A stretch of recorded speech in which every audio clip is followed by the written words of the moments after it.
Dreamscape presents No Safe Haven by L.K. Chapman. Narrated by Rosie Ackerman.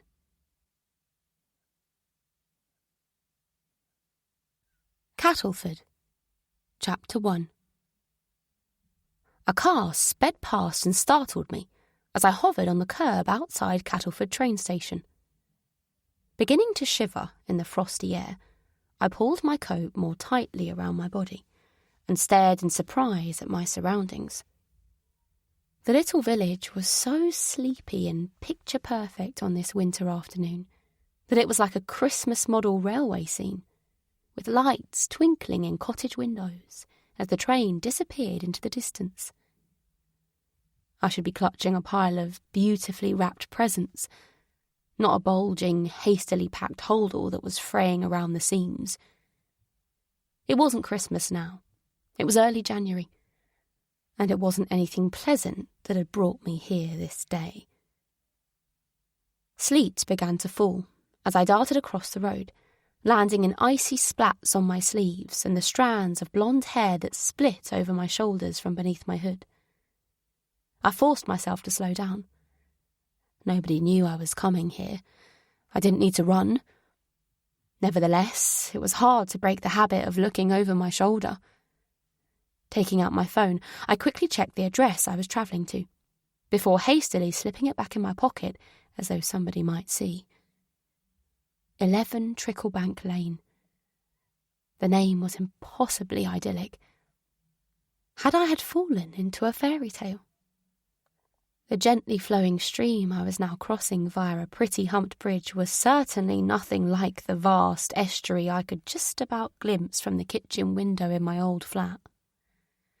That river had huge gantry cranes on the opposite bank, standing tall and impassive against a sky that more often than not was slate grey. This river was surrounded by nothing more forbidding than front gardens, where bird feeders hung from trees and bright winter berries adorned bare branches like tiny jewels. The sleet grew heavier, and the light began to fade as I reached a sign for Tricklebank Lane. This was it.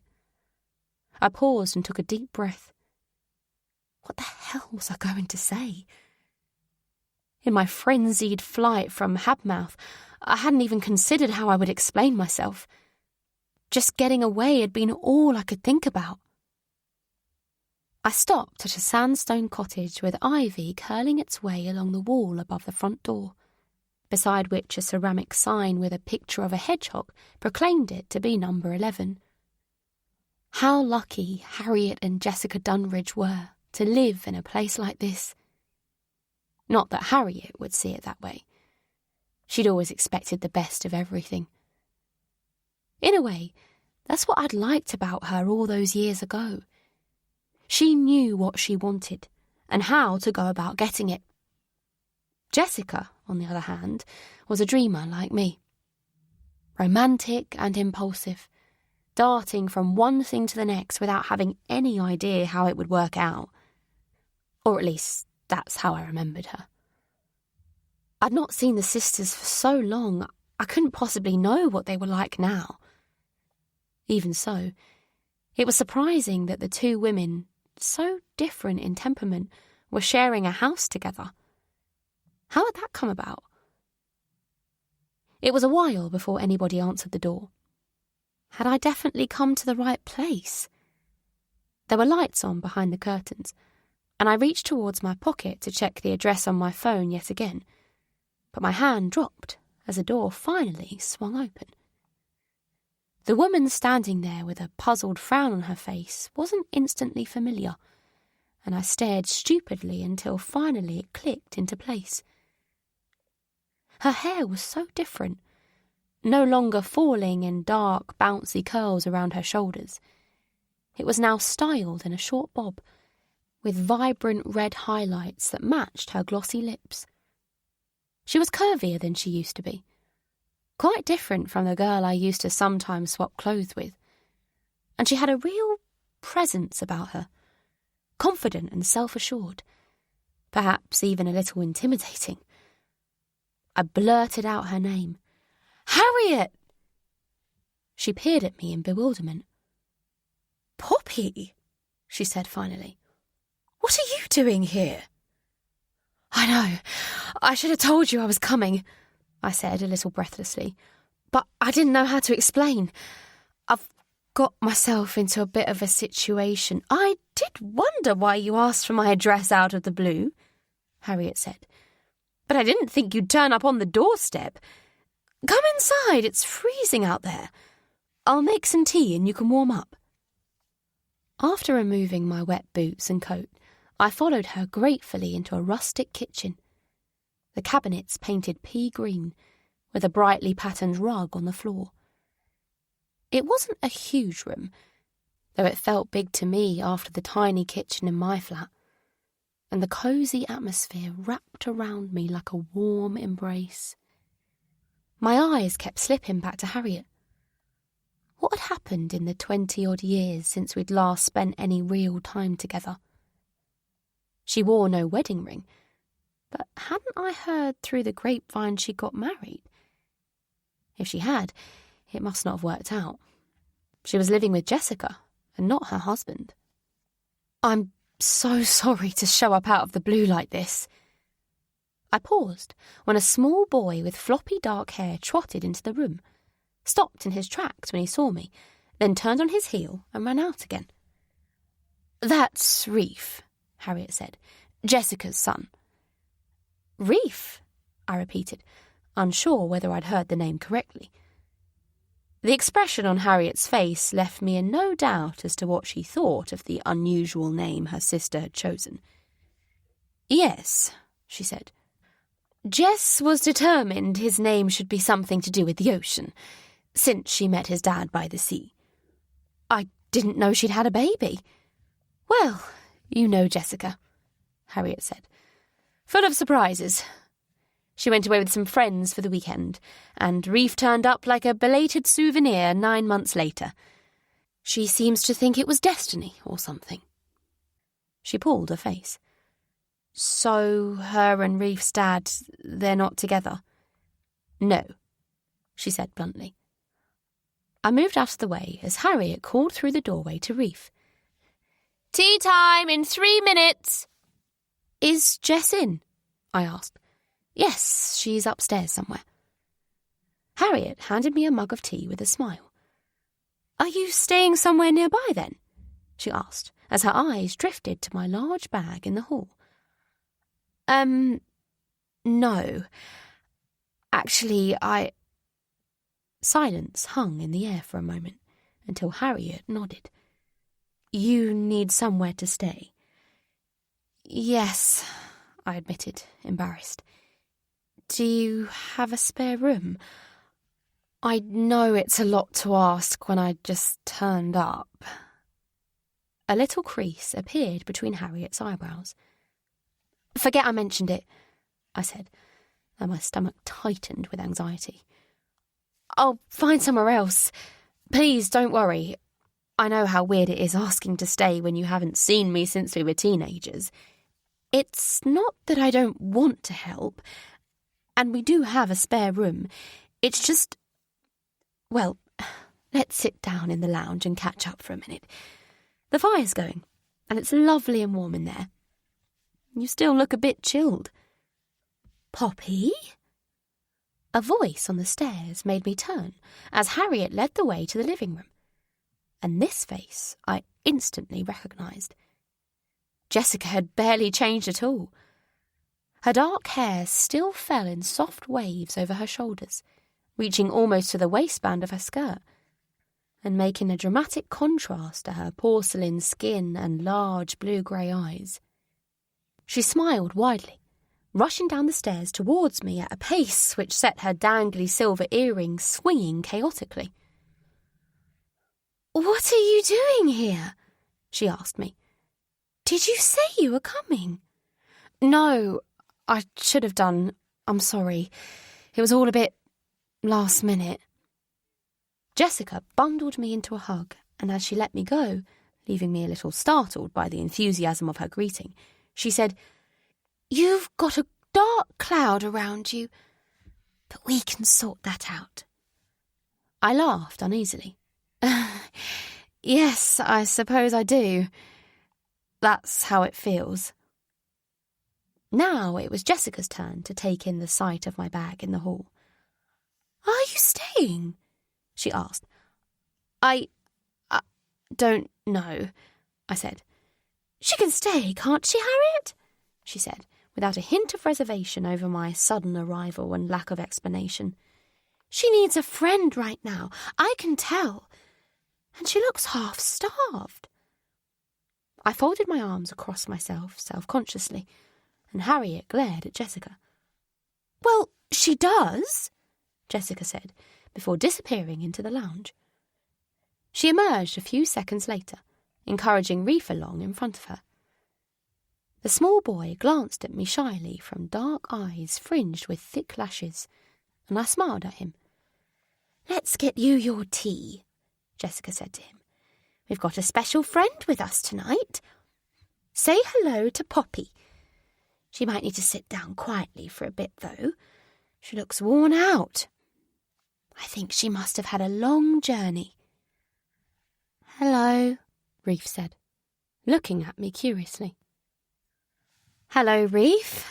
It's lovely to meet you. Apparently, now at peace with the unexpected arrival of a stranger in his house, Reef obediently trotted into the kitchen to get his dinner, and Harriet smiled at me. Looks like you're staying, then. Honestly, I don't know how to thank you. She waved my words away. Jessica's right. You do look like you've had it tough. She gestured towards the living room, and I sank down into an armchair, overwhelmed with relief. I'd got to a place where nobody could follow. Not easily, anyway. Finally, I was safe. So, Jessica said, where do we even start? It's been forever. I nodded, eyes heavy with tiredness. I wanted to sleep for a week, maybe a month. But now that Reef was in bed, the two sisters had their eyes fixed on me, and I fidgeted uncomfortably on my chair, trying to force my lethargic brain to wake up. Harriet shook her head. She's exhausted, she said. I'm okay, I lied. No, you're not. You should go upstairs. We can save catching up until tomorrow. Filled with gratitude as they dropped their questions, I followed Harriet upstairs and she showed me the spare room. I smiled faintly as I stepped inside, which was like going back in time. The single bed below the small window was covered with a floral bedspread, while the sloped ceiling made the room cute and cosy. There was a pine wardrobe and a chest of drawers, on which stood a decorative china wash basin and jug. The bathroom is just next door, Harriet said, as she walked across the room to close the frilly curtains. Do you want me to bring up a sandwich or something? Me and Jessica are about to make dinner, but I think you'll be asleep before we're done. No, I said. Thank you. I ate on the train. It wasn't true. In fact, I couldn't really remember the last time I ate. But my body was so exhausted that now I was somewhere safe, somewhere I could finally switch off. I just wanted to be left in peace. Once Harriet had gone, I took off my jumper and jeans and got into bed without so much as brushing my teeth or running a comb through my hair, eyes closing before my head hit the pillow. Chapter 2. I have never known anyone sleep as long as you, Jessica said, looking up from wiping Reef's chin as he got down from the table after his breakfast. Not an adult, anyway. It's only 8:30, I said, as my eye caught the large chicken-shaped wall clock. But she had a point. It hadn't even been 8 when I'd gone to bed the night before. He must have really needed it, Harriet said. Do you feel better now? I rubbed my eyes.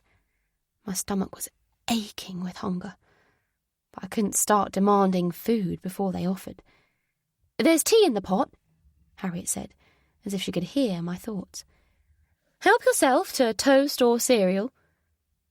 With a surge of relief, I did as she asked, forcing myself not to stuff my breakfast down, though I was so hungry it was hard to restrain myself.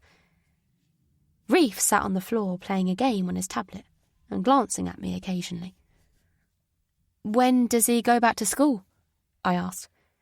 "Tomorrow," Jessica said. "It's an inset day today." "How's Dominic?" Harriet asked me as I finished my slice of toast and brushed crumbs from my lips. "How old is he now?" 18. He's at university." "Is he?" Harriet said. "Has it really been that long?" "You know it has," Jessica chimed in. "You can hardly forget Dominic was born after Poppy's waters broke in the exam hall, so you know exactly how long it's been." "Jess," Harriet started to chide her. "It's okay," I said. "How can water break?" Reef asked from beside my ankle. "What's Dominic studying?" Harriet asked quickly. "Botany," I said. "Ever since he was little, he's been obsessed with plants. His room was like a jungle." It was an exaggeration. Dominic's houseplant ambitions had far exceeded my budget, but every birthday and Christmas I got him something to add to his collection. "Is he enjoying it?" "Yes, I think so. Not that I can ever find out much. He's always so busy." "That must be tough," Harriet said. "How are you finding it now he's left home?" A wave of emotion made my throat tighten. I didn't trust myself to speak. "I'll make you another piece of toast if you want," Harriet said, trying to change the subject when she saw my distress. She gave me a searching look when I didn't answer straight away, and it hit me. She thought I had an eating disorder. I could hardly blame her for wondering, but there was no quick or simple way to explain to her how I'd ended up in such a state. I knew I looked thin and ill. Some days I felt twice my 34 years. "It's hard to eat when you're scared," Jessica said. "Scared?" Reef asked, looking up at me wide-eyed. "I'm okay, sweetheart," I told him. "Has Reef read his reading book a single time over Christmas?" Harriet said pointedly to Jessica. "You should get that out of the way before he gets too absorbed in his games." Taking the hint, Jessica gathered up the small boy, who protested vehemently as she carted him off to the living room. Harriet placed another slice of thick buttered toast in front of me, and I spread it with jam. "Jessica's right, isn't she? You are scared," Harriet said gently. "You're running from something." I nodded as I bit into my toast. There was no point trying to hide it. "I know we drifted apart after you had Dominic, and I'm sorry about that. I wish I'd tried harder, but I guess I didn't know what to say to you." "I'm sorry too," I said, and after a brief silence I added, "It was hard for me to be around you and Jess. You were doing normal teenage stuff, and I had a newborn baby. We weren't living in the same world anymore. I found it was just painful. I suppose I didn't know what to say to you either." "You had Liam, though. Did he stick by you? You said things were a bit rocky when you moved in with him and his parents, but when the two of you moved to Habmouth, I really hoped it would work out." I threw my toast down. The lump in my throat made it impossible to swallow. Harriet reached out and touched my arm. "Poppy, is this to do with Liam? Is he why you're here?" I shook my head. Then I nodded. Then I put my face in my hands and burst into tears. Harriet put her arm around my shoulders as I cried, and she spoke to me softly. "Whatever it is, it can be fixed. Nothing is as bad as all this, no matter how it seems right now." I drew in several shaky breaths. She had no idea. "It's so bad," I choked out. "Well, you're safe here," Harriet said. "The most drama we've ever had in Cattleford is when someone nicked a couple of the Village in Bloom hanging basket displays. And the scarecrow competition can get a bit heated from time to time. I thought Mr. Quayle 3 doors down was going to punch one of the judges last year." I let out a shaky laugh at her words and wiped my eyes, but the tears quickly overflowed again. It was as though all the emotion from the past was trying to come out at once. Harriet rubbed my back. "You've been holding all this in for a long time, haven't you?" she said. "It's going to be okay now. We'll sort it out." My tears began to subside at her reassuring tone. "I'm not sure it can be sorted out." Harriet sat back and watched me as my tears finally dried, and I took a tentative bite of my toast. "Do you and Jessica have plans today?" I asked her eventually. "What do you usually do in the school holidays?" "I'll catch up on paperwork for the shop before I open up again tomorrow, and Jessica will probably take Reef to the park, or maybe swimming." "What shop?" I asked, realising I had no idea what the sisters did. "It was Mum's originally," she said. "Bits and bobbins. It's a fabric shop and haberdashery. That was the plan when Mum and Dad moved here.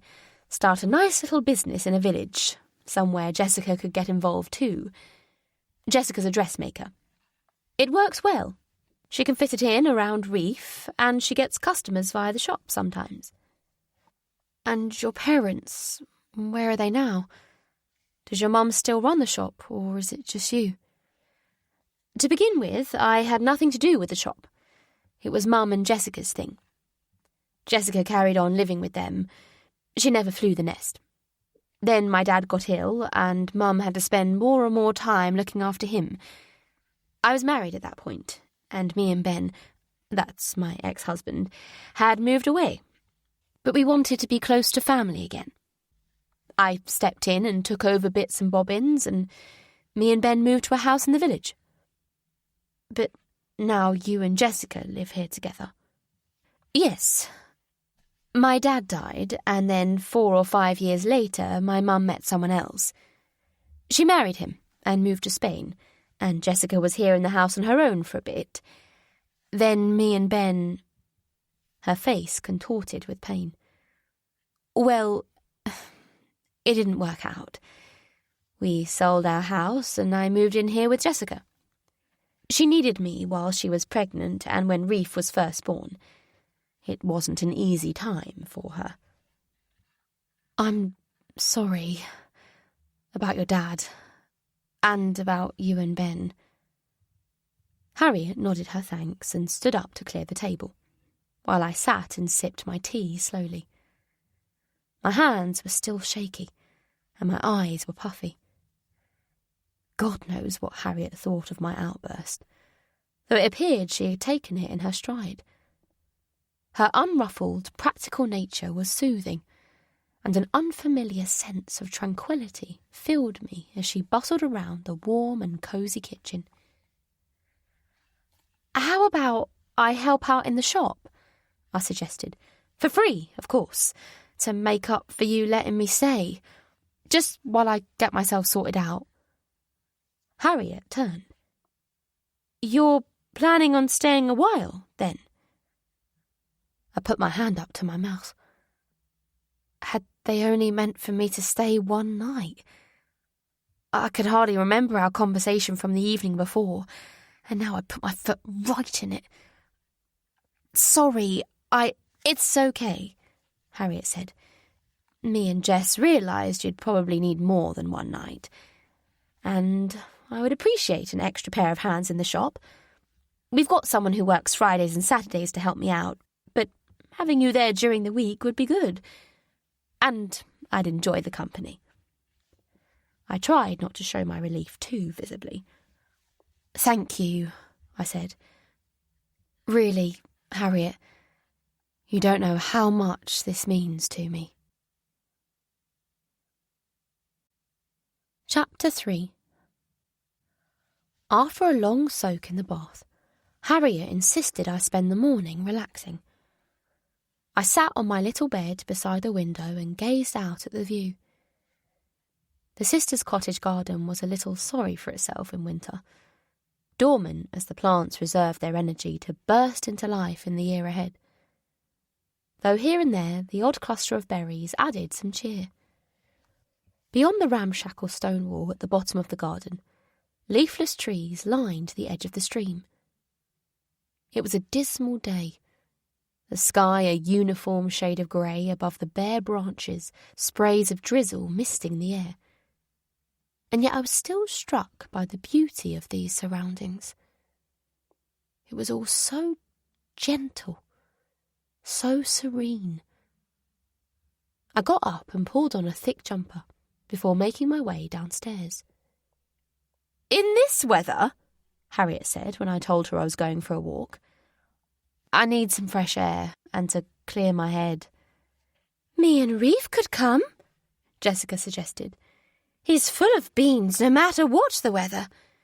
He needs to run off some energy. Sorry, Jess. Normally I would, but I need to think for a little while. I want to give Dominic a call too." "Okay," she said. "I think I'll take Reef out anyway, but we'll keep out of your way. I'll take him down to the duck pond." I slipped out of the house while Jessica was still bundling Reef up in a coat and scarf. The weather really was horrible, the drizzle sapping the warmth from my body and misting my hair with chilly droplets.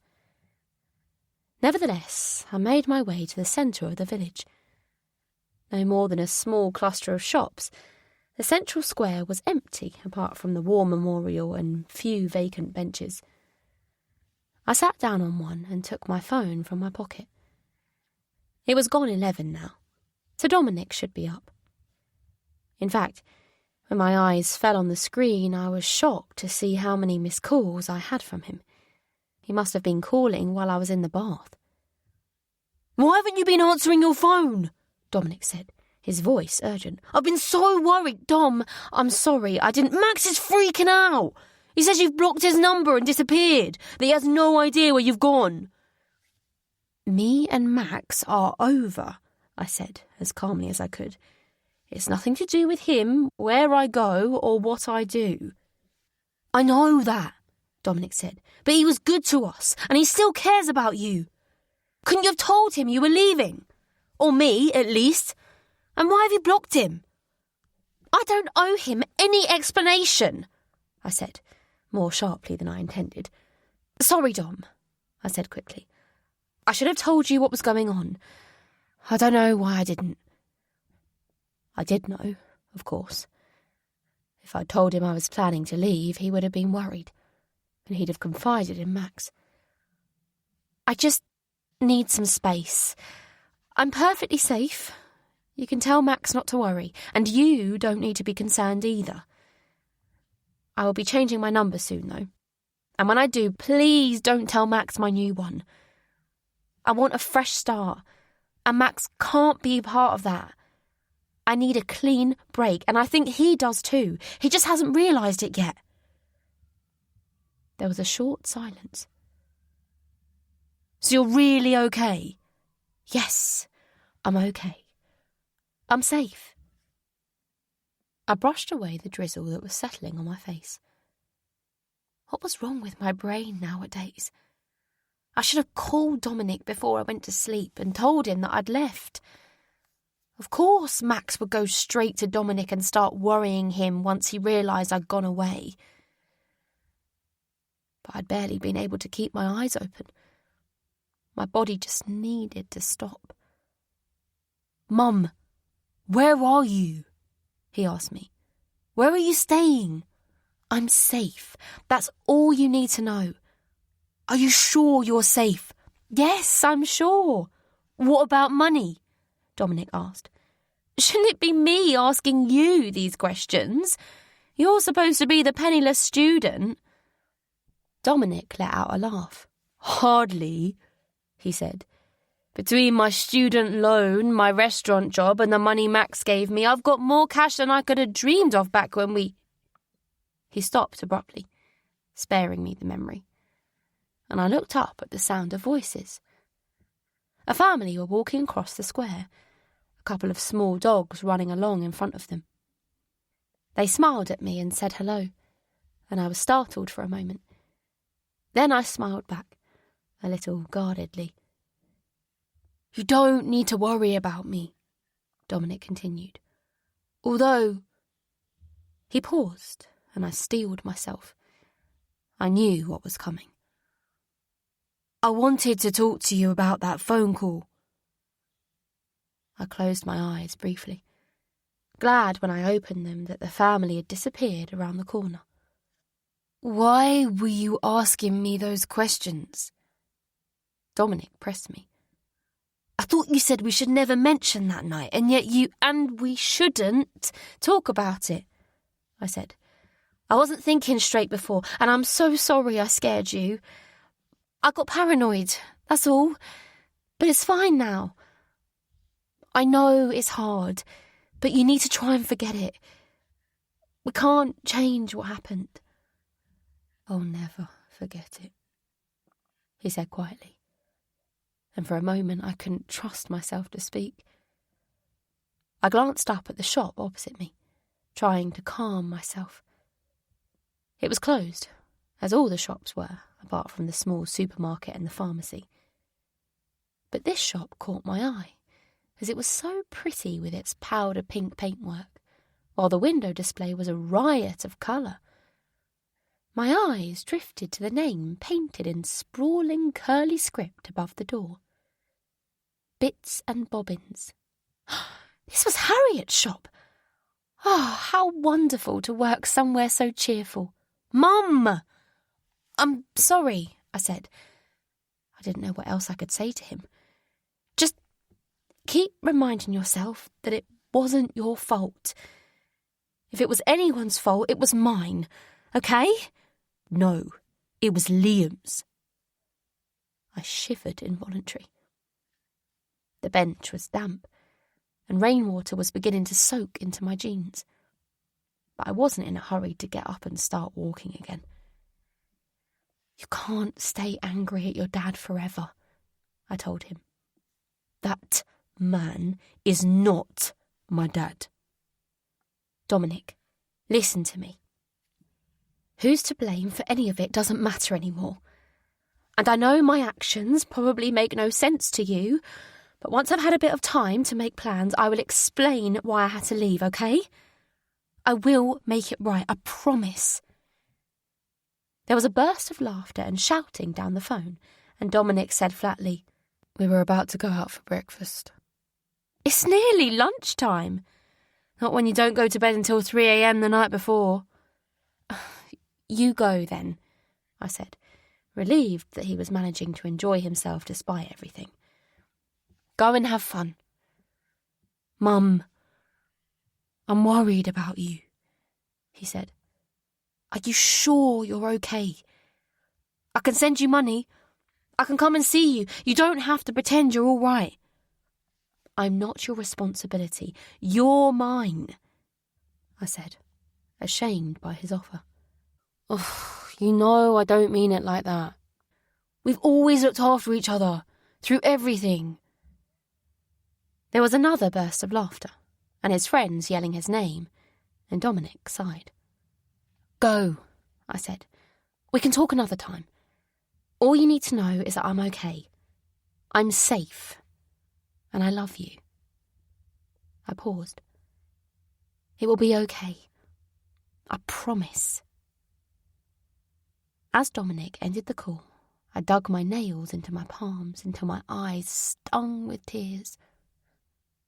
I had to make things right, even though it felt impossible. I couldn't let my son down. Not again.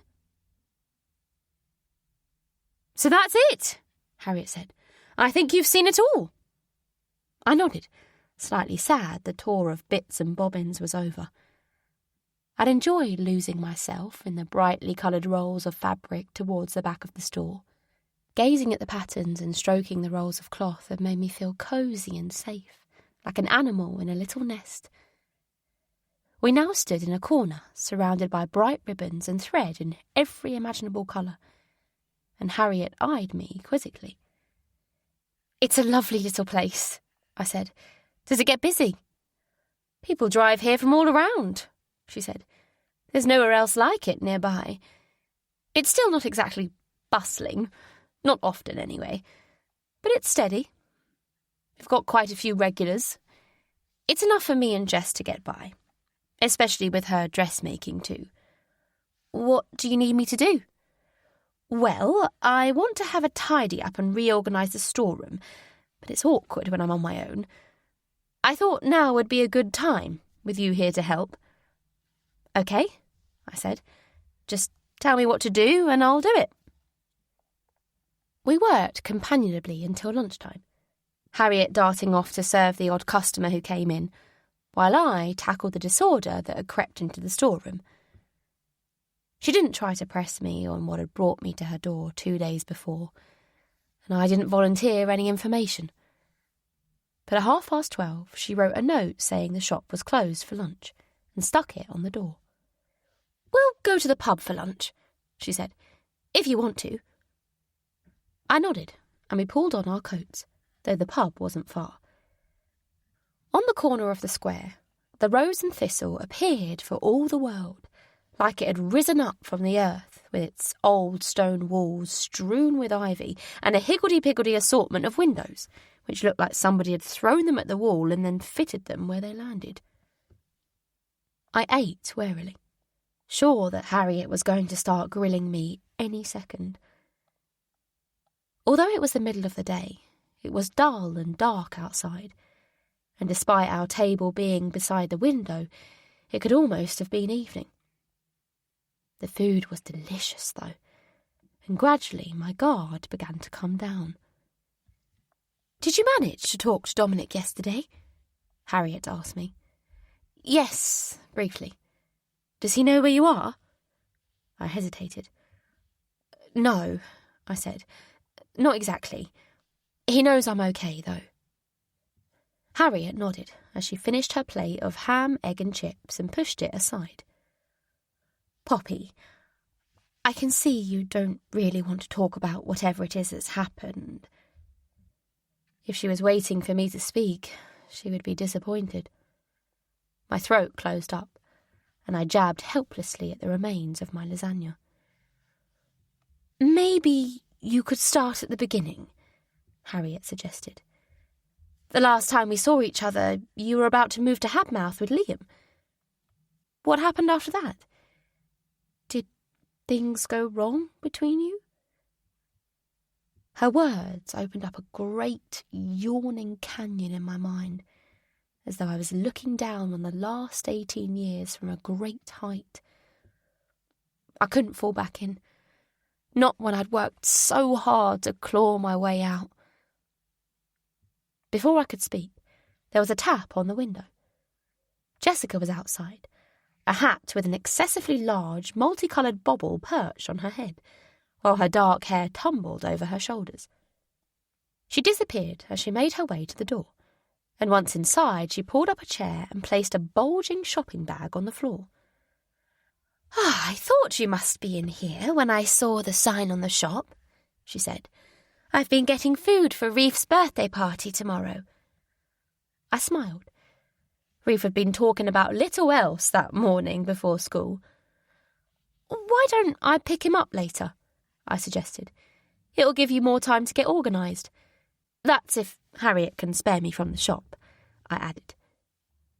"Could you?" Jessica said. "That would really help me out.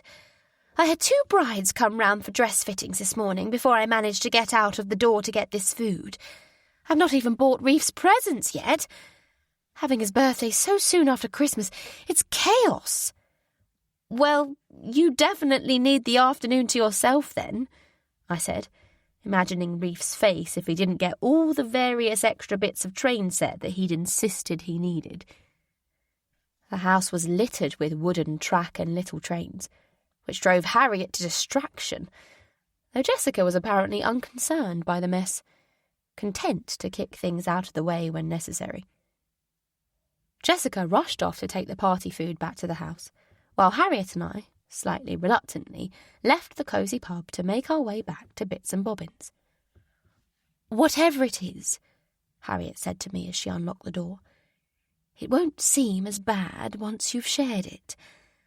I promise you. I don't want to pry, but maybe a new perspective on things could help you plan your next steps." My stomach clenched. Your next steps. Harriet was wondering when I was going to leave. I think I'm still trying to process it all myself, to be honest, I said. I was relieved to be away from Harriet's questions at school pickup time, and once I'd collected Reef, I sat with him in the corner of the living room, helping him build his train set. Initially unsure about being left with me, he was now perfectly happy, attaching bits of track together and running his beloved trains around it. Harriet was startled when she came home from the shop to find me and Reef sat in the kitchen tucking into jacket potatoes, and she glanced around to see where Jessica was. "There's 2 more potatoes in the oven for you and Jess," I told her. Harriet frowned. "Is she still not back, then? I thought she'd be with you." "She said she got caught up. I'm sure she'll be back soon." Harriet looked at her watch, and then went over to the oven to check on the potatoes. She probably went to the big shopping centre in Bracton. It takes a little while to drive there.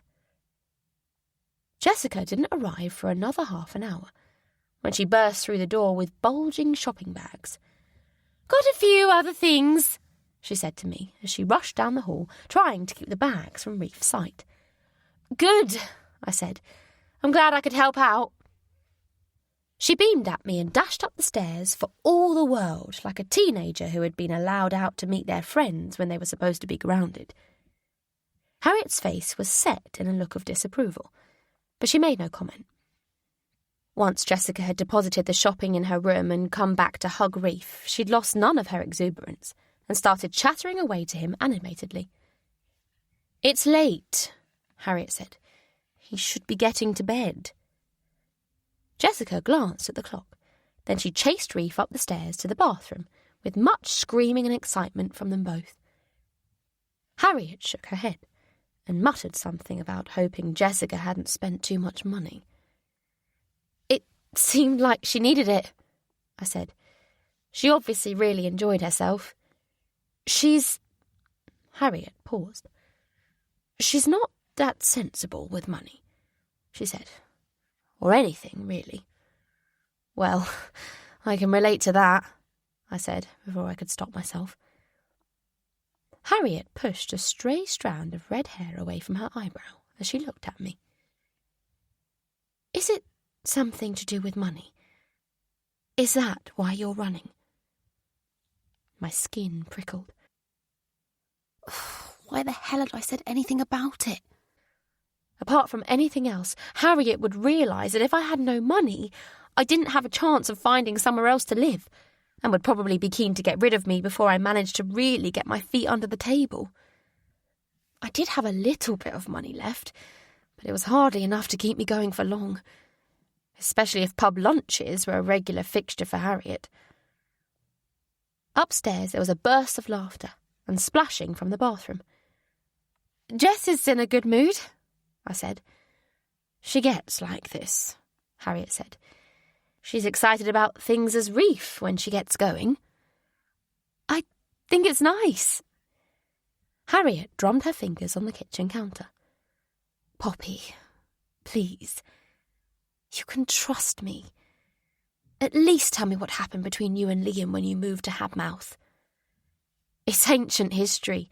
Then there's no harm in digging it up, she said. I considered her reasoning.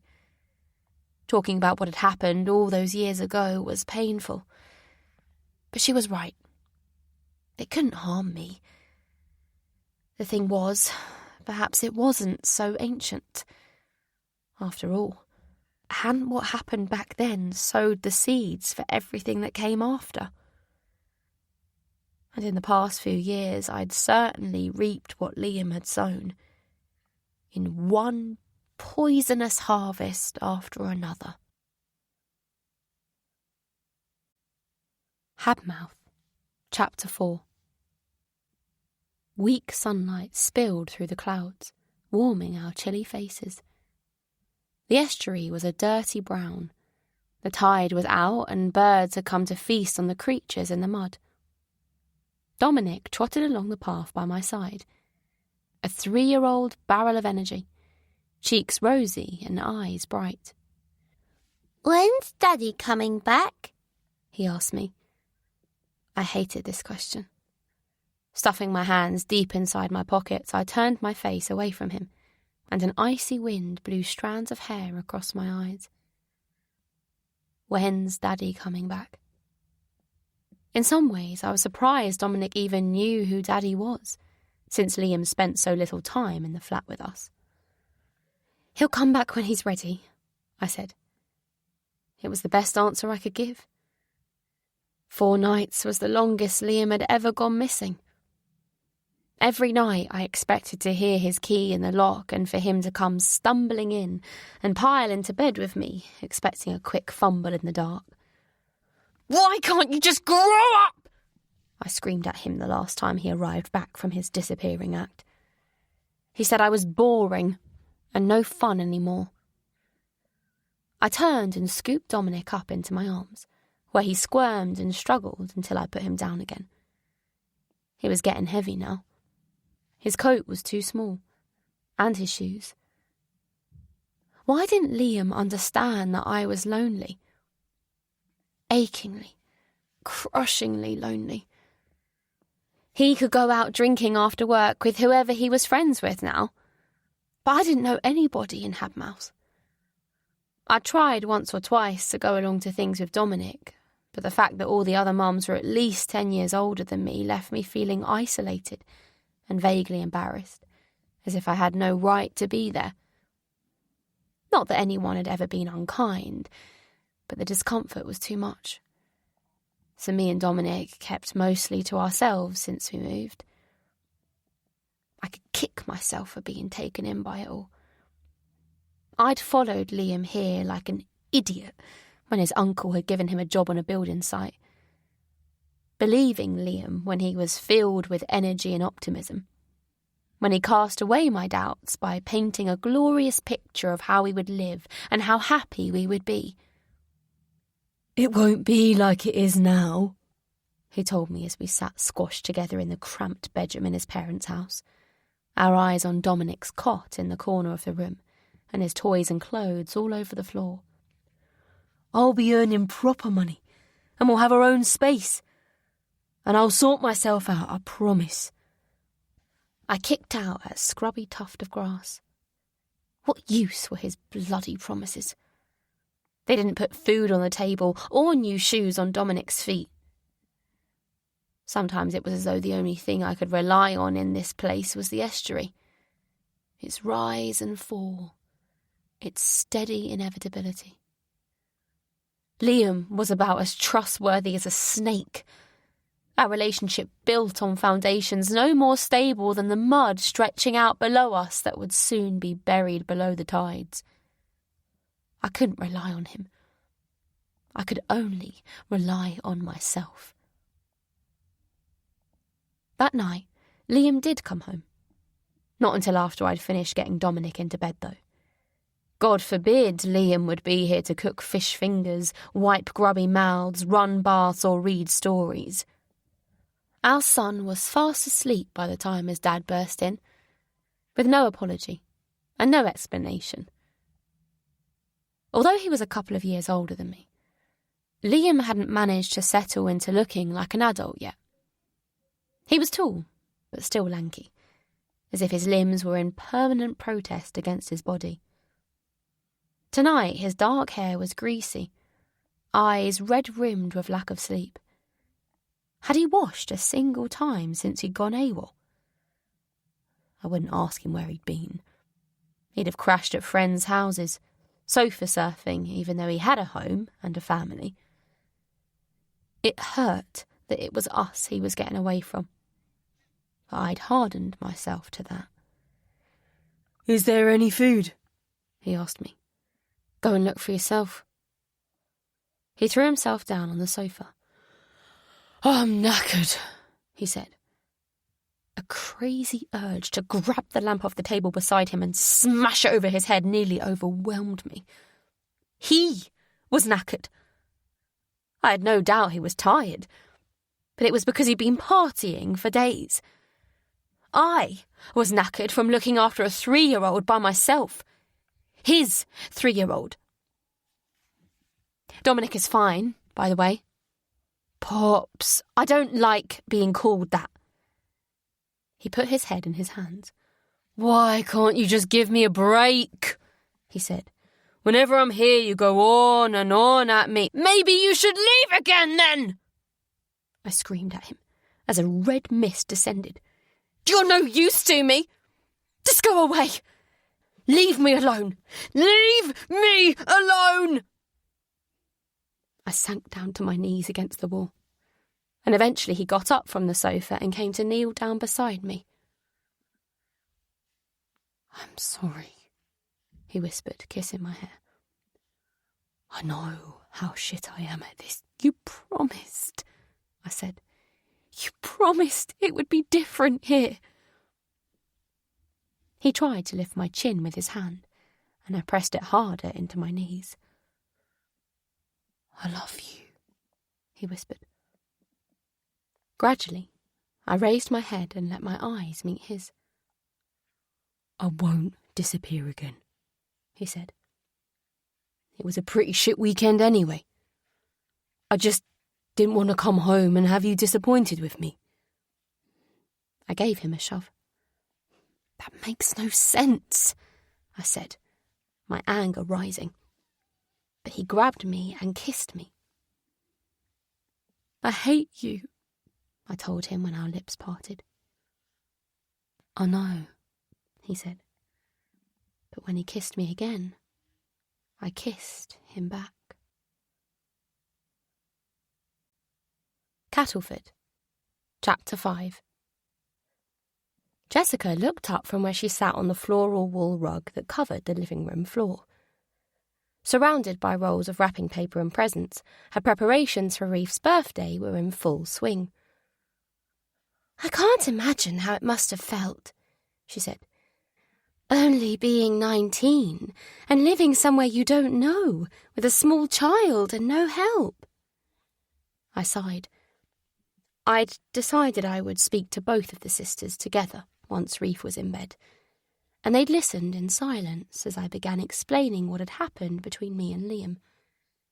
But what I'd said so far was the easy bit. There was a lot worse to come. Liam's parents visited occasionally to give me a bit of support, I told them, but it was always awkward. They felt bad for how Liam was behaving. "He didn't manage to grow up then," Harriet said, sipping her mug of tea. "No," I said quietly. I looked down at all the presents Jessica had bought for Reef. Far more than I'd ever been able to afford for Dominic. But I suspected she'd gone a little overboard in her excitement. "Do you want me to help you wrap some of these?" I asked her. She nodded gratefully, and I sat down on the floor beside her, pulling a big book about trains towards me. It was nice Jessica got so much joy from being with Reef, and he was a lovely little boy. Quite serious, but full of fun too, and always ready for a cuddle with his mum or Auntie Harry. Harriet watched me over the brim of her mug, and I mulled over her comments about Liam's lack of maturity. My own parents were always so strict and critical that meeting Liam and seeing the way he lived, how he did whatever he wanted, whenever he wanted, the way he was so light-hearted about life, had drawn me to him with a force bordering on obsession. I was smitten with him, in love beyond all reason and all logic. I didn't see a single one of his flaws, though with hindsight they must have been glaring. He wasn't ready to be a dad, I told her. Well, he was only 18 when Dominic was born, Jessica said. And Poppy was only 16, Harriet shot back, her voice hot with emotion. And no matter how young he was, he brought a child into the world and he should have taken responsibility for it. Didn't your mum and dad help? Jessica asked. I shook my head. From my parents' point of view, they probably would say they had been helping, but their constant interfering, criticism and barely concealed disappointment in me had felt like anything but. Being around my parents wasn't good for me or Dom. That's why I moved in with Liam and his family before we left for Habmouth. I tried to have as little contact with my parents as possible after that. Then we stopped talking altogether. They always were unreasonable, Harriet said bluntly. I don't blame you, Poppy. I sighed as I finished wrapping the first parcel and pulled a jigsaw towards me. I always thought it was so romantic how you and Liam ran away to start a new life together, Jessica said, and Harriet gave her a withering look. What? Jessica said. It was! Even if it didn't work out. We didn't run away. Everyone knew where we were going. Still, Jessica said thoughtfully. How long were you together in Habmouth? Harriet asked me. We stuck it out for 18 months or so, I said. Then one day he came home and... My fingers fumbled with the wrapping paper. Liam's face filled my mind. That disturbed light in his eyes. The way he'd laughed so strangely, spouting nonsense while I tried to persuade him to go. Dominic had woken up and wandered in, standing in the doorway unnoticed by us until the glass had shattered and he'd screamed. His sobs in the semi-darkness echoed in my mind, and I could still remember the fat tears rolling down his cheeks. Harriet got up from her armchair and crouched by my side, her hand on my shoulder. It's okay, I said. I'm all right. What did he do? Well, he'd obviously taken something. He was being weird and he was scaring me. I told him to go away and to come back when he'd sobered up, but he wouldn't leave. So we started arguing. Normally when we got mad at each other, it didn't get too crazy. We'd just shout for a few minutes and that would be the end of it. But that night, he didn't know when to stop. I was begging him to go. I told him to sleep it off at one of his friends' houses and we could talk sensibly in the morning. But he picked up a glass and threw it at me. It hit the wall above my head, and the glass rained down on me. We hadn't realised that Dominic had got up and was standing in the doorway watching the whole thing. And when he started to cry, I couldn't hold him to comfort him because I was covered in glass. Jessica had stopped rapping and was watching me, her blue-grey eyes wide. Does Dominic remember that? I don't really know.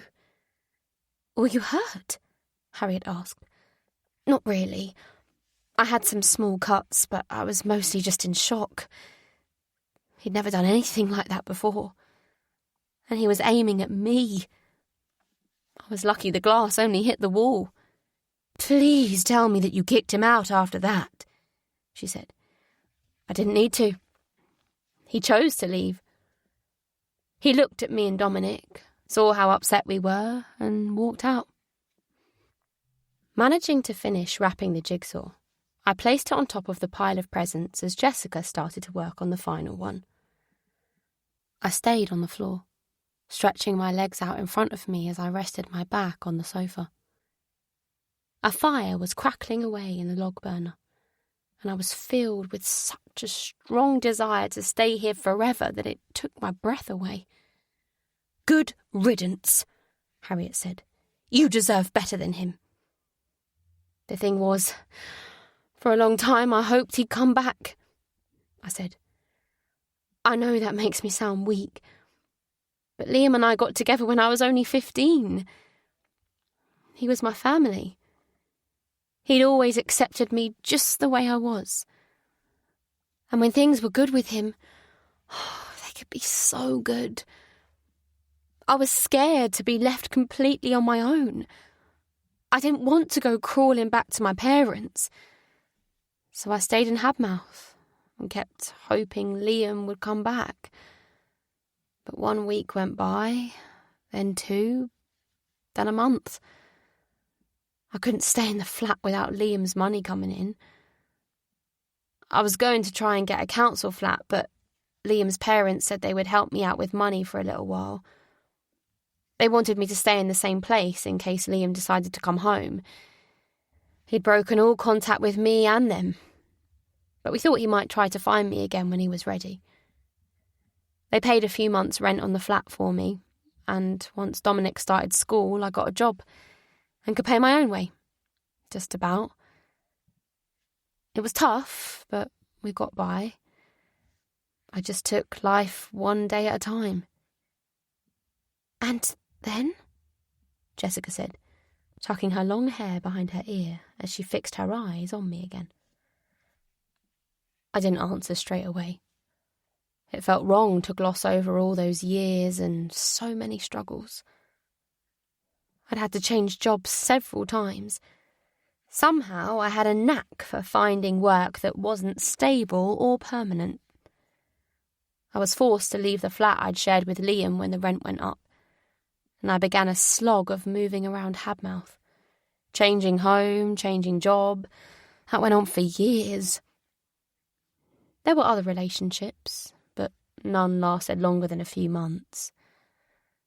Liam had cast too long a shadow for me to truly let anyone in. But I'd had Dominic, and that was everything. That made my life worthwhile.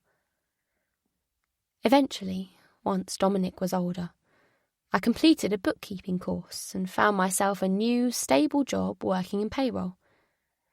I thought everything would be okay then, that my life would finally settle down.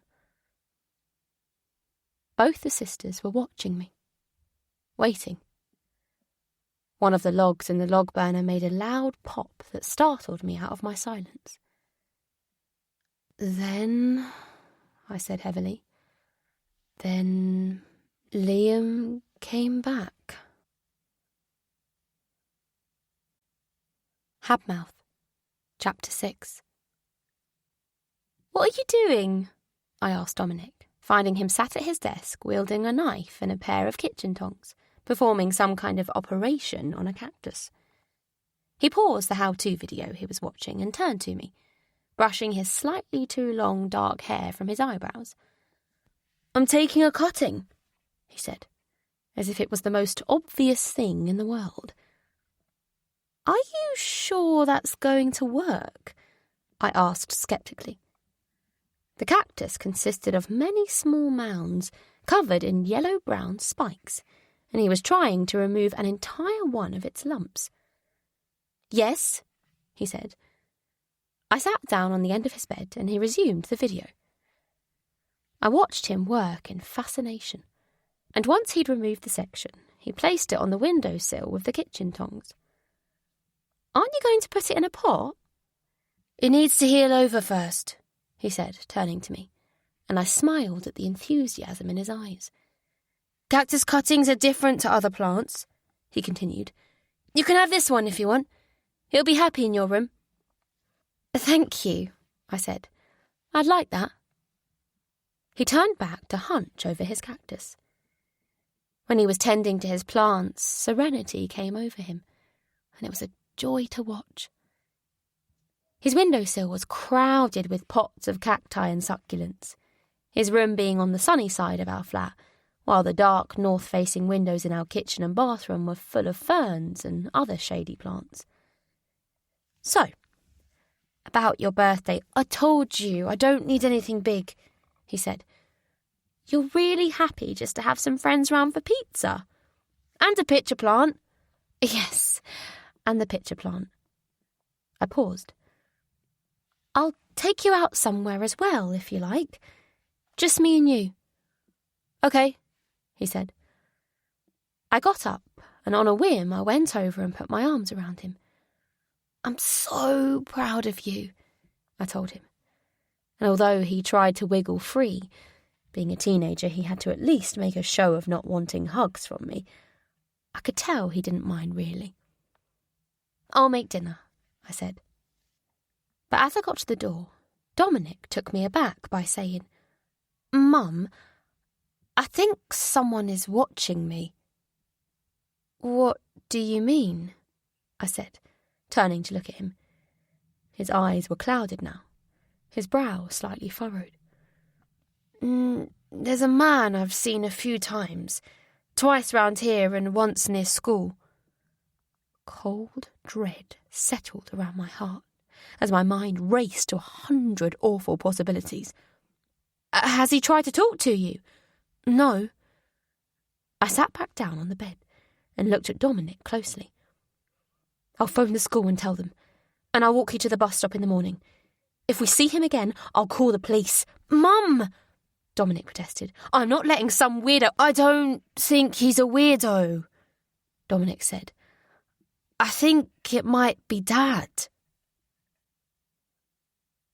Something was up. I sensed it the second I stepped onto the walkway that led to our front door on the second floor of the block of flats. The feeling deepened as I walked, dodging the odd area where laundry was drying, rusting old bicycles that weren't even worth stealing, and the occasional pot with a struggling plant inside. The atmosphere was different today. Something had disturbed it. I could feel it in the pit of my stomach. I started to unlock the front door, but it swung open, and laughter reached me from the living room.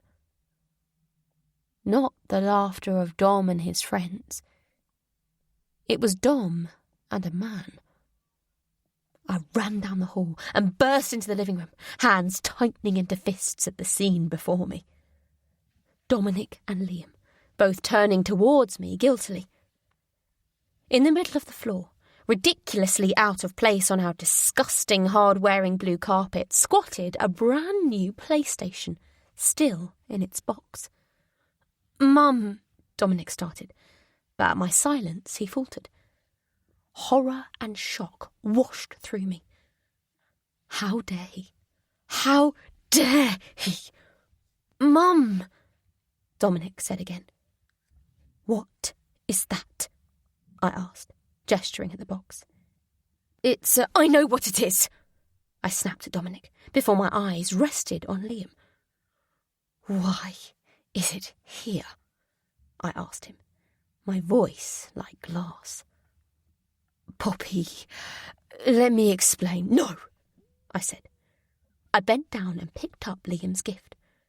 "Dominic, you stay in here," I told him, and I fixed my eyes on Liam. "Outside," I said. Liam obediently followed me out of the room, while Dominic ignored my words and tagged along behind us, protesting that he'd invited his dad back to the flat, that it wasn't Dad's fault, that I should give him a chance. Once we'd stepped out onto the walkway, I put the box down on the floor, shut the front door to stop Dominic following us, and faced Liam, who'd backed away towards the peeling blue railings. Neither of us spoke. I stared at him, and he stared right back. My body had turned molten, boiling with emotions, yet somehow rigid with rage, fear, I didn't even know what. I opened my mouth to speak, But instead of words, I made a low growl of anger, turning into a cry as I beat my hands against his chest. "I know you're angry," Liam said, when I burned myself out with a final scream of frustration. "You have no idea," I yelled at him. "Get away from here and take your bribe with you." I kicked the box across to him, and he ignored it. "It's not a bribe. It's an early birthday present for Dom." "Dom doesn't play video games," I shouted at him. "He's never shown the slightest—" "Of course he does. He plays them at his friends' houses. He said there was no point in mentioning anything to you about it because you don't have any spare cash to start buying games consoles, and he doesn't want you to feel bad. He said you're saving up the deposit for a flat of your own or something. He says you got a new job. He seemed proud of you." I took a step back. Had Dominic really told him all of that? I sagged against the wall. Liam smiled at me and reached out his hand. "You look just the same." "You don't?" I told him, my voice strained. He didn't. He'd lost his gangly look, filling out and growing into his body. His dark hair was short and tidy now, not the bird's nest it had been when he was 21 and he left us. His eyes didn't twinkle quite the same. There was hardness there, as though the toughness of life had beaten him down. "Let Dominic keep the PlayStation," Liam said. "It's for his 14th birthday." "Do you have something for his 4th birthday?" I asked him. "His 5th, 6th, 7th, 8th? My voice was rising. "Poppy, did you even buy this?" I asked him, jabbing my finger towards the box. "Or did it fall off the back of a lorry?" "You have every right to hate me. Me and Dom don't need you, and we certainly don't need ridiculous gifts. If someone round here realises we've got that bloody thing in our flat, it will get nicked within a week." "I thought you were moving soon." "Yes, soon. Once I've got some more savings. Not that it's got anything to do with you." "Come on, Poppy. Dom's not a little kid anymore. Let him have it." He grinned. "At least you know where he is, if he's in the flat playing on this. It's better than being out on the street doing God knows what." "Because you'd know all about that, wouldn't you?" I said. "But he's not like you, Liam. Not in any way. Dom doesn't want to be out on the street doing God knows what. Get real, Poppy. He's a teenager. Get real. You want to know what's real? You threw a glass at me while Dominic was watching. That was real. Or were you too high to remember?" "I remember," he said. "Oh, and then you left us for the next 10 years. Didn't my parents help you?" "Yes, to begin with. But I'm not their responsibility. And they've got other grandkids now. Your nieces and nephews. Or didn't you know that?" Behind me, the front door burst open, and Dominic tumbled out, his eyes burning with fury. "Stop being so mean to him!" he yelled at me. "He wants to make up for the time he was away. He deserves a second chance, doesn't he?" Liam shook his head. "It's up to your mum," he said, and I had to stop myself from strangling him for making me look like the bad guy. "If she doesn't want—" "What I don't want is for you to tear my son's heart out the way you tore mine," I said viciously. I wanted my words to hurt him. "He's my dad," Dominic said, picking up the PlayStation and hugging it to his chest. "And I want to see him." Cattleford, Chapter 7. "I can't believe he did that," Harriet said. "He put you in a horrible position. He should have come to you first." I pulled myself up from the floor now that I'd finished helping Jessica with Reef's presents, plonking down on the sofa opposite the log burner. Jessica did the same, sitting with her legs crossed up on the sofa, hair falling over her face in a way that made her look childlike. "Well, I had no choice but to let him see Dom," I said heavily. It scared me, because Dom was giddy with excitement about his dad.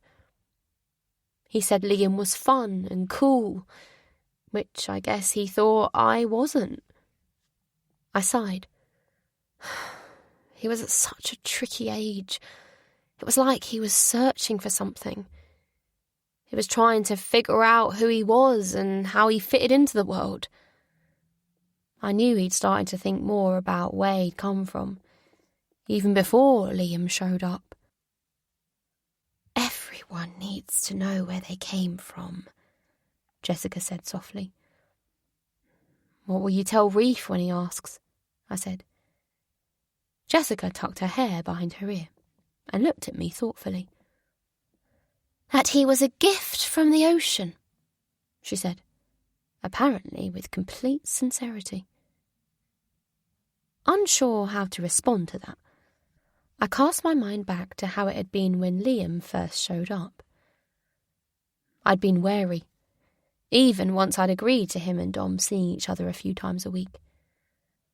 Mine and Dominic's existence had always been precarious, and I didn't want anything to derail our plans of finally moving to a home of our own. But the pair of them wore me down, using exactly the same tactics he had in the past. Liam wove me a tale of how great his life was now. He flattered me, saying I'd done an amazing job with Dominic. He said how sorry he was. He brought round pizza and made us laugh, until he was at the flat more often than he wasn't. One night, when Dominic was round at a friend's house, he kissed me. Pulling away angrily, I told him he had no right, and that I thought he should go. But a deep ache had begun inside me, and I grabbed his wrist as he started to stand. We stared at each other for a moment, as if we were sizing each other up. He was wondering if I was going to kiss him or hit him, and I was wondering the same, because no matter the good times Dominic and I had been having with him, he'd still wounded me in a way that had never healed. Our kiss ended up somewhere between violence and tenderness. There was a viciousness to it to start with, as if I was simultaneously trying to pull him close and push him away. It was a scorching hot day, and our sweat mingled as we kissed, the salty taste of it in my mouth.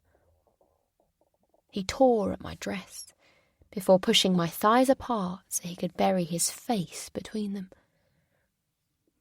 By the time we woke the next morning in my bed, tangled in a sweaty, sticky heap, I could hardly claim I didn't want to let him back into my life. The days that followed were like a dream, filled with laughter as we enjoyed being a family. And once night fell and me and Liam were alone in my room, we were possessed by desperate, grasping passion, while we practically ripped each other apart with the force of our attraction, the merest touch setting us both on fire. Of course, I gave the sisters the sanitised version of events. After all, it could really be summed up in a simple statement. I fell in love with him again, I told them. "Oh, Poppy," Harriet said. "If anything, my feelings were even more intense than the first time around." I shook my head. "I don't know how he does it to me. I don't know why no one else can even come close." "He's the love of your life," Jessica said simply. "There's just one that can be that intense, I think." "I take it didn't work out?" Harriet asked me. "I thought it was going to. I really, really did." I took a deep breath. The betrayal was so unexpected and so horrific. Jessica put her hand over mine and gave it a squeeze. "What did he do?" she breathed. "He left," I said. "I woke one morning to find him gone." "I'm so sorry," Jessica said. But he hadn't just left us. He'd taken something with him. I didn't notice straight away. Not until the next day, I think. "Didn't notice what?" How could I say the words? I didn't want to remember. But the sisters were both staring at me, and I had to speak. He'd stolen from me. My bank account was empty. All my savings were gone, and he'd maxed out my credit card. This revelation was met with shocked silence, while the sisters' faces showed their anger and their sadness for me.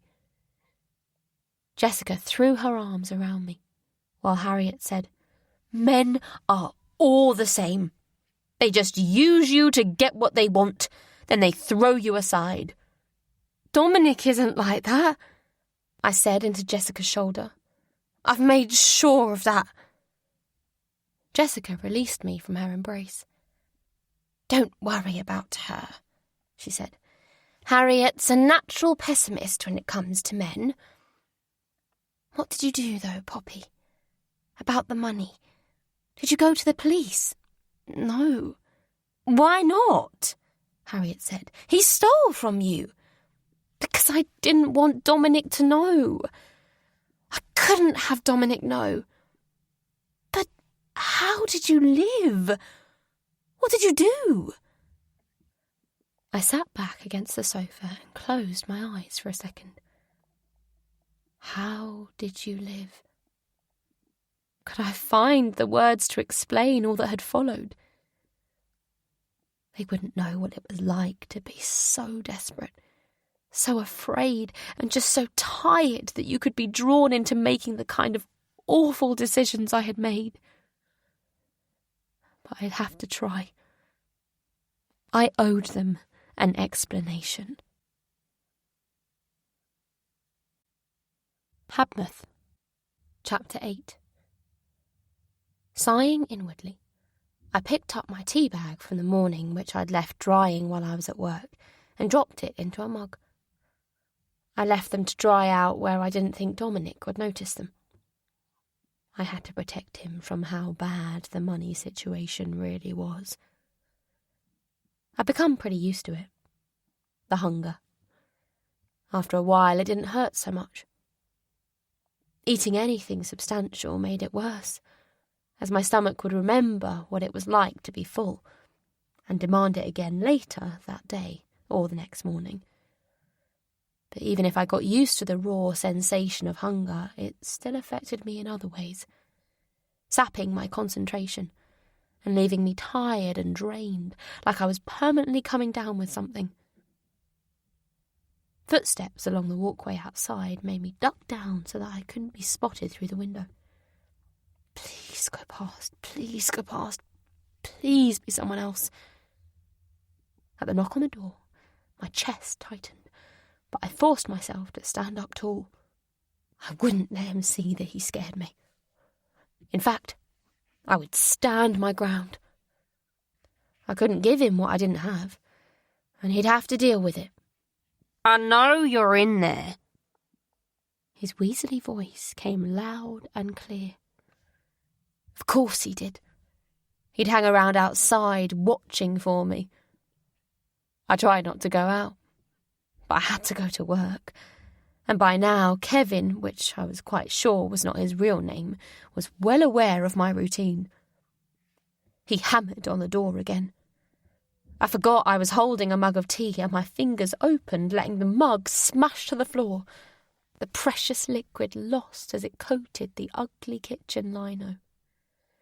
I swore under my breath, staring at the mess until yet another knock forced me to move.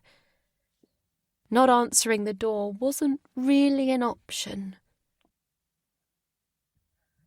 That night, I simultaneously longed for Dom to get home to know he was safe, and dreaded it. He spent many of his evenings now with friends, and his Saturdays working at a garden centre, and I was glad he was happy and enjoying life. As much as I worried for him when he wasn't in the house, I didn't want him to know what I was scared of. I told him to never linger, to come straight home after college or from his friends' houses. I hoped he just thought I was being a normal, overprotective parent, and not that anything more sinister was going on. There was really no getting around the situation tonight. As soon as he walked into the living room, he would realise. Sure enough. "Mum, where's the TV? And the PlayStation?" I finished cleaning up the tea from the kitchen floor and went to join him. "It broke," I said. "It's being repaired." "They both broke." I blinked. What was I thinking? I'd never convinced Dominic with such a stupid lie as that. Dominic looked at me closely. "How bad is it?" he asked me. I gave a false laugh and reached out for him, and immediately regretted it as my sleeve pulled up, revealing the bruises on my wrist. "You're hurt," he said. I wrenched my sleeve back down. "I just hurt my wrist at work today." "Mum, please," Dominic said. "Stop treating me like a little kid. Somebody has grabbed your arm hard enough to leave marks on it." "It's nothing for you to worry about," I said, cursing myself for letting him see the bruises. I had stood up to Kevin, and the man he'd brought with him for backup. My show of rebellion had earned me a punch in the stomach along with the bruises on my wrist. "I saw all the bills," Dominic said. "I found them last night. I've been thinking about it all day." You found them all?" I made my way over to the sofa, and he sat down beside me. "I'm so worried," he said, and his voice caught. "I thought you had an eating disorder when you kept making excuses for skipping meals." "No," I said. "No, Dom, I know that now. You don't eat because you can't afford to feed us both, don't you, Mum? It's why we can't have the heating on, and you walk to work even when it's pouring with rain because you can't pay the bus fare." Abruptly, I got up from the sofa and strode towards the kitchen, almost colliding with Dominic's pitcher plant where it hung from the ceiling. Those creepy insect-catching protuberances hanging down ominously. "What do you want for tea?" I asked him. "We've got some pasta." "Mum, you need to get help." "Let me give you my wages from the garden centre. I know it's not much, but it's a start. And there's a food bank not far from college. I don't think they ask any questions. I could drop in there tomorrow." "No." "Yes," he insisted. He followed me to the kitchen and stood in front of me, his eyes dark and troubled. "You haven't been the same ever since Dad left. And I was horrible to you about it back then. I know I was." "It's okay," I said faintly. I let him blame me about Liam. I let him think I must have driven his dad away. Because if he was angry at me, he could yell and shout at me and let the anger out. If his anger had turned to Liam, there would be no way to vent it. It would burn away inside him, hurting him. And he'd only been 14. Too young to deal with such a deep betrayal. But that was over 2 years ago. And he was different now. When I talked to him, I was often taken aback by how much he'd grown up. "You have to eat, Mum," he said softly. "You're going to get ill." I turned away. I didn't want to cry in front of him. But he touched my shoulder, and I couldn't help but let out a sob. "I'll go to the food bank tomorrow and see how it works," he said. "No," I said again. "That's not your responsibility. I got us into this mess. I'll go to the food bank when I get a chance. You're at work all day. I shook my head. Dom, honestly, it's not as bad as it seems. I started, but I couldn't bring myself to finish such a barefaced lie. Please, just go and sit down, he told me. I'll make us both some food, and you have to eat it. I was so shaken up by my confrontation with Kevin that I did as he asked. I forced down the pasta coated in tinned tomatoes, although it wasn't easy with my stomach unused to large meals. But Dominic's eyes were on me, and I knew he wouldn't let me stop. "Who took our stuff?" he said, once he'd taken my plate away and sat beside me again. "And who hurt your arm?" I didn't reply. "Someone you owe money to," Dominic stated. I wanted to deny it, but what was the point? He deserved honesty. "Yes," I said simply. "How much money do you owe?" I almost laughed. "I found your credit card bills, so I already know it's a lot." He was quiet for a moment. "Did bailiffs come?" "They can't hurt you, can they?" he said, his voice gaining emotion. "You should go to the police about those bruises. People can't come here and attack you. If they come back, don't let them in unless I'm here." My heart ached at his sincerity and his anger, and how he wanted to protect me. It wasn't a bailiff. "Who then?" "Just somebody who offered to help me out. I said I'd pay him back, but I haven't. Not all of it anyway. And he just wants his money, understandably." "Mum," Dominic said, his face white. "Tell me you haven't." Cattleford, Chapter 9. "A loan shark," Harriet said, as she sat back down after putting another log in the log burner. "What were you thinking?" Jessica squeezed my hand and glared at Harriet. "It's not her fault." "No, but surely you knew how risky it was. There must have been something else you could have done." "The thing is," I said, but I faltered.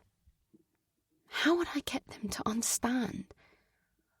"I was in such a state when Liam left," I explained. "He'd conned me. He bought his way in with a few gifts and cheap words and took everything I had. But also, you loved him," Jessica said. "I couldn't think straight. I did get help from his parents to pay the first couple of months' rent, plus a bit extra for food. I didn't tell them what Liam had done. I just came out with some story about being between jobs, and they didn't ask too many questions. But I couldn't keep going back to them, and Liam had left me in so much debt. I thought I could sort it out myself if I was careful. I got another credit card and cut back on spending as much as I could, thinking I'd be able to pay off the credit cards eventually and get myself sorted again. But bills kept on coming."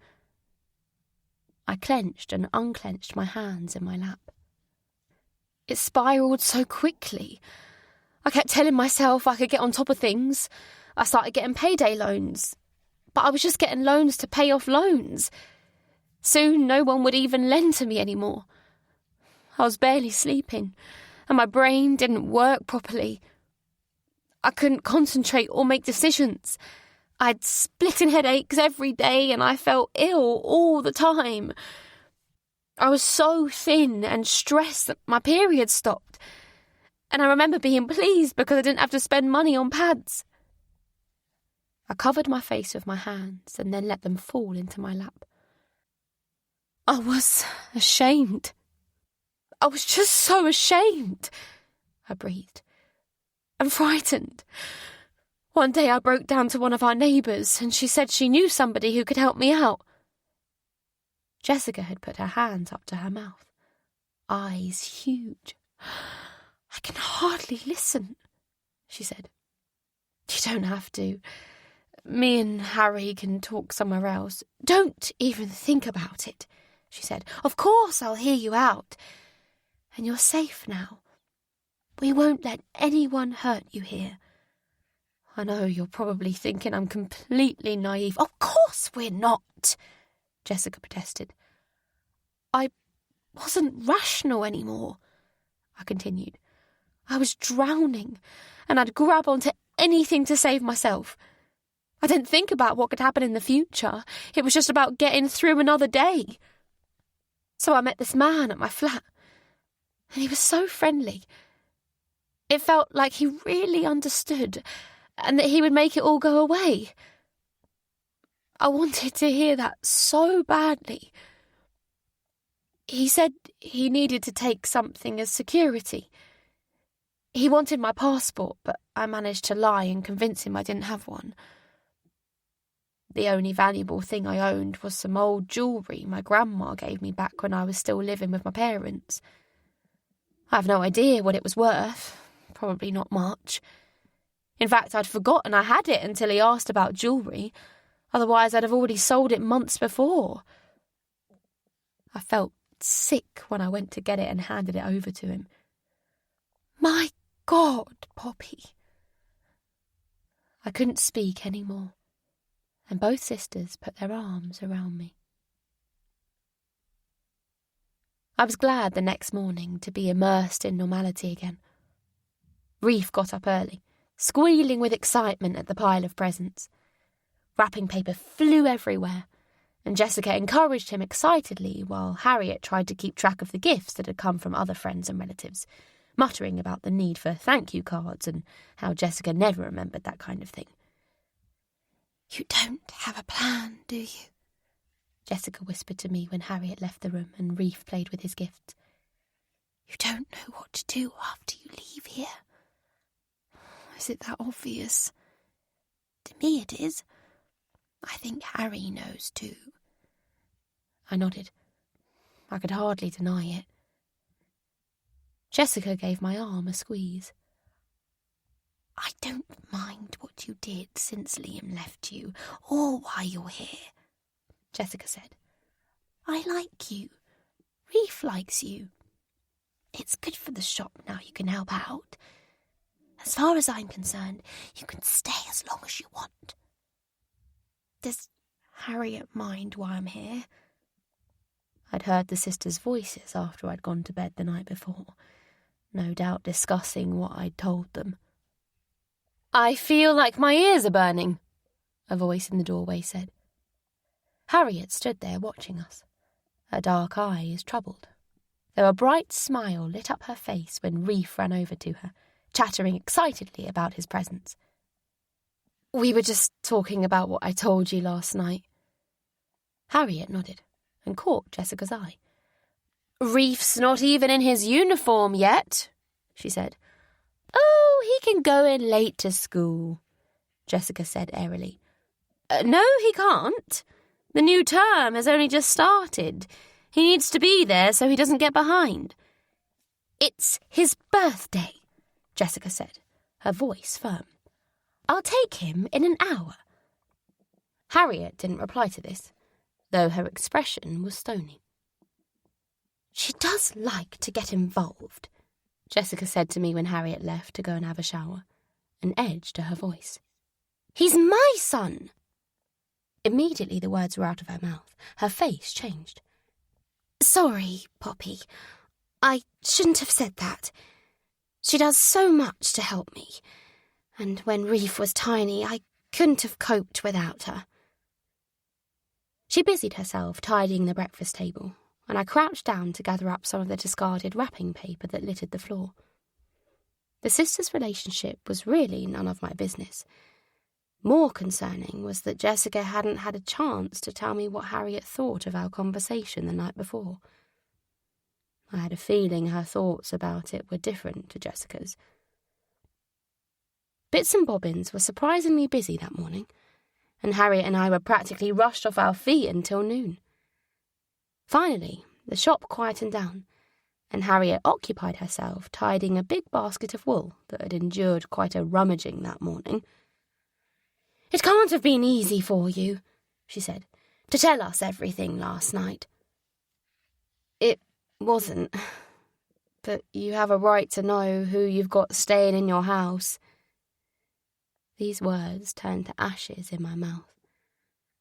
Harriet might believe I'd told them everything, but they didn't know the half of it. Harriet finished arranging the basket and faced me squarely. In her black trousers and bright red shirt, she looked formidable this morning. Since I'd arrived, I'd only seen her in head-to-toe black, and the splash of colour today made a striking contrast. Maybe she wanted to look more colourful for Reef's birthday. She was going to help out at his party in the afternoon while I manned the shop alone. Harriet sighed, and then began to speak. "Poppy, look, I was going to wait until later to say this, but it's probably better I tell you now." It was clear what was coming. "I'll pack up my stuff," I said. "I'll leave once Reef has gone to bed." Chapter 10. "You don't have to go tonight," Harriet said quickly. "You can have a few more days to give you a chance to make plans. The thing is, what you told us took me by surprise. If it was just me and Jess, it would be different. But we have a young child in the house. If some criminal is going to come looking for you..." She paused.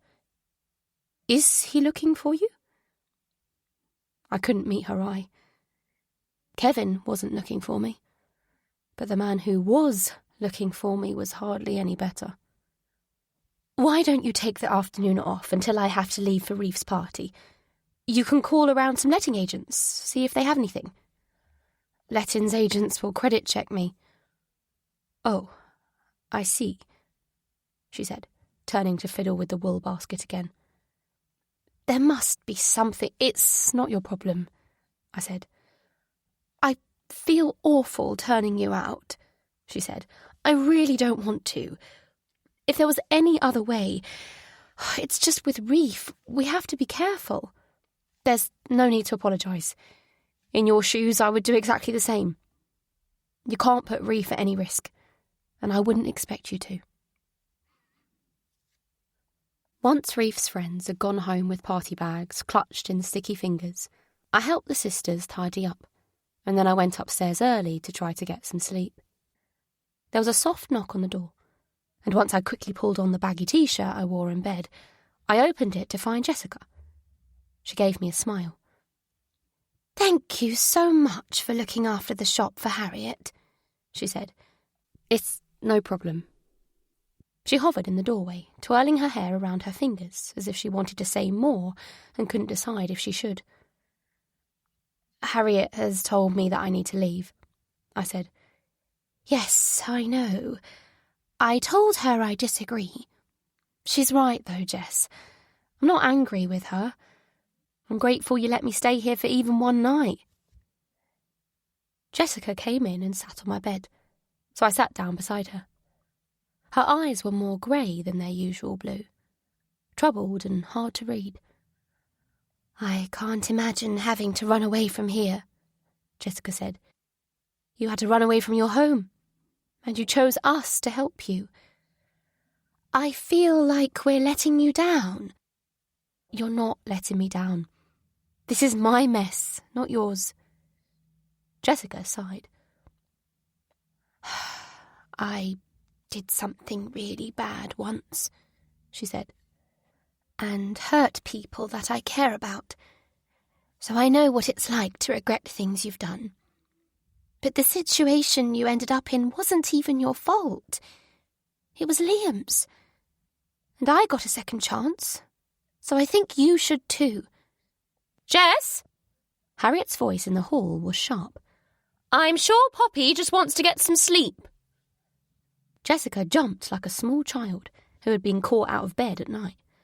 "Yes, okay," she snapped at Harriet. I frowned as Jessica left. What had she been talking about? Perhaps it was something to do with Reef's dad. After all, she'd never said much about him. Nothing that made any sense, anyway. But who was I to judge? She said that what had happened was Liam's fault. But I couldn't blame Liam for all the mess I got myself into. Jessica's secrets couldn't be any worse than mine. The days until my deadline to leave passed alarmingly quickly.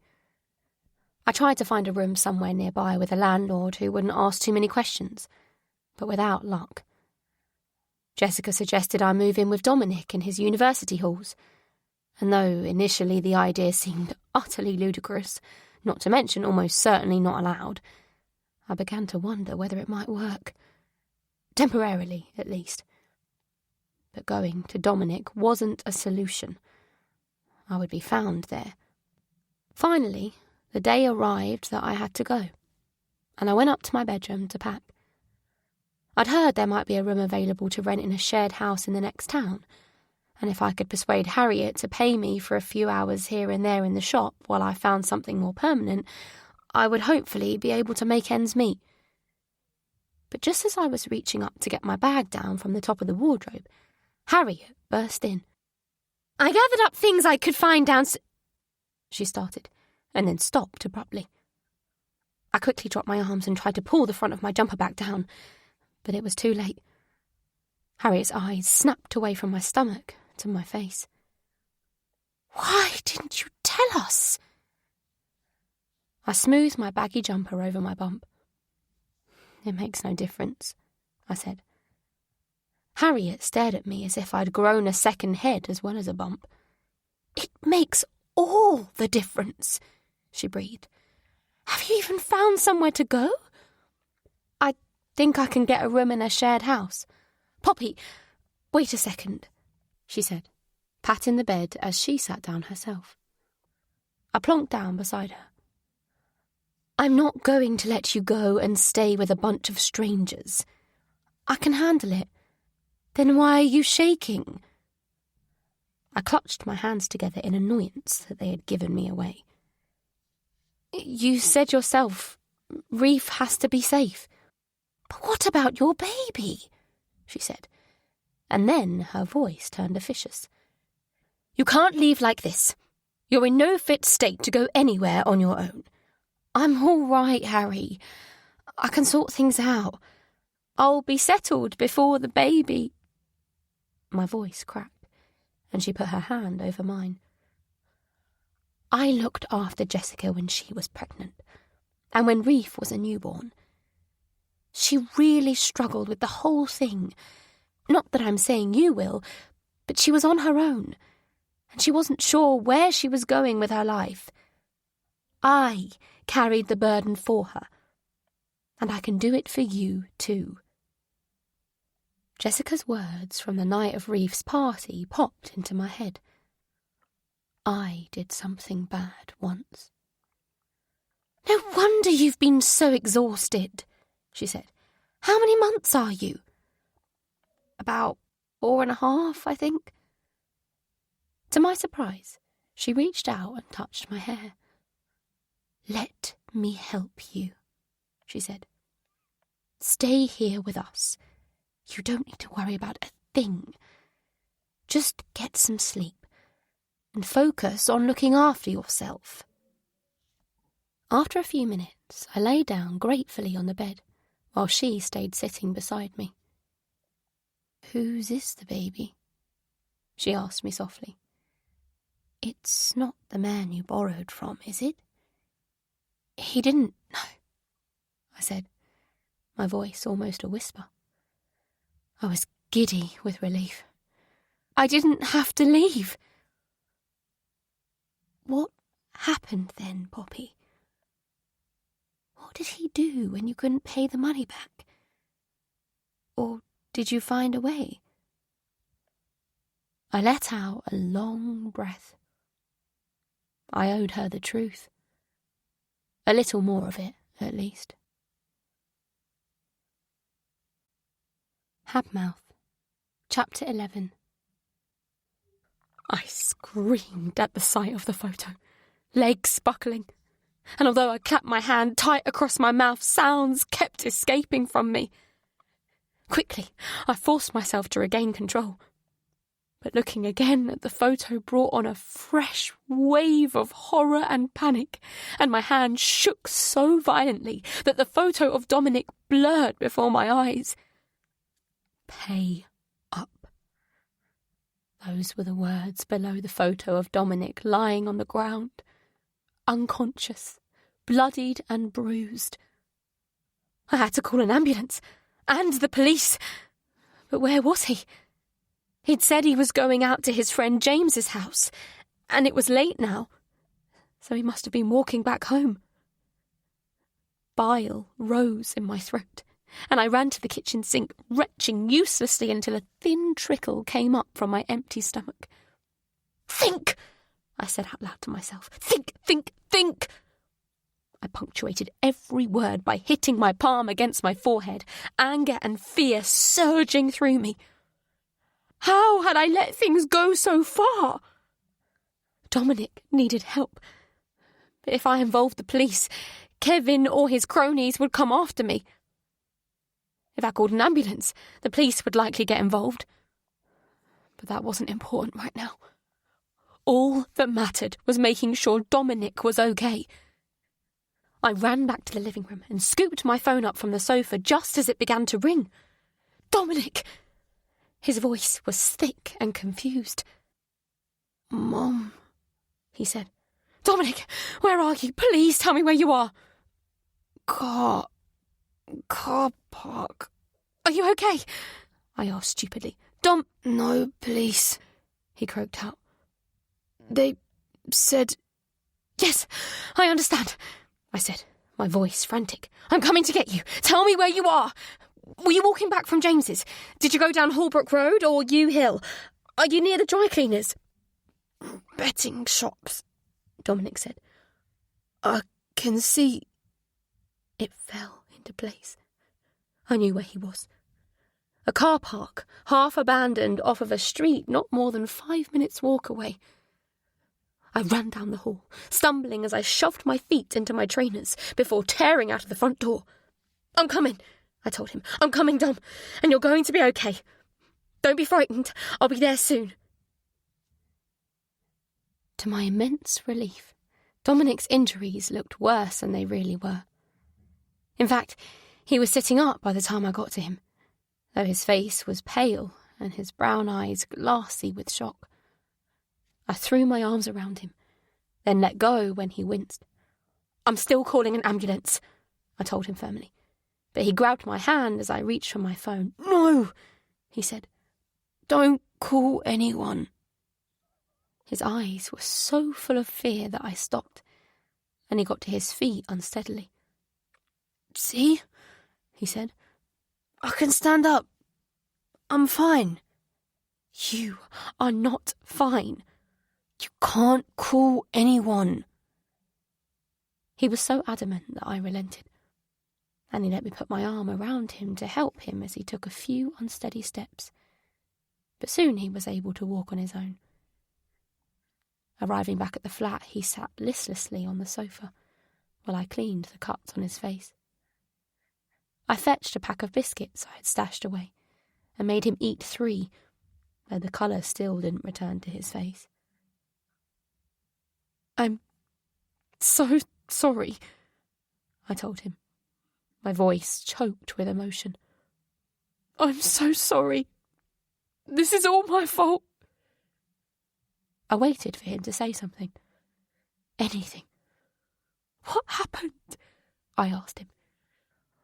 "I was walking home and 2 of them dragged me off the path and into the car park. They said you had to pay them." I tried to take his hand, but he pulled it away. "Why do we owe so much money?" he asked. "You have a good job. We barely own anything. We don't go anywhere. You don't even eat. What did you spend all the money on?"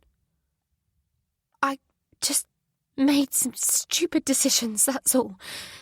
You know me, I said, trying not to upset him further. I'm not clever like you. Your job is sorting out money, he said. Doesn't mean I'm not a bloody idiot when I'm not at work.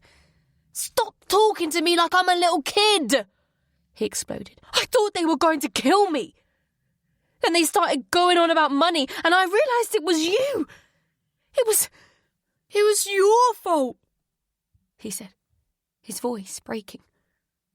If I could go back, I would do everything differently, Dom, I said, my voice high and desperate. I will never, ever forgive myself for this happening to you. Never. So tell me why, he said. Why is our life like this? What did you do with all the money? I just bought stuff, I said, struggling to think of an answer. What stuff? We have no stuff. Are you gambling or something? Did you give it to somebody? Were you scammed? Tell me, Mum. Just tell me. I just... He got up from the sofa and started striding towards the door. You don't trust me, he said. I'm old enough to take a beating for you, but not old enough to know why. This is bullshit, Mum. I reached out to him, trying to seize on some explanation, some new lie. But I couldn't do it. I was too tired to keep on taking the blame. I couldn't be the wall between him and Liam anymore. He shook his head. Fine, he said, if that's how it is. It was your dad, I said, my voice barely above a whisper. Dad? He turned, eyes full of questions. He clearly had no idea. He stole all our money, all my savings. He maxed out the credit card, and then he left.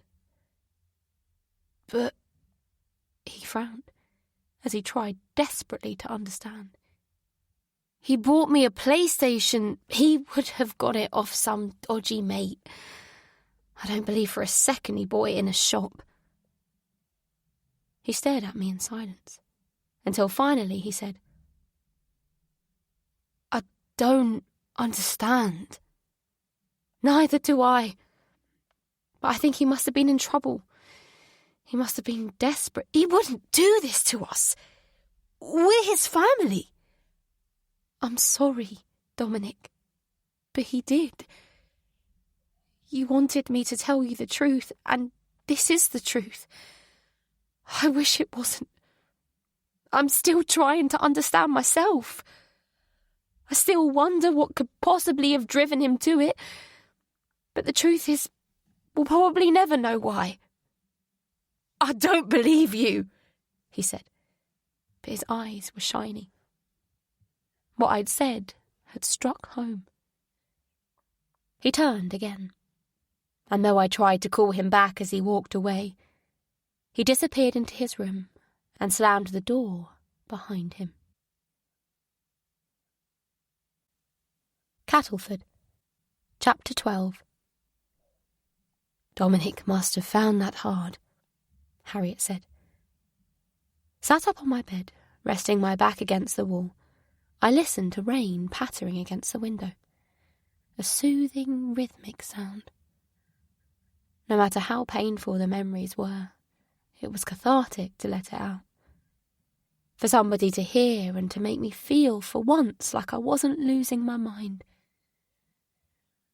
The door gently creaked open, and Jessica came inside, wrapped in a bright pink dressing gown with her hair tied in a ponytail.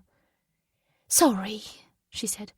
I didn't want to barge in the middle of all that. She shut the door behind her, before sitting down on the sheepskin rug beside my bed and nestling her head against Harriet's legs. How much has she heard? She can't have been there when Harriet realised I was pregnant, or I'm sure she would have said something. I found myself in no rush to tell her about that bit, and apparently neither was Harriet. Dom couldn't accept it when I first said it was his dad, I continued, casting my mind back to the aftermath of the conversation. It was too much to take in. But by the next evening, he'd had a chance to think it through, and he knew I was telling the truth. He was crushed. I crossed my legs and pulled the floral curtain aside to look at the rain, but I couldn't see anything beyond the glass. I wasn't used to living somewhere so dark. We were at the end of the row of houses on Tricklebank Lane, with only the stream and trees beyond, so there was nothing to illuminate the darkness. I let the curtain fall. "Come on," Harriet said to Jessica. "Let's give Poppy some space." "I can't believe it," Jessica said, bursting into my room the next morning. "You're a dark horse, Poppy." "Harriet told you, then, about the baby?" "She did? And she told me she said you can stay. Harriet would never turn you out now. She loves babies." I laughed. "So it's just about the baby, is it?" "Not me." "She never wanted you to go. She just felt she had to for Reef." "Reef is still here, last time I checked." Jessica watched me curiously as I finished brushing my hair in front of the ornately framed mirror hanging on the wall, clashing rather gloriously with the pink and white striped wallpaper behind it. "Does Dominic know you're pregnant?" she asked me. "No," I said. I wanted to elaborate, but I couldn't. They didn't know it all. Not yet. She jumped when Reef called, "Mummy, I can't find my pants," at the top of his little reedy voice. "You've got all of this to look forward to again," she said, beaming at me, before rushing from the room. I put my hairbrush down with a sigh as memories flashed through my mind of walking near the estuary with Dominic when he was little, watching him run, sitting with him on a rock when he demanded snacks, and we talked about the shapes the clouds made. But Dominic was an adult now. How could I possibly have found myself right back at the start, teetering on the brink of watching another child grow from a baby to an adult? "A boy!" Jessica squealed, clapping her hands together in excitement. "Oh, Harriet would have loved to see this." Harriet had been desperate to come to my scan, but it had clashed with other plans she had made, and Jessica talked her out of rearranging. I was glad I had one of the sisters with me. "You've been through it all before," I reminded myself. But that was half the problem. Yes, I loved Dominic more than life itself, but it had been hard doing it all on my own. What would I do longer term when I had this baby? How would I live? I couldn't rely on Harriet and Jessica's charity for the next 18 years. "We could go shopping," Jessica suggested as we left the hospital. "Buy a few baby bits. I would give you Reef's old clothes, but I sold nearly all of them. I just kept one little outfit so I can remind myself how small he used to be." I was about to say no, but I reconsidered. I had a little bit of cash. I could get some basics, nothing fancy. It would be nicer to do it with Jess than on my own. She drove us to the shops, and with her enthusiastic encouragement, I ended up stocking up on half my own body weight of tiny clothes, muslins, bibs and blankets, and then we retreated to a coffee shop. "I remember Harriet taking me shopping when I was pregnant with Reef," Jessica said, as I rearranged the shopping bags piled beside our table to let a couple of mums with pushchairs pass by. "I had no idea what I even needed." I settled back on my slouchy armchair and watched people bustling by outside the window while I enjoyed this moment of respite. My feet were aching, and I was glad to get out of the busy shopping centre and sit down. "It's great she's so hands-on," I said carefully. I had witnessed other little clashes they'd had over small details of Reef's upbringing. Jessica's laissez-faire approach at odds with Harriet's tendency to control and organise. "Was she hoping to start a family with Ben?" I asked. Jessica put her cup down a little too hard on its saucer. "Sorry, I didn't mean to pry. I know she doesn't like talking about Ben and the divorce." She was silent for a moment. "She desperately wanted to have children," she said at length. "But it didn't happen naturally. And then their marriage fell apart." "That's such a shame." "I've tried to get her dating again," Jessica continued. "I said she doesn't have to be alone forever just because of him. But she doesn't want to date.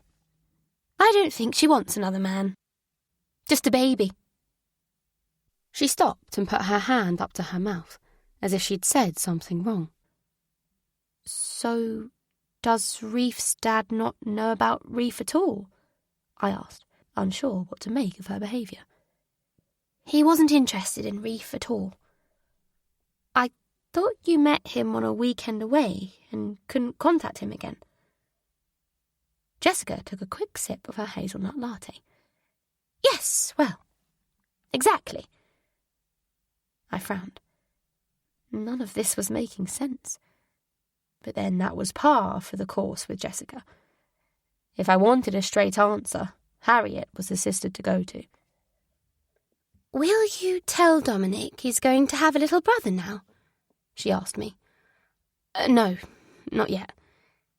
It's not something I want to spring on him in a phone conversation. I should tell him in person." I leaned forward a little. I had to seize the moment. "Jess, what you said to me once about having done something bad, was it to do with Reef's She looked at her watch. "We need to go and pick Reef up," she said. "I didn't realise how long we'd been." She leapt to her feet, and I followed her out of the cafe, glancing at the time myself. It wasn't that late. Jessica just wanted the questions to end. Chapter 13. "It's incredible, isn't it?" Harriet said as she handed back my scan photo a little reluctantly. "To have a tiny life growing inside you." "He's certainly using up space that used to be bladder," I said. "I think Poppy feels daunted by doing it again," Jessica said offhandedly, as she stood in the corner of the kitchen unloading the washing machine, before opening out the airer ready to hang out Reef's school uniform and little clothes to dry. "Sorry," Harriet said to me quietly. "Jess does come out with things bluntly sometimes." "Jess thinks it's much quicker and easier if everyone just says what they feel," Jessica said. "You know what I was like after Reef was born. Pretending I was okay wouldn't have achieved anything, would it? I had postnatal depression and I needed support. If Poppy is worried, she can say so. We're hardly going to judge her." "I'm all right, honestly," I said. "Maybe a little daunted, that's all." "Well, Poppy has our support," Harriet said to Jessica, seemingly unaware that I had spoken. "If she needs it." Jessica paused, a little white polo shirt hanging limply from her fingers as she frowned. "It's Poppy's baby, though, at the end of the day," she said, somewhat cryptically. Freezing January soon turned to a mercifully mild February. Signs of life beginning to emerge in the village and in the sisters' cottage garden.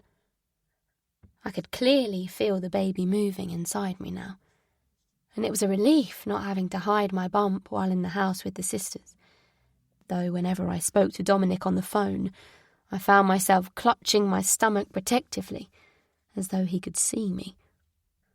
Not that Dominic posed any threat to the baby, of course.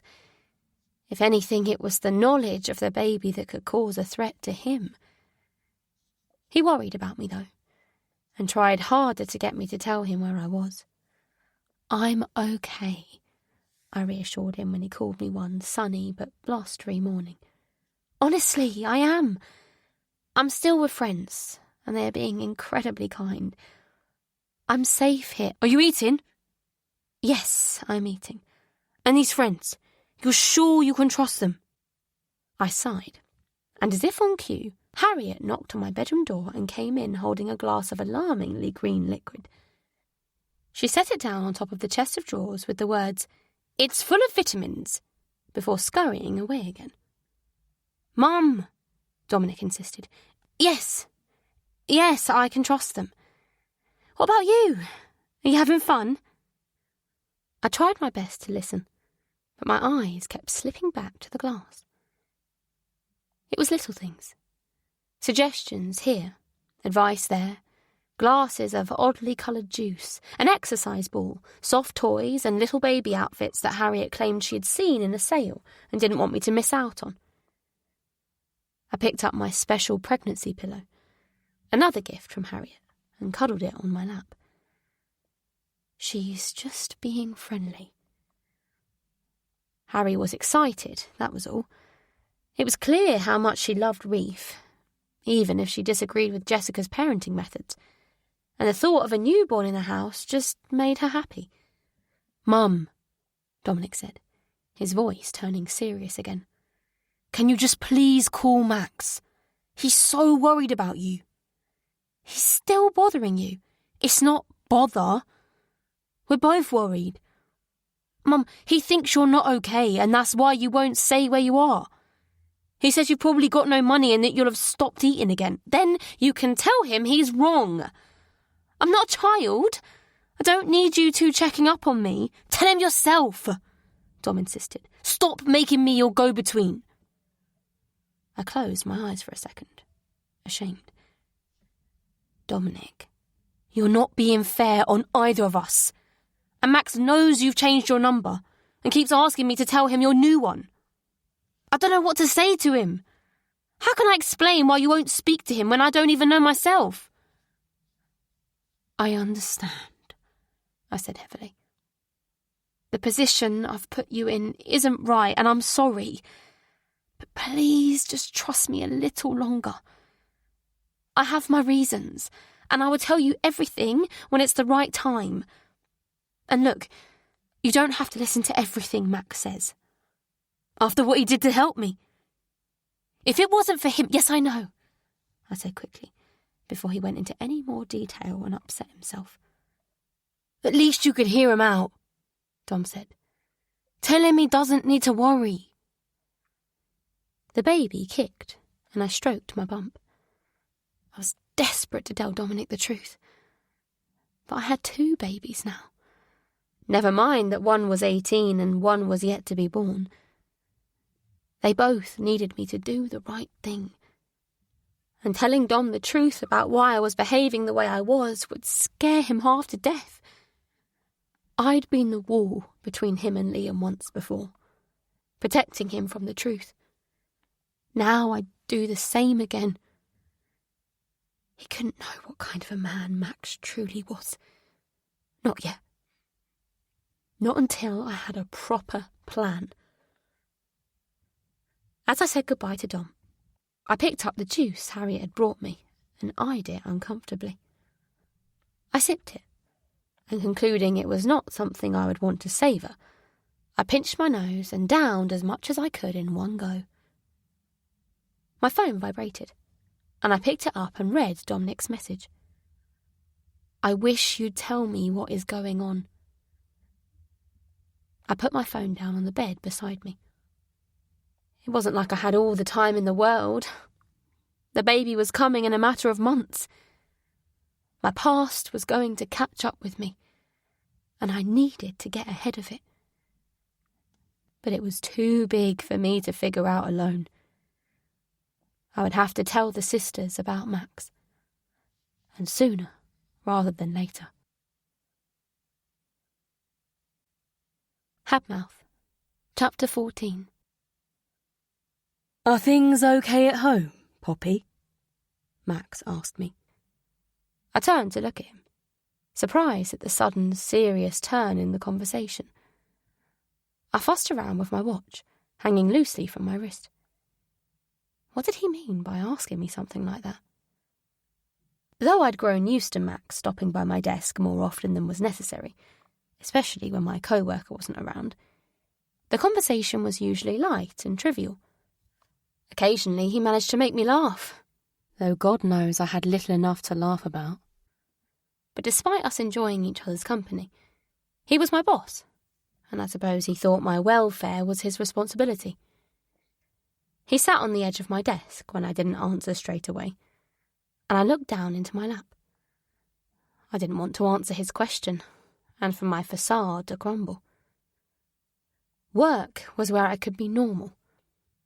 I wanted it to stay that way. How's Dominic? He continued when I didn't reply. He's good. I forced myself to look at him. His hazel eyes were warm, and although I found his combed-back hairstyle, flecked as it was with white, a little bit silly, like he was trying to be Dominic's age, it made me smile to look at him. At least, it usually did. Today I was intimidated by his immaculate suit, matching, no doubt, an immaculate life. He was neat and ordered, while my life was bleak and chaotic. I didn't want him to know how badly I'd messed up. I didn't want anyone to know. Max, I've got a lot to get through this morning. Has Dominic started thinking about universities yet? He said, as though he hadn't heard me. It must be almost time for that. Yes, he's applied already. What does he want to study? Botany. Ah, yes. You told me he likes plants. He bought you all of these on your desk, didn't he? I glanced up at the row of green lining the back of my desk. A Chinese money plant, a snake plant, and several others whose names I'd forgotten. Dominic would know what they were all called, even their Latin names. The plants always made me smile, or at least they used to. Now thoughts of Dominic made guilt bloom in my stomach. My one job was to keep my son safe, and I'd invited Kevin into our lives and got my son beaten and terrified in the process. I mentally shook myself and tried to focus on what Max was talking about. He didn't buy most of them, I said. They're houseplants he took cuttings from, or divided to make new plants, and I said I'd have them here. He's so clever with things like that. There was a pause as Max seemed briefly unsure what to say. Look, Poppy, I know you're busy, and I'm sorry if I upset you, asking if you're okay. You don't have to talk to me, but if you do want to, my door is always open. I'm fine, I said, my voice brittle. He smiled as though something had just occurred to him. Have you taken Dominic to the botanical gardens, if he's into plants? They're not far away. Not recently, I said. An uncomfortable feeling of loss and longing crept over me as I recalled a younger Dominic racing around the glass houses with delight, stopping from time to time to stare at some exotic specimen or another. It wasn't somewhere we'd been able to afford to visit often, but I tried to take him once or twice a year when he was a child. Now it would be impossible. I'm only asking because my sister used to love it there. She died 8 years ago now, but I go every year on her birthday. Usually with our parents, but it's getting a bit much for them now. I was wondering, maybe it's a silly idea, but would you and Dominic like to meet me there when I go this weekend? My treat. He paused, and keen to encourage me, he added, You'd be doing me a favour. Really. I'm not looking forward to going on my own. Taken aback by his invitation, I stared at him stupidly. I can't drive, I said finally. Me and Dom used to take the bus. but it's not very regular. He waved that excuse. Was it an excuse? Away. I'll pick you up. I was about to say no, but I paused. Why was I trying to say no? He wouldn't realise about my debt, about Kevin, about any of it, just from me going out on a day trip with him. I'd like that, I said. But Dom is 17 now. Going out with us for the day probably won't appeal to him much, even if it is a visit to the gardens. I understand. I will ask him, though. The phone on my desk started to ring, and Max stood. Even if he doesn't want to, will you still come along? I nodded, reaching out to answer the phone, and Max smiled as he left. Perhaps his life wasn't so immaculate after all. I already knew he was single, but it had never occurred to me that perhaps he was lonely. I drew in my breath sharply at the knock on the door. After Dom's attack, I was keeping up with my payments to Kevin. But he still frightened me, and my heart leapt to find it was only Max with some pizzas. I invited him in awkwardly, uncomfortable to show him our bare flat. I'd sold anything non-essential that was worth selling, leaving what felt like a featureless husk of a home. But we'd got on so well at the Botanical Gardens and on a couple of dates since then that I put my misgivings aside.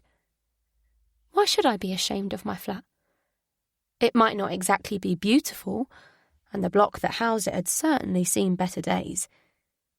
But anyone who really cared about me wouldn't be bothered about that.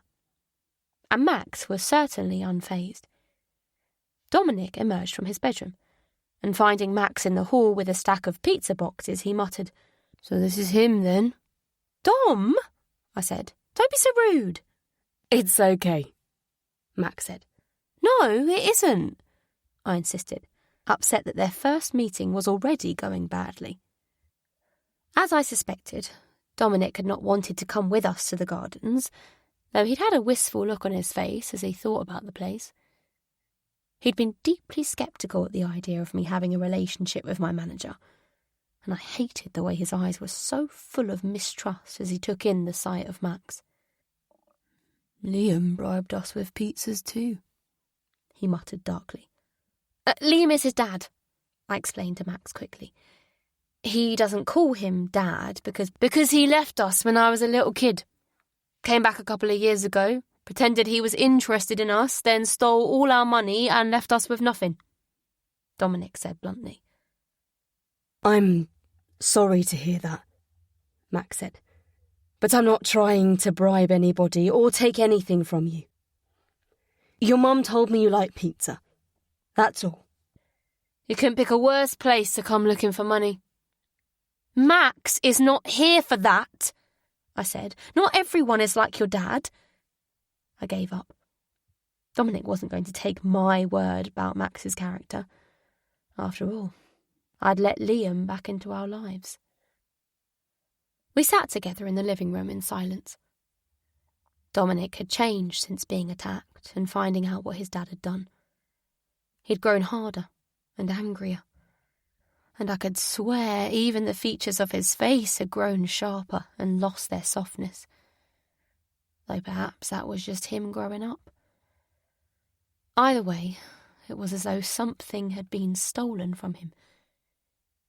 His faith in people, I suppose, and I'd give anything to bring it back. Though he was still clearly upset, I was glad Dominic managed to eat, and I took my own first bite of pizza. The flavours exploded on my tongue, and for a while I completely forgot Max was sitting beside me as I stuffed down the food until I couldn't fit any more in. "Sorry," I said when I realised he was looking at me. I was just... "Really hungry?" he said. "There's no need to apologise." He looked around the living room, as if trying to find something to compliment. "That plant is interesting," he said as his eyes came to rest on Dominic's pitcher plant. "I gave him that for his 14th, I said. "It eats flies." "What do you do in the evening?" Max asked curiously. "Only I can't see a TV." "Mum's loan shark took it," Dominic said as he finished off his pizza and placed the empty box on the coffee table. "Dom! "Why are you pretending?" he said. "Please, Mum, please stop trying to believe you can sort everything out. You can't sort this out. And it's not your fault. I accepted that stupid PlayStation. I let Liam. It is certainly not your fault," I said, my voice rising. "I'm the adult here, and I'm to blame, not you. Don't you ever start thinking otherwise." "All right," Max said calmly. "Let's just stop for a minute. Poppy, how bad is this? Did you really go to a loan shark?" He paused as Dominic abruptly got to his feet. He returned from his room with the bills from the kitchen drawer and dumped them in Max's lap. "Dom, those are private," I said, reaching out to take them back. But Max had already unfolded one of the letters. Dominic picked up a new one from the coffee table that I hadn't noticed and thrust it towards me. When I opened it, it was immediately obvious why he was so on edge. "We're being evicted," he said. "I found this when I got home from college." I couldn't speak. I just stared at the letter. "Are you using our rent money to pay Kevin?" I couldn't answer. It wasn't like I hadn't expected this. In my desperation to stop Dominic being beaten up again, nothing else mattered. The rent had been one thing I hadn't wanted to touch in the past. But nothing was sacred anymore. Not compared to my son's life. "We need help, Mum. If Max is your boyfriend now, he should know about this, shouldn't he?" Max had continued studying the stack of paperwork quietly, as both me and Dominic turned to him. "How long has all this been going on for?" Max asked at length. "Since Dom's dad stole the money," I said. "It's got worse and worse." He nodded. "Well, I can pay some of these off for you. It'll get at least a few people off your back." "No," I said. "I can't be in debt to anybody else." "For God's sake!" Dominic exploded. "Take his money, Mum! It's not as if he looks like he can't afford it." I was about to reprimand Dominic, but the look on his face stopped me in my tracks. His eyes were desperate and pleading. He was pale, and he was shaken. He wasn't being rude. He was just scared. Terrified. "This Kevin person Dominic mentioned," Max said. "I'm assuming you don't have any paperwork from him." I shook my head. "How much is he saying you owe him?" "He won't give me a number," I said, my voice almost a whisper. "I've paid back what I originally borrowed many times over. But because I missed some payments, he starts going on about interest, and I sighed. I don't think he's ever going to stop." "You don't have to give him anything," Max said. "You do realise that? The loan isn't legal. You can go to the police." "No," I said. "It's bigger than just Kevin. He had Dominic beaten up. I don't know how many of them there are. If someone realises I've gone to the police..." Max was silent for a long time. "Poppy, can I talk to you alone for a minute? There might be another way I can help." Cattleford, Chapter 15. "Like a knight in shining armour," Jessica breathed when I told the sisters that night about Max. "What did he do? Did he kill Kevin for you?" I almost spat out my mouthful of tea, and Jessica laughed. I was joking, she said. He would deserve it, though, she concluded, before turning back to the instructions for the flat-pack cot that had arrived that afternoon. Bits of wood and fixings littered the floor, and Harriet had nearly hit the roof when she'd walked in and witnessed Jessica's slapdash approach to furniture assembly, insisting Jessica read the instructions from start to finish before doing anything else. I shifted uneasily on the sofa. I wanted to help with the cot, but I was feeling drained, and Harriet had insisted I leave it to her and Jessica. I braced myself to explain the next part of my story.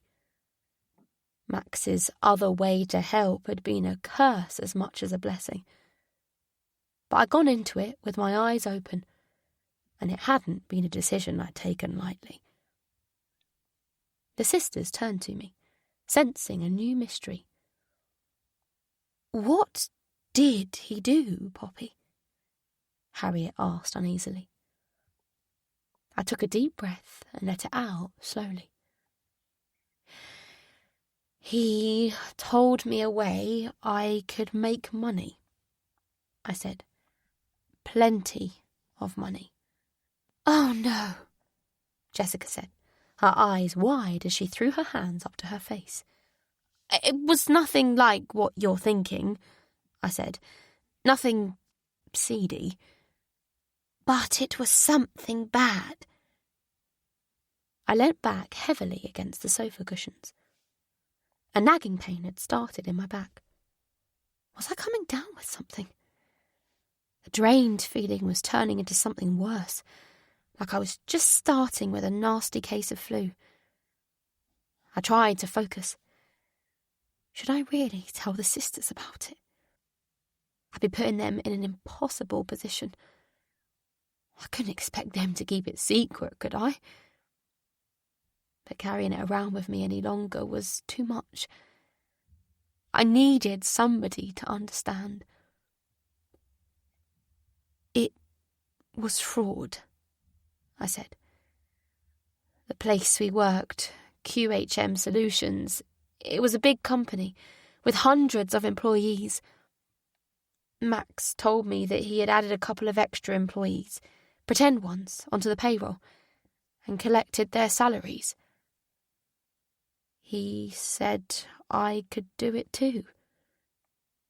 Just a couple of months of collecting 3 salaries instead of 1. Maybe you could get rid of Kevin once and for all." "So his solution to your problem was to dig yourself into an even bigger hole," Harriet said, disgusted. "If he actually cared about you, he would have supported you in reporting Kevin to the police. That's what you needed." "I know," I said.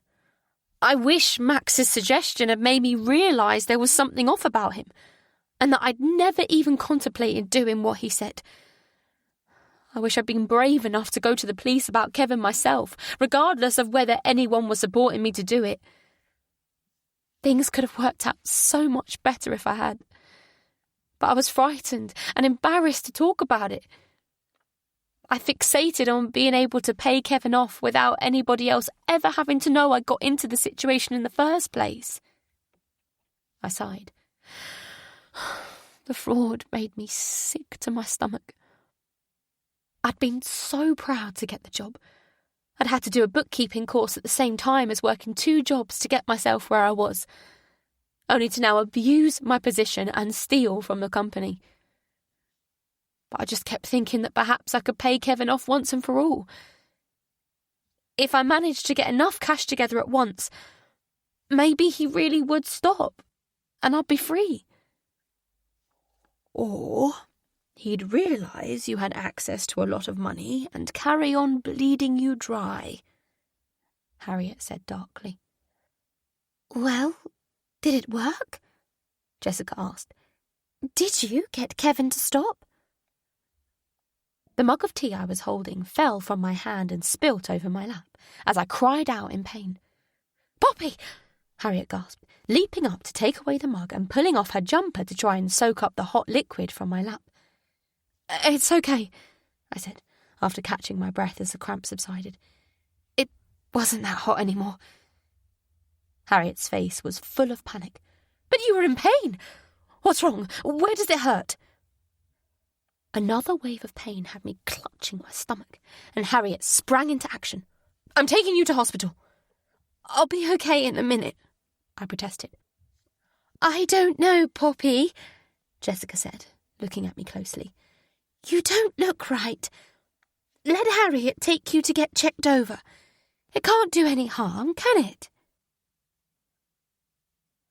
"How are you feeling?" Harriet asked as she handed me a glass of water and I swallowed some antibiotics. "Tired," I said, "and relieved, I guess. I wish I hadn't dragged you out to hospital. I should have waited until the morning and asked to see my midwife." "You were in pain, Poppy, and you were worried. And you didn't drag me anywhere. We both thought something was wrong. And something was wrong. Urinary tract infections can cause complications during pregnancy. I was looking up all the causes of the abdominal pain while you were talking to the doctor. You can't be complacent about these things. The sooner it gets sorted, the better." In fact, Harriet had been keen to stay stuck by my side the entire time I was in the hospital. But I started to find her overbearing and insisted she should stay in the waiting area. Clearly, she had spent the time absorbing all the pregnancy medical advice the internet had to offer. She was still watching me closely. "All this dragging, upsetting stuff up from the past, it's not good for you. You're making yourself ill. You should get some rest, and you don't need to come into the shop tomorrow." I made my way out of the kitchen, and Harriet followed me upstairs, asking if I needed anything. "Honestly, Harry, I'm okay," I said, trying not to let any irritation creep into my voice. "She just cares about me. That's all." But then, at the top of the stairs, I swayed a little on my feet, and she rushed to support me. "You are not okay," she stated. "You're under too much stress. Maybe I should call your midwife tomorrow." "No," I said, as I reached my limit. Would she ever stop fussing? I tried to calm down. I just want to go to bed. Can we talk about this in the morning?" "You are not taking your health seriously, and that's not your responsibility. Nothing is more important than the baby," Harriet exploded, her cheeks colouring. Immediately, she tried to backtrack. You and the baby. You're a package. For the baby to be okay, you need to be okay." I took a deep breath and counted to 3 very slowly in my head. The last thing I needed was a full-blown row. "Thank you for tonight. I didn't mean to get irritable, but I don't feel good and I just need a bit of breathing space." For a second, I thought she was going to argue, but instead she said, "I'm sorry, Poppy. I don't know what came over me." I made it into my room and sat on the bed, stretching my legs out in front of me. Harriet was in the doorway, looking so chastened that I felt a rush of sympathy for her. "Harriet," I said softly before she left me. "Jessica told me you wanted to have a baby with Ben." Harriet nodded, but didn't respond. "I'll bring you up a glass of water if you want," she said instead.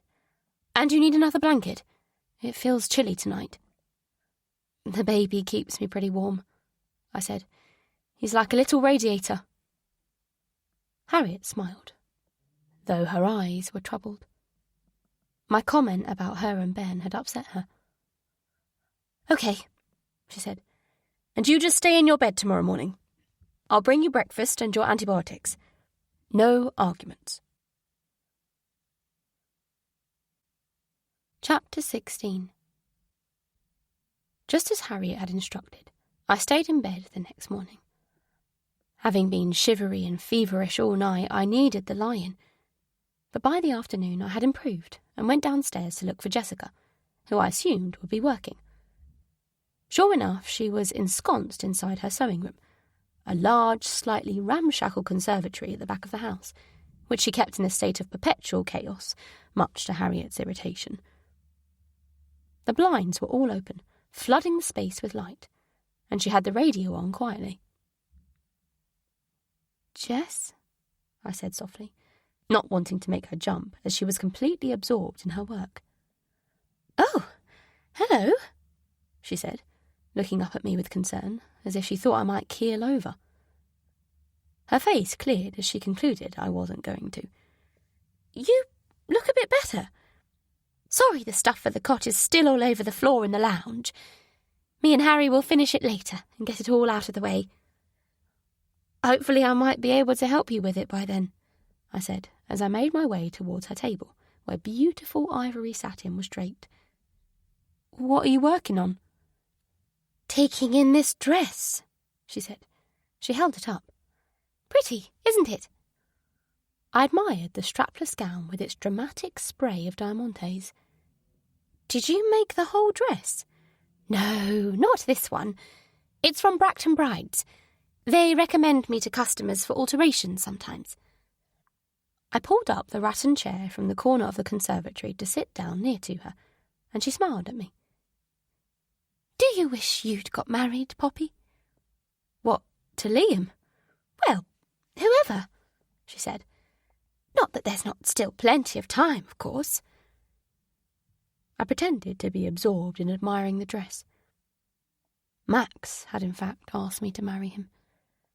But I had not got so far as dress shopping, let alone walking down the aisle. "I would like to have a wedding. The big dress and all the rest of it," Jessica said. "But I don't think I would want to be married. Having someone around, getting in your face all the time, it seems bothersome." "I suppose people aren't so bothersome if you love them." You could well be right," she said thoughtfully. "And besides, Harriet is around all the time, and you're fine with that." A searching tone crept into my voice as I said the last few words, as if I was daring Jessica to admit she wasn't fine with it. But she didn't answer me directly. "I heard raised voices when you got back from hospital," Jessica said. "It woke me up. Sorry. I wasn't sleeping properly anyway. I was worrying you'd gone into early labour or something. Harriet told me what happened, and she was grousing about you not looking after yourself properly when she was in the kitchen making you breakfast this morning. She doesn't need to do all this stuff for me." "That's what I said. I said you're a grown woman with an 18-year-old son you brought up alone." "I did appreciate her taking me to hospital, and it was nice to have breakfast in bed, I have to admit. But, well, it's getting a bit much. She just cares about me," I said. "Maybe I'm not used to having people care for me. I'm worried I was horrible to her, snapping at her like I did. But she was saying she would call my midwife and that I wasn't taking things seriously. Nothing is more important than the baby." That was what Harriet had said. That was what had turned round and around in my head all night. "It was a difficult situation for her when I had Reef," Jessica said, as she absent-mindedly stroked the dress on her workbench, her fingers tracing over the glittering diamantes. "She was so keen to start a family with Ben. Then their marriage broke down, and all of a sudden there I was with a new, unplanned baby that I was struggling to bond with. And it wasn't a good combination of events. It must have taken everything she had to take me and Reef under her wing. I just worry..." I struggled with how to sum up my feelings. "She's getting very attached to the idea of there being a new baby in the house, and I don't want her to end up getting hurt. I will have to leave eventually. This little bubble I'm in here can't last forever." Jessica shrugged. "Maybe it can," she said. "Why not? Just because what we've got here isn't a normal family doesn't mean it can't work out. Reef and your baby. It's like they'll each have 3 mums for the price of 1. Doesn't seem like a bad deal to me. In spite of Jessica's words, I stepped out of the shower a few days later to the sound of a blazing row downstairs in the kitchen. Dashing quickly to my room, I pulled on some clothes and tried to make out the words of the argument. But I couldn't. I bumped into Reef coming up the stairs as I made my way down, and his face was frightened. I gave what I hoped was a reassuring smile. Are your mummy and Auntie Harry arguing? He nodded, eyes wide, and I sat down on the stairs and pulled him close to me. Do they argue a lot? I asked him softly. Sometimes, he said, after thinking it through for a moment. Why don't I put the TV on for you? You stay in the lounge for a bit, and I'll see what's going on with Mummy and Auntie Harry, okay? I got into the kitchen as the argument reached a head, and Jessica screamed that she was going away for a few days and taking Reef with her. "It's Thursday," Harriet said. "You can't keep dragging that poor boy out of school at the drop of a hat. He doesn't know whether he's coming or going." That poor boy, Jessica said. You mean the boy that I dedicate my whole life to? The boy I try to make sure has some fun and can escape your miserable clutches. "Look, let's just take a breath," I said, though the sisters barely noticed me.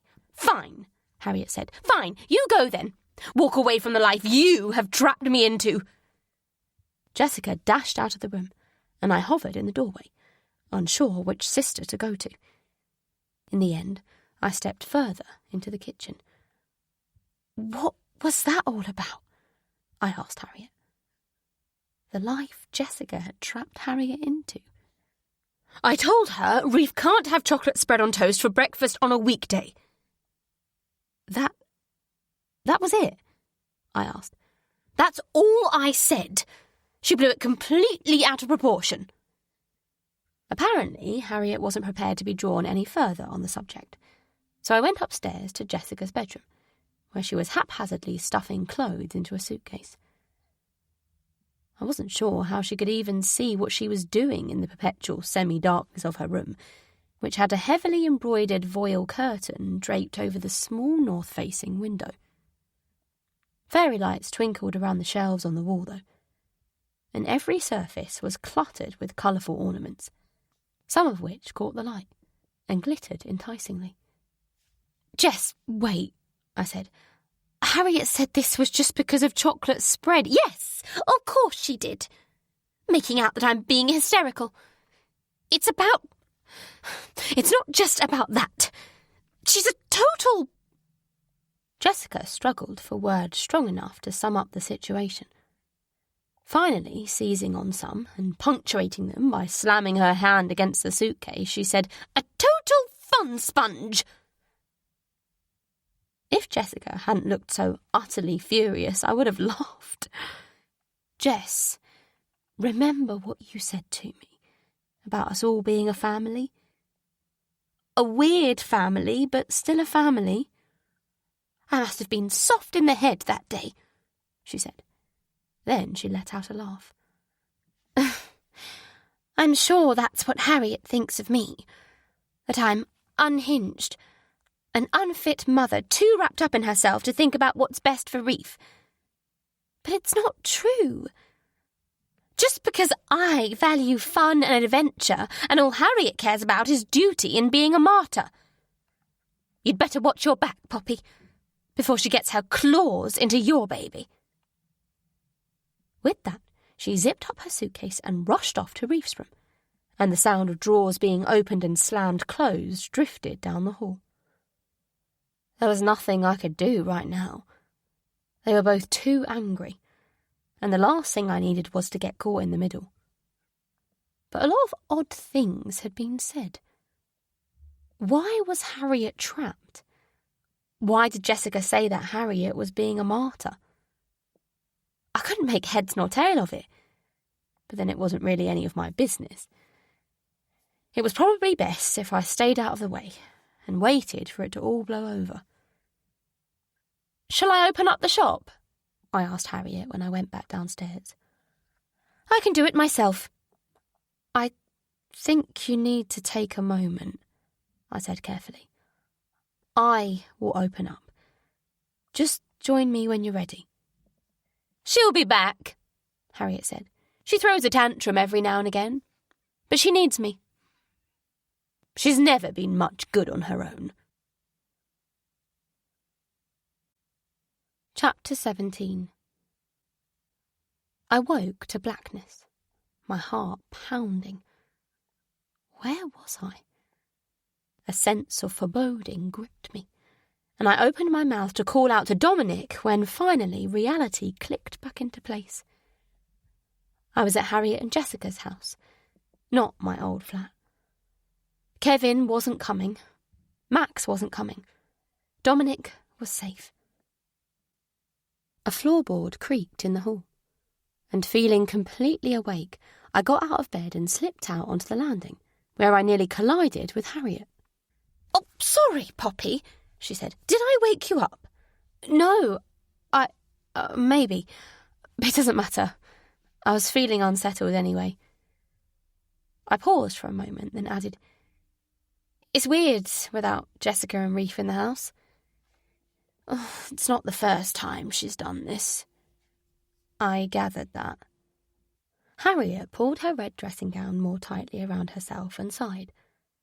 Her eyes had a puffy look, and her face was drawn. Had she slept at all? It didn't look like it. We have a big argument sometimes, and she storms off, she said warily. But she comes back again. Our personalities clash. We rub along okay together for the most part, but then it blows up and it takes a day or two for the air to clear, and for us to realise we need each other. I was going to make a cup of tea, I said, touching her shoulder gently. I don't think I'll be able to sleep again for a while. Do you want one? Yes, and I'll make it, she said. You go and put your feet up. Harry, no arguments. I'd rather be doing something. I don't want to just sit and think. It was easier to do as she asked, so I curled up on the living room sofa.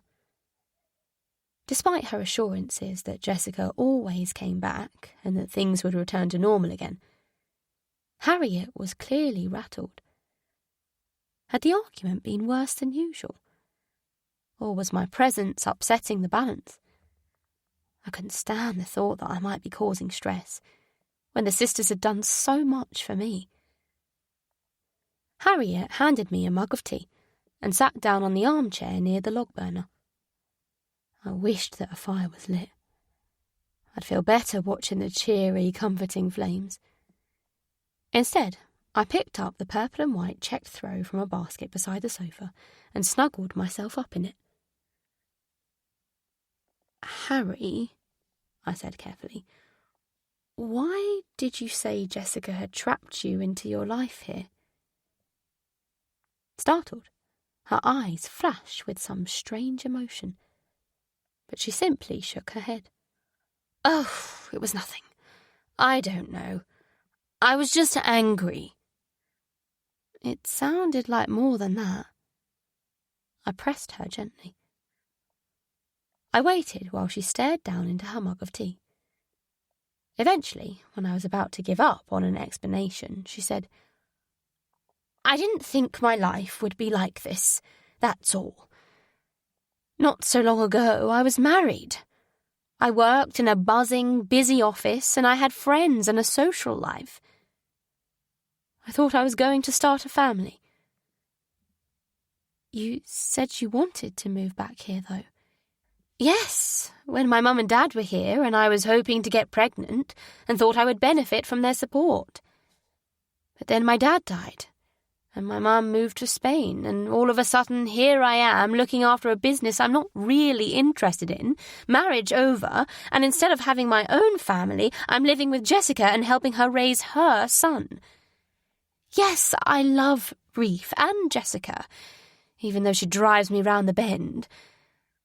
But I don't feel like I have my own life. I'm just holding together other people's lives. She quickly gulped down some tea. Does that sound awful? No, it doesn't. I completely understand. I know that none of us can predict how our future will be. We make plans and then life comes and sticks a great big oar in and you just have to get on with it. But sometimes I want to run away. Jessica thinks I like all of it. The responsibility of running the shop and helping with Reef and everything. But the truth is sometimes I would like to drop everything and escape the way she does. Perhaps you should tell her that, I suggested. Maybe it would help if she knew. Harriet shook her head. She needs to feel that I'm solid and dependable. She's more vulnerable than she seems. I wasn't too sure this was true, but Harriet had spent a lot more time with Jessica than I had. Perhaps there were sides to her I hadn't seen. I don't suppose this is how you imagined your life would be either, Harriet said. No, I'm not sure I could have imagined what has happened to me. Sometimes the whole thing is beyond comprehension. So, what did happen in the end? Harriet asked me. Did you pay off Kevin with the money that you... She stopped, clearly reluctant to say stole. I tried to, but it didn't work out quite how I hoped, I said, almost wincing at the understatement. What happened then? Harriet asked. You're feeling up to talking about it now, aren't you? You seem a lot better. Yes, I said heavily. I can talk about it. Habmouth, Chapter 18. The inevitable sound of Kevin pounding at the door didn't even startle me. I knew it was coming, and I was prepared. I took some deep breaths. I'd rehearsed the conversation in my head 100 times. If I wasn't able to convince him now, I never would be. All I had to do was get him to understand that although I'd used all the money I'd usually pay him to make a dent in my rent arrears, and hopefully avoid eviction, in just a few weeks I'd be able to give him far more than usual once I had the money from my fraudulent payslips. Not that I'd explain where the money was coming from, of course, but waiting just a little longer for a much bigger payment was the logical choice for him. He had to see that. Surely. Then perhaps I could keep my home and pay him off. I just had to hold my nerve and not let him get to me. Once Kevin burst into the flat, slamming the door closed behind him, I tried to keep my exterior unflustered, even though my pulse was racing.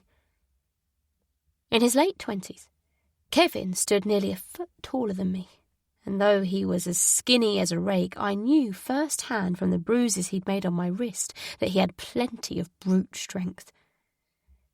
God knows how he'd seemed charming and understanding when he'd first spoken to me. I guess he was like Liam. He had all the chat when he was trying to win someone over, but it was hollow and meaningless. "Are you having a fucking laugh?" he said when I tried, as calmly as possible, to outline the reasoning behind not having the money ready for him. "I can pay far more than I usually do if you just give me a couple of weeks longer," I said, trying to hold his gaze. I was not going to let him bully me. Not today. "I can pay back everything in 2 or 3 months, I think, if you tell me exactly what I still owe." "Do you think I'm stupid?" he said, glaring at me. He was in a bad mood today. Not that he was ever exactly cheery with me, but his blue eyes had had a mean glint in them from the second he stepped into my flat. He was looking for confrontation. "You're paying now." Otherwise, your boy is getting his head kicked in." "Listen to me," I said. "I am not lying. By the end of this month, I'll have more money coming in. Far more. Give me a little longer, and this works out better for you." He stared at me incredulously, before grabbing me by the elbow and dragging me into the living room. Shoving me to one side, he glanced around as if looking for something, then stepped through to the kitchen. "I don't have anything valuable," I told him. "There's nothing left to take." He opened and closed a couple of cupboards until he found the one with my glasses and mugs inside. He wasn't looking for anything to take. He was looking for something to smash. My favourite pink mug, bought back when me and Dominic had been happy and safe, smashed into pieces on the kitchen floor. "That is your boy's head." I dug my nails into my palms, trying to seize on something. Anything to say. "You hurt Dominic and you get nothing," I said wildly, stupidly. He strode across to me and gripped my chin in his hand. "Oh, I'm getting something," he said, pushing me back towards the wall. His breath was hot on my face as his hand pressed between my thighs, and in a fit of rage I shoved him away and slapped him. My hand flew to my mouth. What the hell had I done? My face exploded with pain as he punched me, and I dropped to the floor. But I held my hand out to him, pleading. "Don't hurt Dominic," I said. "Please." I could taste blood in my mouth, and when I reached up to my face, my fingers came away red. "I'm not going to hurt him. I'm going to fucking kill him. And before he dies, I'm going to tell him his mum didn't love him enough to pay what she owes." I struggled to my feet, grabbing at him as he started to leave. "Stop," I said, my voice rising hysterically. "You can do what you want to me. Just leave Dominic alone." "I want my fucking money!" he yelled at me, shoving me so hard that I fell and found myself at his feet again. I curled up as he kicked me until the world faded away. I opened my eyes at the burst of voices. I must have blacked out for a few seconds, but Kevin was still in the flat. And so was my son. "Dom!" I called out with all the strength I had. "Dom! Run! Run!" My voice was broken and cracked, and I struggled to focus on the two of them. Once my vision cleared, the shock of what was in front of me made me cry out. "Dom! No!" I sobbed. I tried to get up, but the pain almost made me black out again, and I slumped to the floor, eyes fixed on the pair of them. Somehow, inexplicably, Dominic was holding a kitchen knife and threatening Kevin with it.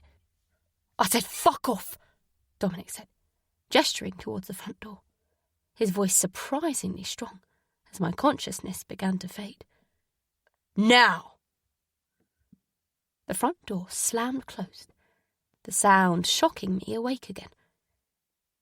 Dominic dropped to his knees, shaking violently, and I dragged myself across the floor to him, despite the blinding pain. "Dom!" There were tears on his cheeks, and his face was white with shock. "He's gone," he said. "I got him to leave." "Yes," I breathed, my mind thick and groggy. "Yes, you did." "Are you okay?" he said, coming back to his senses. "I'll call an ambulance." "Did Kevin say anything?" I asked him. "Before he left, did he?" The glassy sheen of Dominic's eyes told me all I needed to know. If we stayed, we were dead. "We need to leave," I said, as clearly as I could. "We can't be here. We can't ever come back here." Dominic stared at me. "What have I done? What have I done?" "Mum, call Max," I said. "He needs to get us right now and take us away from here." The pain was overwhelming, but I reached out for Dominic's hand, and he held it. "We will be okay," I reassured him. "Max will help us." Cattleford, Chapter 19.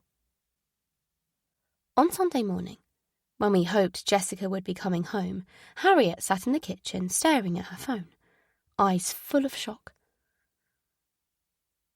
"Are you okay?" I asked carefully as I joined her. "You look like you've had some bad news."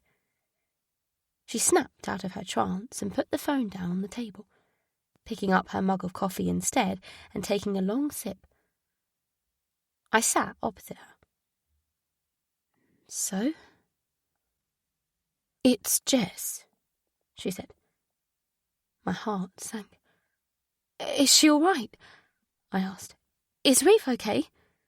"Yes, they're both fine. They've gone to the coast. Reef's enjoying it." "So, what's the but?" "She says she's met someone. A man, I mean." "Okay." "Well, she's gone completely off the deep end.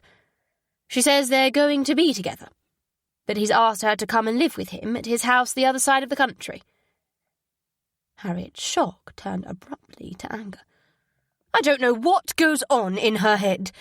She acts like she doesn't have a child to think about." "When did she meet this man?" "Friday." "So she's known him 2 days. It's classic Jessica. She can't do things half-heartedly. If she meets someone, they're the love of her life. I could strangle her sometimes." "And this guy," I said, trying to calm her down, "he really asked her to go and live with him." "She seems to think so. She says she's going there with Reef tomorrow." Just the other day, Jessica was talking about how she didn't like the idea of living with someone, having them in your face all the time. Harriet gave a snort of humourless laughter. "Was she talking about me?" "No." Harriet's brow furrowed. "Jessica can be adamant how she feels about something one day and then feel the total opposite the next. You can't guess what she'll do. But this," her voice rose again, "she's gone too far this time. I'm going to find her and drag her back home." I stared at her helplessly. Her eyes were glittering with anger, and she was gripping her cup so hard the ends of her fingers were white. I had to say something to defuse the situation, before Harriet rushed off and destroyed what was left of her relationship with Jessica completely. "Well, let's just think for a moment," I said calmly. "She can't go anywhere tomorrow. She needs to sort something out with Reef School first." "That won't stop her," Harriet said, her face like thunder. "And I know what kind of men she picks. She'll uproot Reef on a stupid whim, and it will all end in tears within a month." She strode across the room and picked up her car keys. "I'm going to get her." "Didn't she meet Reef's dad on a weekend away to the seaside?" I asked, which stopped Harriet in her tracks. "What does that have to do with anything?" she asked suspiciously. "Nothing, just there really is something about her and the sea, it seems." "There's certainly something about her and dodgy men. This Tyler that she's met, she says he's romantic and has a beautiful soul. What she means is he's all charm, but deep down he'll be flaky and unreliable." "I don't know," I said. "I agree you should meet him, but perhaps we should trust her, even if it's a mistake. Sometimes we have to be allowed to make mistakes. Why don't I come with you? Perhaps it might help. But I need to grab some breakfast first. Yes, Harriet said quickly. Yes, of course you do. Do you want me to make a green smoothie? I've got quick at them now, and you must take your vitamin D. I'll just have toast, Harry, but thank you. I got up to make breakfast and take the pregnancy vitamins she reminded me about daily, and the baby gave me a big kick that made me stop in my tracks. What's up? Harriet said, her eyes instantly on me. Are you okay? It's just the baby kicking. I paused and then added, Feel it, if you like. I could tell she wanted to, but had held herself back from asking. She reached towards me, but let her hand drop. No, she said. We don't have time to lose. You eat, and then we'll leave straight away. We've got to get to her before she does anything rash. Harry. She paused on her way out of the door. How do you know where to find her? She didn't say where she was going, did she?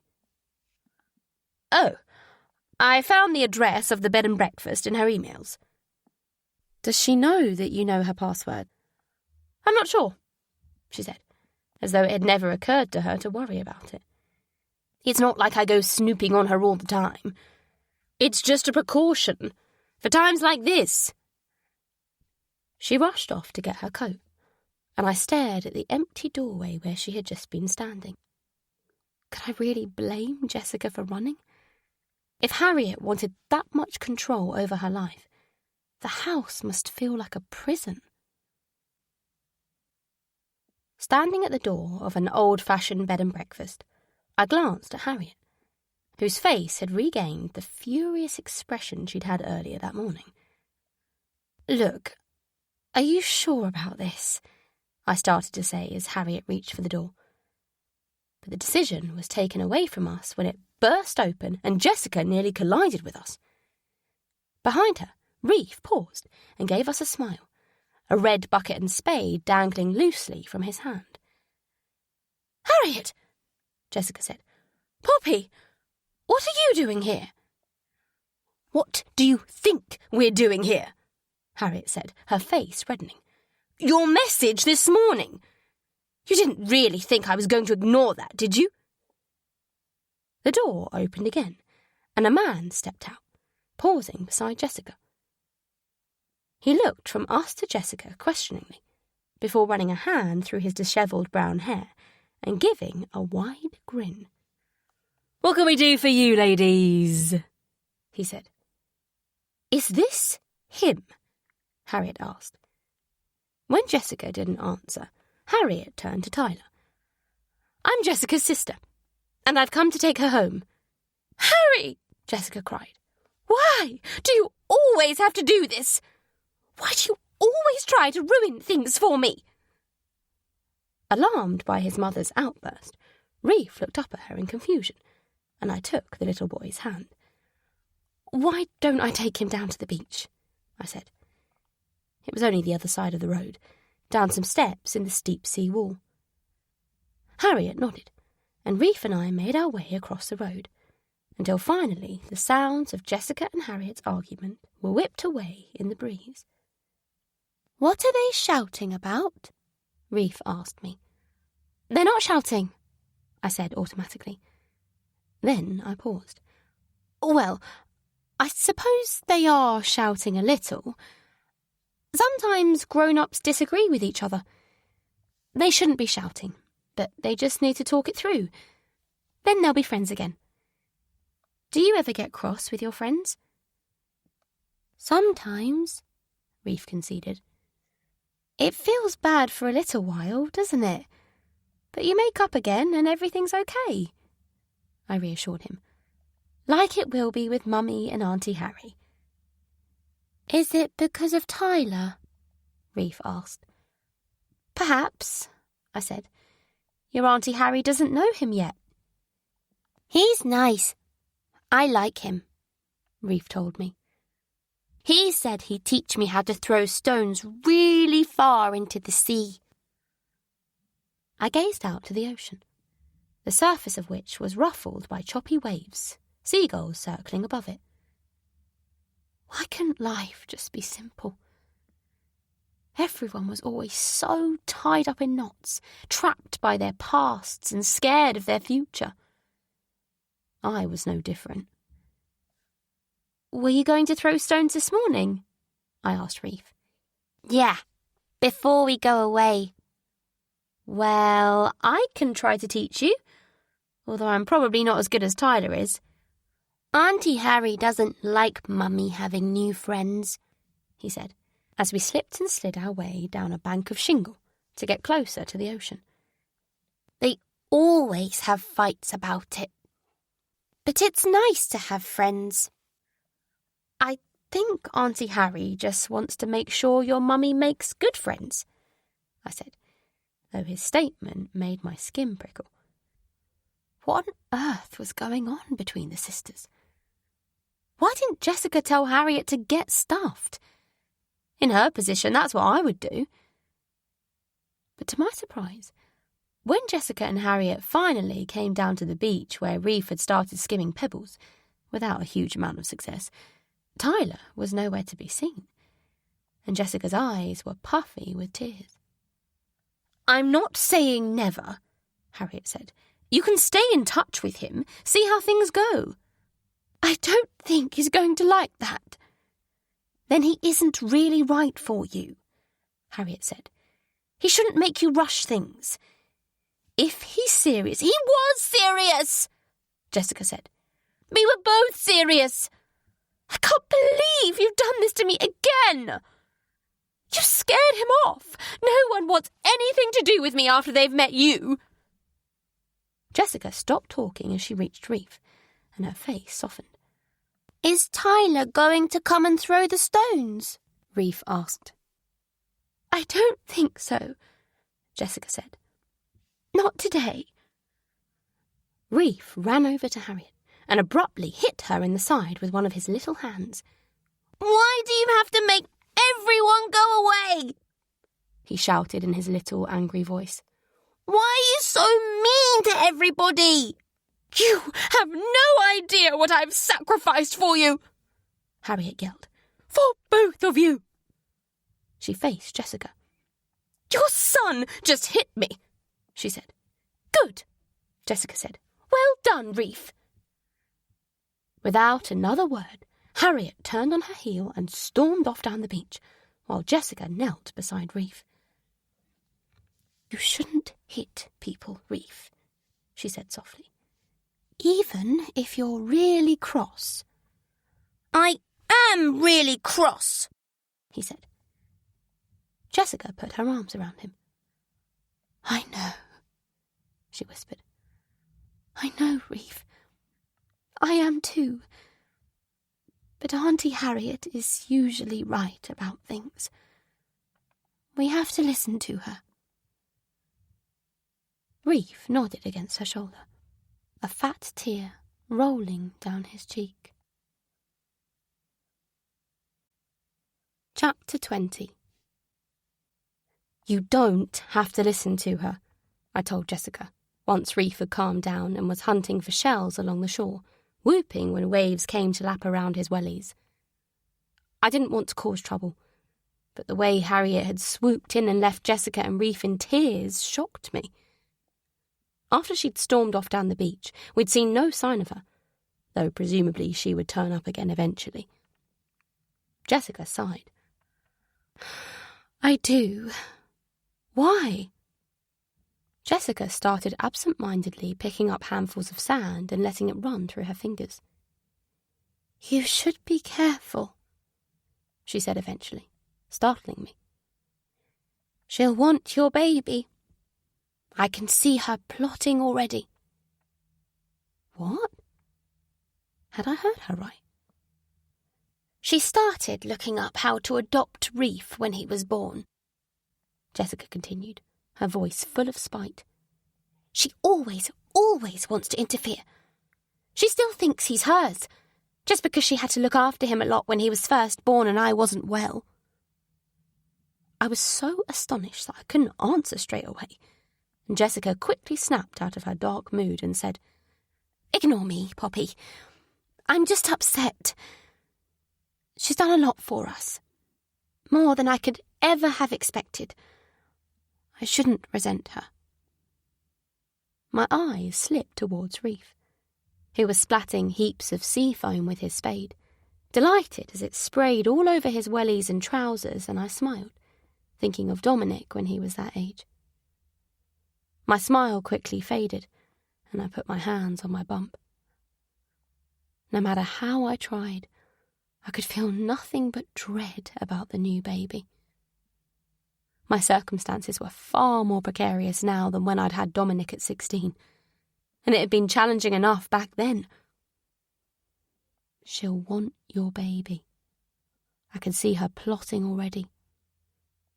I shivered and thought of the green smoothies, the gifts, the unnecessary advice and concern. Jessica was just letting her imagination run away with her, surely. There couldn't be any truth to it. "Jess," I said at length. "Perhaps I should move out. It's bound to be putting more pressure on you both." She turned to me, an eyebrow raised. "How would you get by?" "I'll try and find a job. I know Harriet can't afford to employ me properly at the shop, but there must be something around." "Poppy, you're getting on for 6 months pregnant.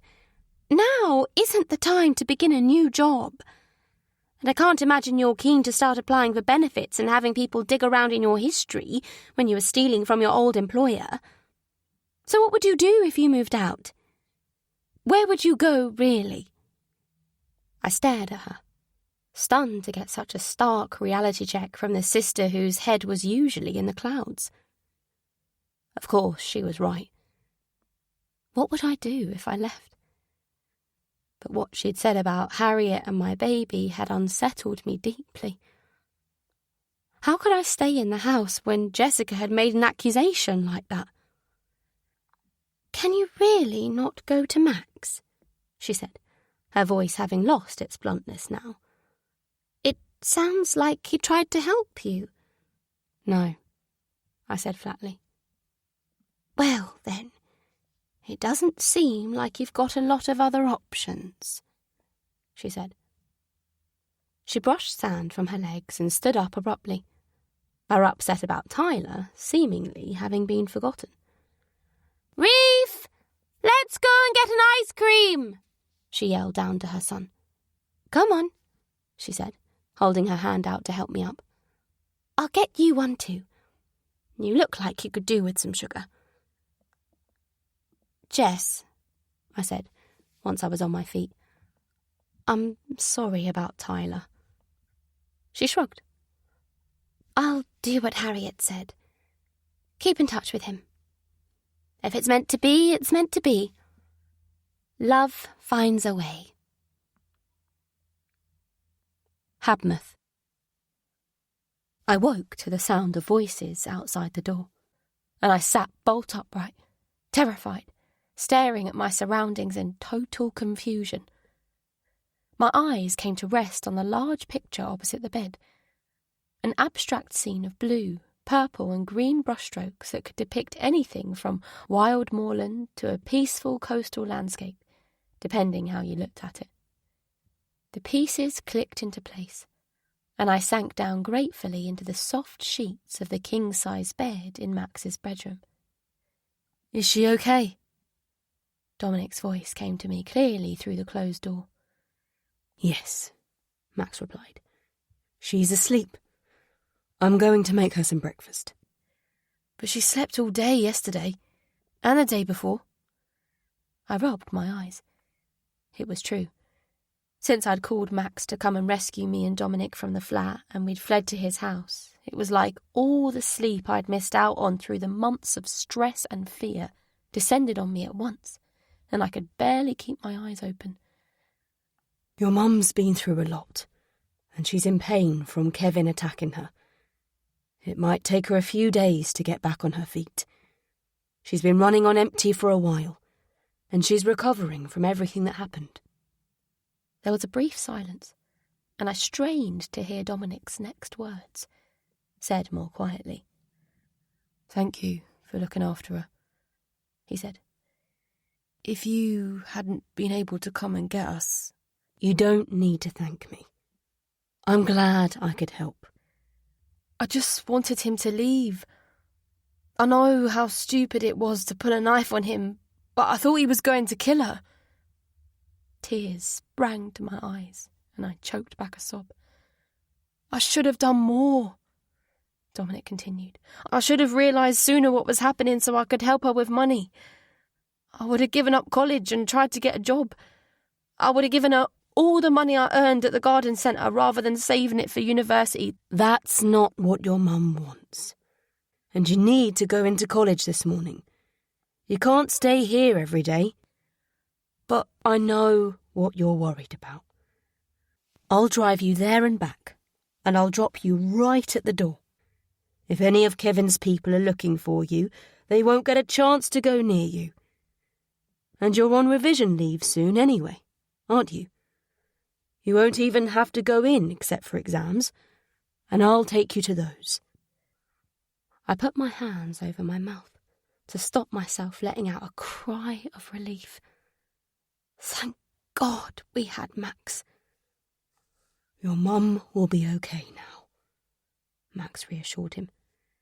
"You don't need to stay here worrying about her. She wants you to do your exams." "Will you make sure she eats?" "Yes, I'll make sure. There's no reason for her not to now. There's plenty of food here, and she knows she'll get more later. She doesn't have to try and stop herself getting hungry. But you'll have to be patient with her. She's been through a lot, and she's not going to get better overnight." My eyes began to close, and I let myself drift away, confident that here, nothing could hurt me. Over the next week, I grew stronger.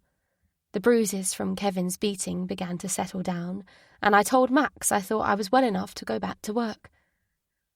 "I'm sure Kevin doesn't know where I work," I said, "and even if he does, we can go there and back in your car and he won't get a chance to corner me. As long as he doesn't figure out where I live. If me and Dom can stay here longer." "Of course you can. And are you sure about work? You look like you could use more rest to me," he said. I stretched out my legs luxuriously. Once I'd felt up to getting out of bed, I'd spent lots of time on the grey velvet sofa in Max's living room, snuggled under a fleece blanket watching box sets on TV. Initially I felt that I'd died and gone to heaven, but now it was time to get up and about again. I was far stronger than I had been. Colour had returned to my cheeks, and my thoughts were clear and unmuddled. Once I've paid off all the credit card debts and everything, I don't want to carry on with what we've been doing, I told him. I hate stealing. When my debts are cleared, it needs to stop. "You don't have to decide that now." "I do. I'm not a thief, Max. It was only to help me survive." "And what about Dominic and his university fees? I've seen his student loan paperwork. Do you know how much debt he's going to end up in? Looking at the numbers made my eyes water." "That's different." "Well, I'm going to pay some of the fees for him," Max said. "I'll tell him at the weekend, on his 18th birthday." "You don't have to do that," I said in astonishment, though, admittedly, it was hardly as if he was spending his own hard-earned money. "I want to. He's not had an easy time of it, but he still works hard. He's ambitious, and he cares about you more than anything else. He's loyal, and he had the courage to stand up to Kevin. I've got a lot of respect for him." "Thank you," I said, deeply touched by his words about my son. I reached up to his face and he kissed me gently, before I looped my arms around his neck, pulling him down onto the sofa with me. Our relationship had been so brief and so overshadowed by my drama that we hadn't made love before. Max hadn't even slept in the same bed as me when I'd come back to his house. He'd given me the main bedroom and slept down the hall in the spare room. But I was healing now. I wasn't addled with stress. I wasn't weak with hunger. I was alive, and I wanted him. Our morning passed in a bliss of touch, his skin warm against mine, his hands and lips tender and gentle as he opened up my body to his. It wasn't like it had been with Liam. There were no ripped clothes and no nail marks in backs. But it was warm and safe and beautiful. Pleasure bloomed in me like a rose gently opening as I gasped and wrapped my legs around his, feeling whole with him inside me. Cattleford, Chapter 21. "We should start getting ready for the baby," Harriet announced. "What do you mean?"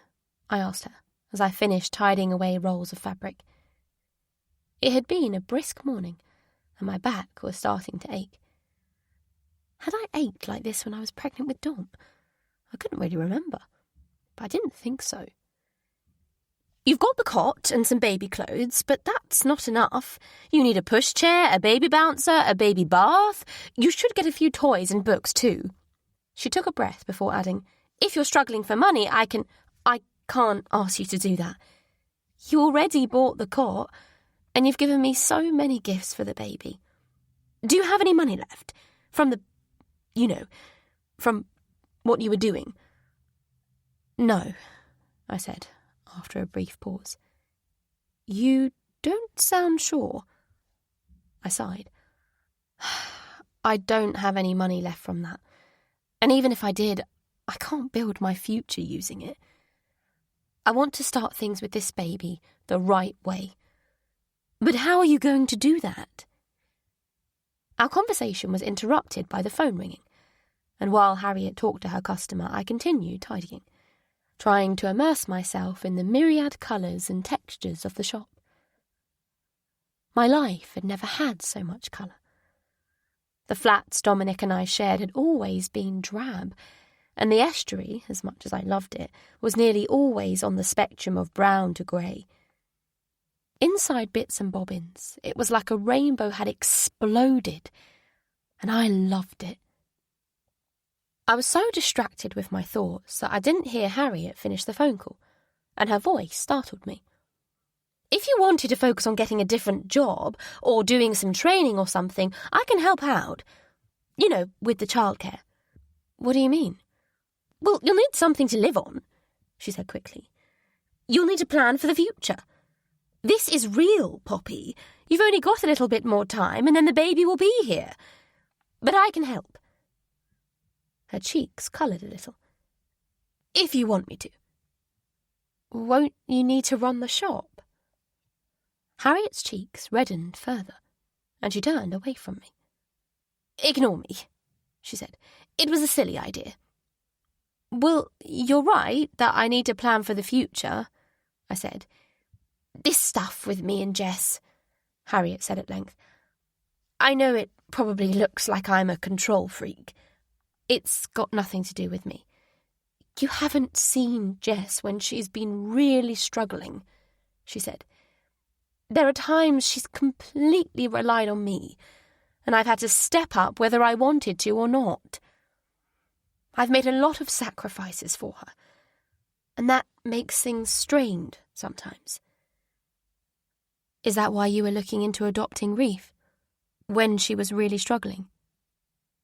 Harriet nearly dropped the pile of knitting patterns she was restocking the shelf with and stared at me. "Is that what she told you?" "Yes." Harriet shook her head. "She asked me to adopt Reef. I didn't want to do it. I only started looking when she was so low that I thought she might..." She stuffed the patterns on the shelf. I thought she might kill herself, she said, her voice strained. And Reef needed somebody. I'm sorry, Harriet. She always makes me out to be some sort of monster, Harriet said, her voice high. But if you knew what she had... She stopped and shook her head. It doesn't matter. Look, how about we shut up the shop for half an hour and nip across to the pub for lunch? My treat. I had a feeling there was more to Harriet's offer of lunch than met the eye, and the second I finished my last mouthful and sat back in my chair, she spilt out the idea she'd clearly been bursting to tell me. There might be another way for you to get back on track with everything, Harriet said. I frowned.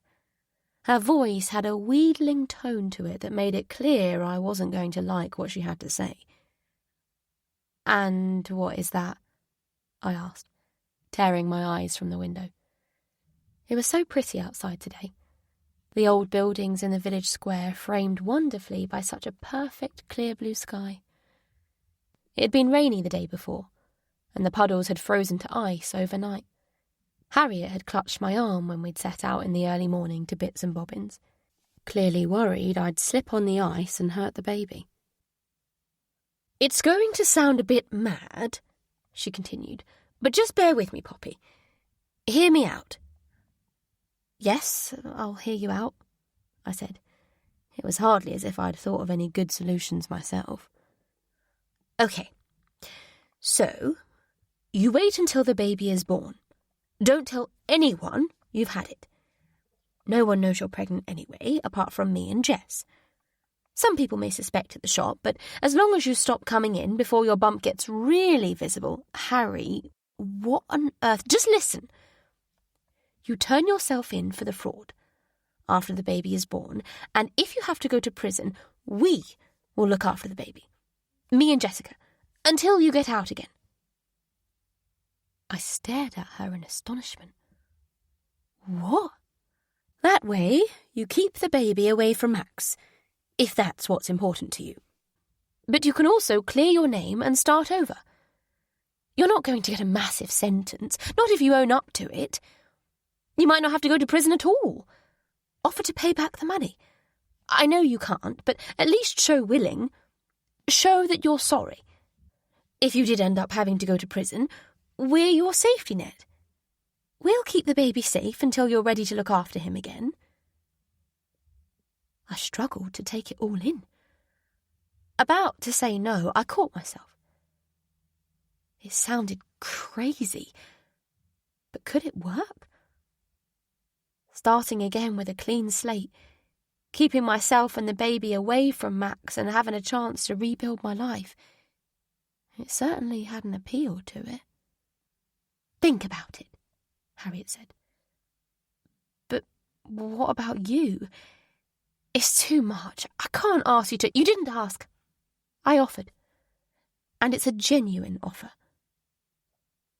I found myself lost for words again, as I tried to wrap my head around her scheme. Poppy, she said, I know it's a lot.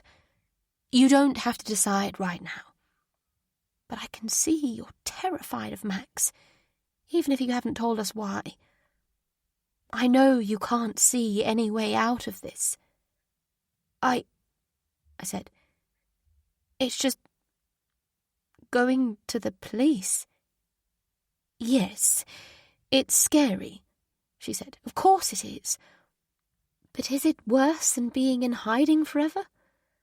Never able to get on and live your life because you're scared someone will realise what you did?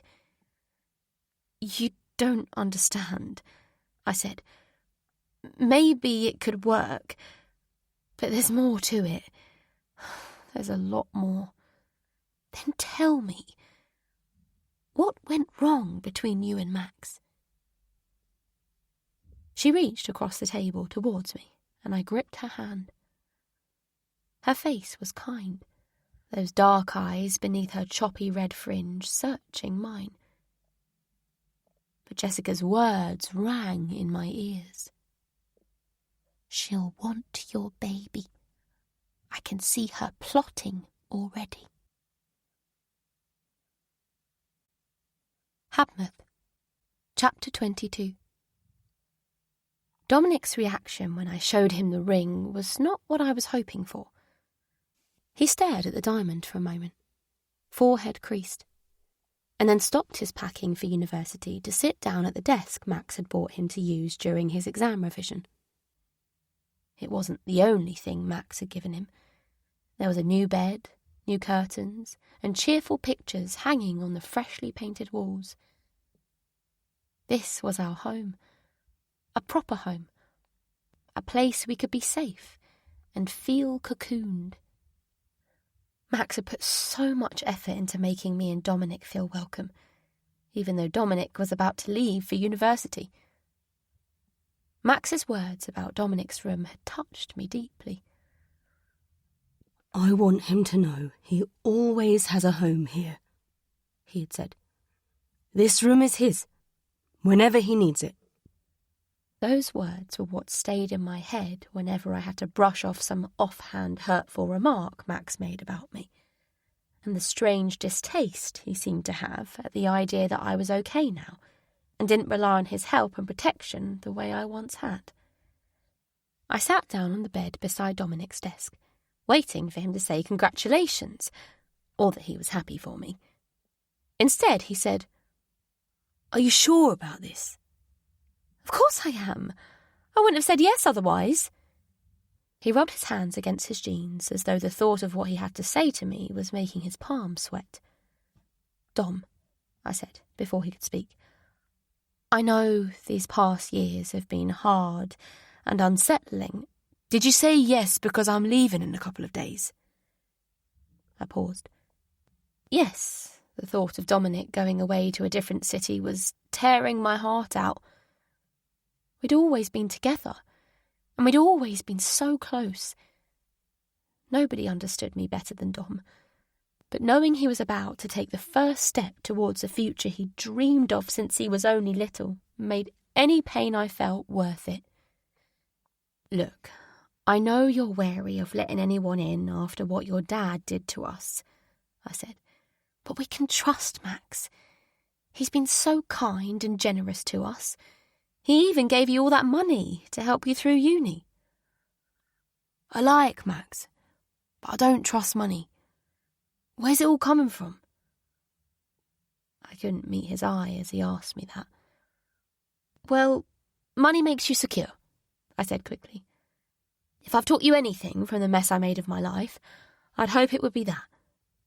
To be careful with money, and be careful who you trust with it. Max is giving you that money because you're important to him and he believes in you." I smiled. "Besides, he said if you discover some new plant species one day, you can name it after him." Dominic's face stayed serious. "You've taught me a lot more than you think you have." "I can't imagine it's anything good." "Mum, stop it," Dominic said, his eyes flashing with emotion. "It's not you who messed things up for us. It was Liam." "Dom, no! I hate him. I wish—" He paused. Then in a rush of anger he said, "I wish he was dead." There was a heavy silence, where Dominic's face showed he was trying to decide whether to retract this statement or not. "I know you feel like you hate him," I said carefully, "but why don't you? Why don't you hate him?" I sighed and drew my legs up onto the bed, wrapping my arms around my knees. "Because he's your dad," I said softly. "And every time you call him Liam, it makes me feel like you're trying to deny half of who you are." "I am nothing like him." "No, you're not. But you wouldn't exist if it wasn't for him. Anyway, we're not talking about your dad. We're talking about Max. And I am sure. Living here, being secure and happy, I can't imagine anything better." It was true that the past few months had been blissful. In this lovely, comfortable home, life was the easiest it had ever been. Kevin still crossed my mind from time to time, and Dom and I kept a low profile. But that wasn't much of a sacrifice when being in the house was such a pleasure. But a creeping sense of doubt spread through me. It wasn't just the odd remarks Max made to me sometimes. More concerning was that whenever I said I wanted to scale back on the payroll fraud, Max would try to talk me out of it, insisting that I keep the employee files paying money to us open. I still hadn't quite cleared my loans and credit card debts, but I was getting close. Max didn't seem to understand how I felt about it. He told me after proposing that I deserved to have a dream wedding. His voice echoed in my ears. Why did we have to compromise? Why shouldn't I have something amazing and special after a life of hardship? I hadn't agreed with him at the time, and I still didn't now. I didn't need a big, showy wedding, and my life hadn't been all hardship. He wouldn't accept that me and Dom had enjoyed our lives, for the most part anyway, before Liam took our money. To Max, we were victims in a tragedy. We were people who needed saving. But how could I blame him for getting the wrong idea when he'd seen us at our lowest and most desperate? Now things were better, he would soon realise I was so much more than the person Liam and Kevin had briefly made me. After all, that couldn't really be the person he wanted me to be. "You don't love him, though, do you?" Dominic said bluntly, startling me. I stared at him. "You don't know that, Dominic. You don't know how I feel." "Well, you just said that living here and being secure is what you were looking forward to. Nothing to do with Max. And I do know how you feel, because I saw how you were with Liam. And this isn't that." I looked round sharply. Was that a footstep in the hall? There was only silence. No matter what Dominic said, I was doing the right thing. I didn't want to struggle any more. I wanted my life to be simple, or at least normal. And why should I feel bad for wanting that? Look, the way I felt about your dad, I started explaining. "Liam," he insisted. "Fine. With Liam. I loved him so much, and I suffered so much because of it. I don't ever want to love somebody like that again. Loving him made me into an idiot and almost ruined both our lives. Isn't that what love is supposed to be? Something that makes you crazy. Not if it's making you crazy over someone who is going to hurt you. I don't want that. Never again." Dominic got back up and started on a drawer of clothes, sorting through what he would take. Not that he exactly had hundreds of outfits to choose from after our mad dash from the flat, but he chucked a couple of T-shirts that were too small into a box marked charity. "I care about Max," I said. "He makes me happy." "You said care," Dominic said. "You didn't say love. And that ring he gave you, it isn't you." I had to admit that was true. The big diamond glittering on my finger was ridiculous on me. A shiny bauble that I felt no connection to and found completely impractical. Frustration filled me, and I got to my feet, wanting to be alone. "You know I'm right," he said. "I'm not trying to upset you, Mum. But no matter how kind Max has been to us, you can't force yourself to feel something that you don't. And it's not fair on Max, either." That night, Dominic went out for the evening with his friends, much to my concern as I was terrified he would bump into Kevin. But Max convinced me that Dominic should spend time with his friends before he left for university. "It's one night," he said. "We can let him have one night. I'll cook us dinner." "You don't have to do that," I said. "At least let me help." He gave me a squeeze. "You just sit down. Put your feet up. I can treat the future Mrs. Dorset, can't I?" I smiled hesitantly. The future Mrs. Dorset. I wasn't entirely comfortable with that. I was also well aware that he'd said we can let Dominic have one night, not you can let him have one night, as if he'd fully taken on the role of being a parent to my son. But did that matter? I could hardly forget how much he'd done for us, and we did all live together. Why should I be reluctant for him to think he was responsible for Dominic's welfare? Having someone else looking out for him could only be a good thing for my son. Perhaps I should broach the subject of keeping my own surname with Max, though. I'd fought so hard and for so long on my own that it felt odd for my name to become an extension of his. "It smells delicious," I called through to the kitchen as I listened to him clattering about busily. "What is it?" It's prawn linguine. It'll only be a few more minutes. I'll pour you some wine. Obligingly, I sat down at the glass dining table and sipped at my glass of wine. But when he carefully placed my meal down in front of me, I laughed out loud in surprise. There were no more than a few forkfuls in my bowl, while he had plenty. "Where's the rest of it?"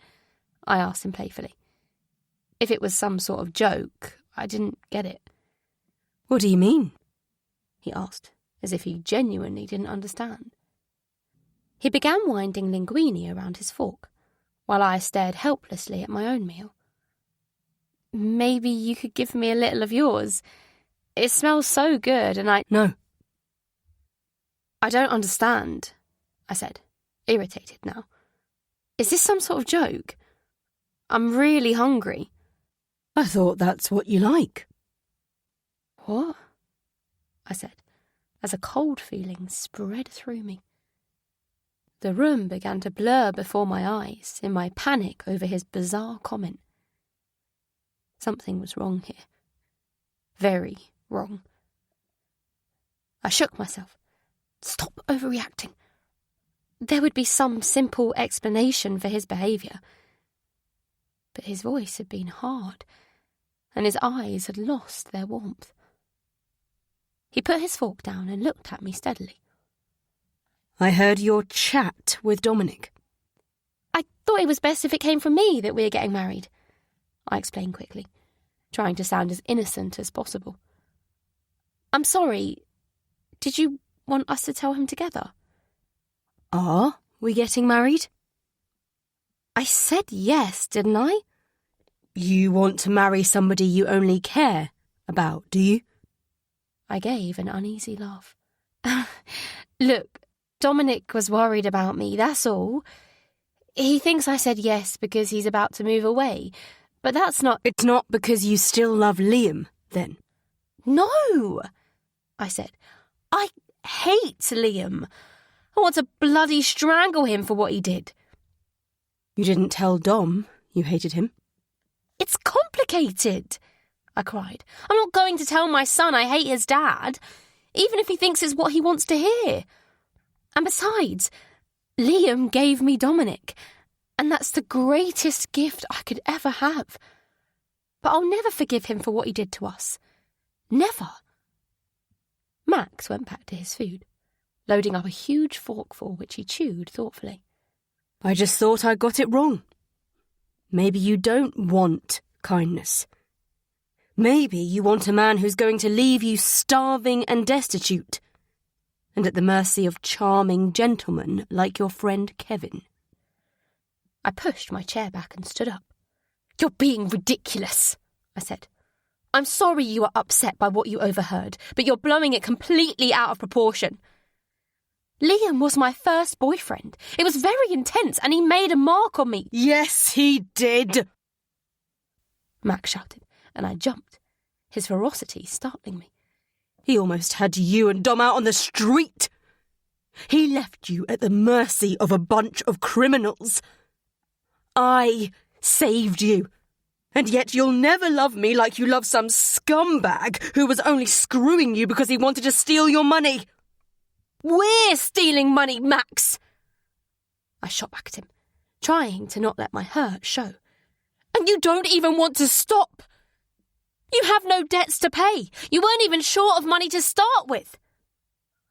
I could turn you in, he said, his voice low. And I could tell Dominic what you've been up to. See what sort of role model he thinks you are then. Stop, I said, as calmly as I could. Max, stop. You can't turn me in without incriminating yourself. And you've made your point. I can see you're hurt, but please don't get nasty. Nasty? You think this is nasty? I picked you up out of the gutter, brought you back to my home, paid half of Dominic's university fees, and yet you don't even have the decency to love me as much as you love some little prick who got you pregnant when you were only 15. You're happy enough to live here, though, aren't you? Sponging off my generosity and pretending you have feelings for me. You don't want me. You just want a roof over your head and food on the table. I took a couple of steps back. Who was this man in front of me? Was that really all he thought of me? My conversation with Dominic flashed through my mind. He'd seen through me too. Did I just want a roof over my head and food on the table? Was I stringing Max along? I'd never meant to. It hadn't been a calculated thing. I might not be in love with him, but I did love him. He was my closest friend. The one person apart from Dominic who made me happy, who made me laugh and feel glad to be alive. Wasn't that enough? I'm sorry that what you overheard upset you, I said carefully, trying not to let his words get to me. It's not fair on Max.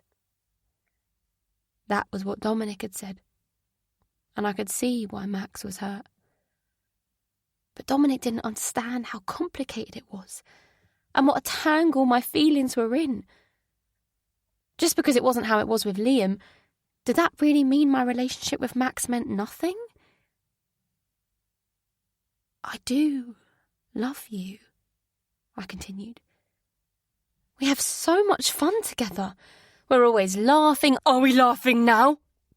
Well, no, but he swept my bowl with its small amount of remaining pasta off of the table where it smashed on the floor, staining the shiny grey tiles a shocking red.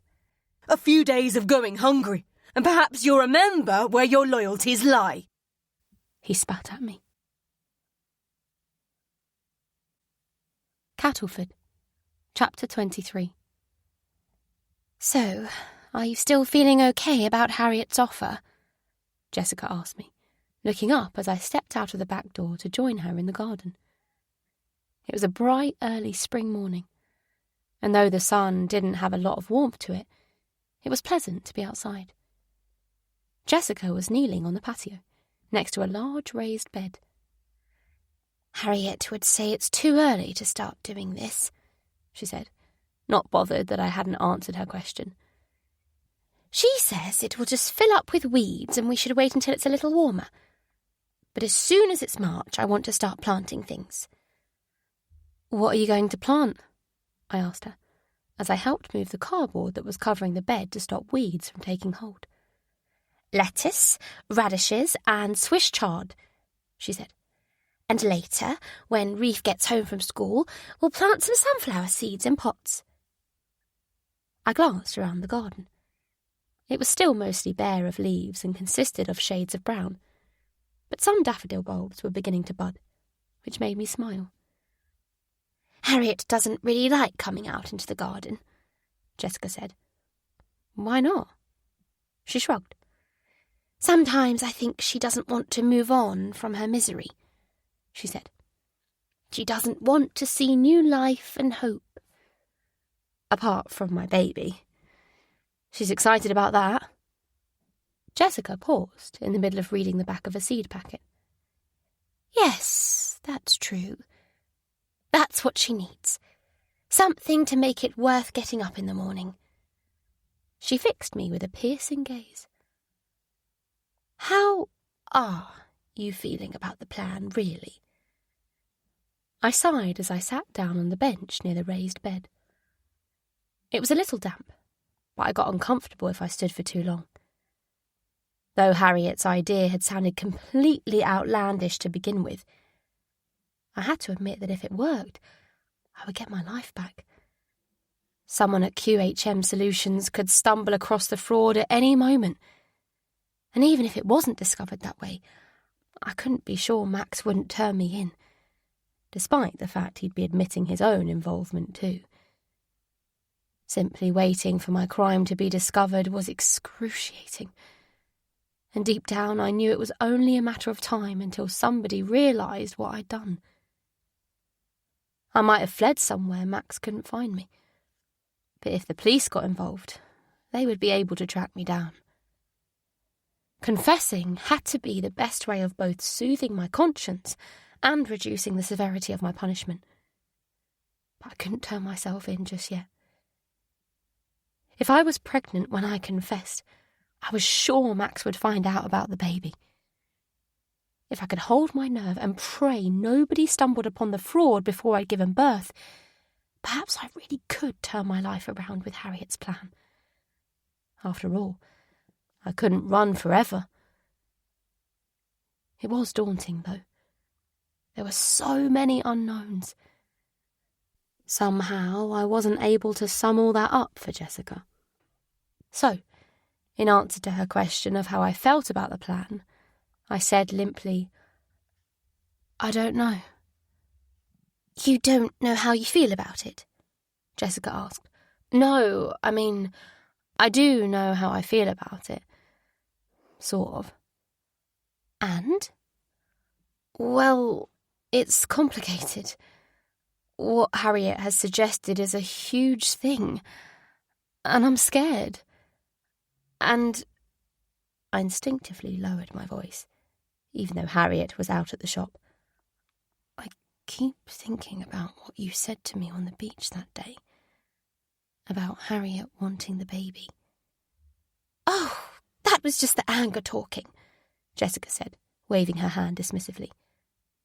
"Was it?" "Of course it was." "And about her wanting to adopt Reef. Did you just bring that up because you were angry?" "I asked Harriet about it, and she told me her version of what happened back then." A shadow passed over Jessica's face. "She told you that I asked her to adopt him, didn't she?" she said. I nodded. "Is it true?" "Yes, it's true," she said. She wouldn't meet my eye, focusing instead on the back of the seed packet. "I don't know what you must think of me. It's unnatural, isn't it? A mother wanting someone else to take her baby. You weren't well, Jess, and that's not your fault. It doesn't make you unnatural or a bad mother. Harriet told me how low you felt. Even so, Jessica, look at me, I said, and she obediently raised her eyes. You've got nothing to be ashamed of. She gave a weak smile. You know, if you tell the police about what was happening to you, about Liam and Kevin and all of it, surely they will take pity on you. You weren't stealing out of greed. You were doing it to get by." Max wasn't. He was doing it out of greed, and I knew it. I helped him do it. I should have pushed harder to make him stop, but I didn't. It all got so difficult, so ugly. We lapsed into silence, and Jessica started to sprinkle the lettuce seeds into the raised bed. She was absorbed in her task, and it was soothing to watch her. In a few weeks, those little seeds would burst into life. Perhaps by the time they were fully grown lettuces, my baby would be due. "Do you want me to help?" I asked her. "All I've been doing recently is sitting around the house. It's driving me nuts, to be honest." Harriet's just trying to keep you safe by saying you shouldn't come into the shop anymore. If you want us to take care of the baby and make sure Max doesn't realise what's going on, you need as few people as possible to realise the baby is yours. Me and Harriet need to be able to say it's the baby of some relative or other. That's if it comes to that. I still think the police will go easy on you. You were the victim, as far as I'm concerned. I can't see it coming to prison. Perhaps it would be better if somebody else, like my parents, looked after the baby, I said, if it's necessary. Would you really want that? You cut them out of your life for a reason, didn't you? She sat down next to me on the bench, stretching out her legs as if she was admiring her bright pink wellies. Look, you need to just sit tight for the moment. I know it's scary, and you don't like having to hide away here every day. But if you make sure nobody realises you had a baby, then it can't get back to Max. You told Harriet he flipped out when he realised you didn't have feelings for him. You don't want someone like that having a reason to be in your life.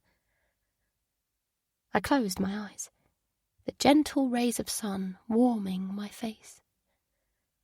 Look, Poppy, it's not just Harriet who would be helping you, Jessica continued. I'm here too.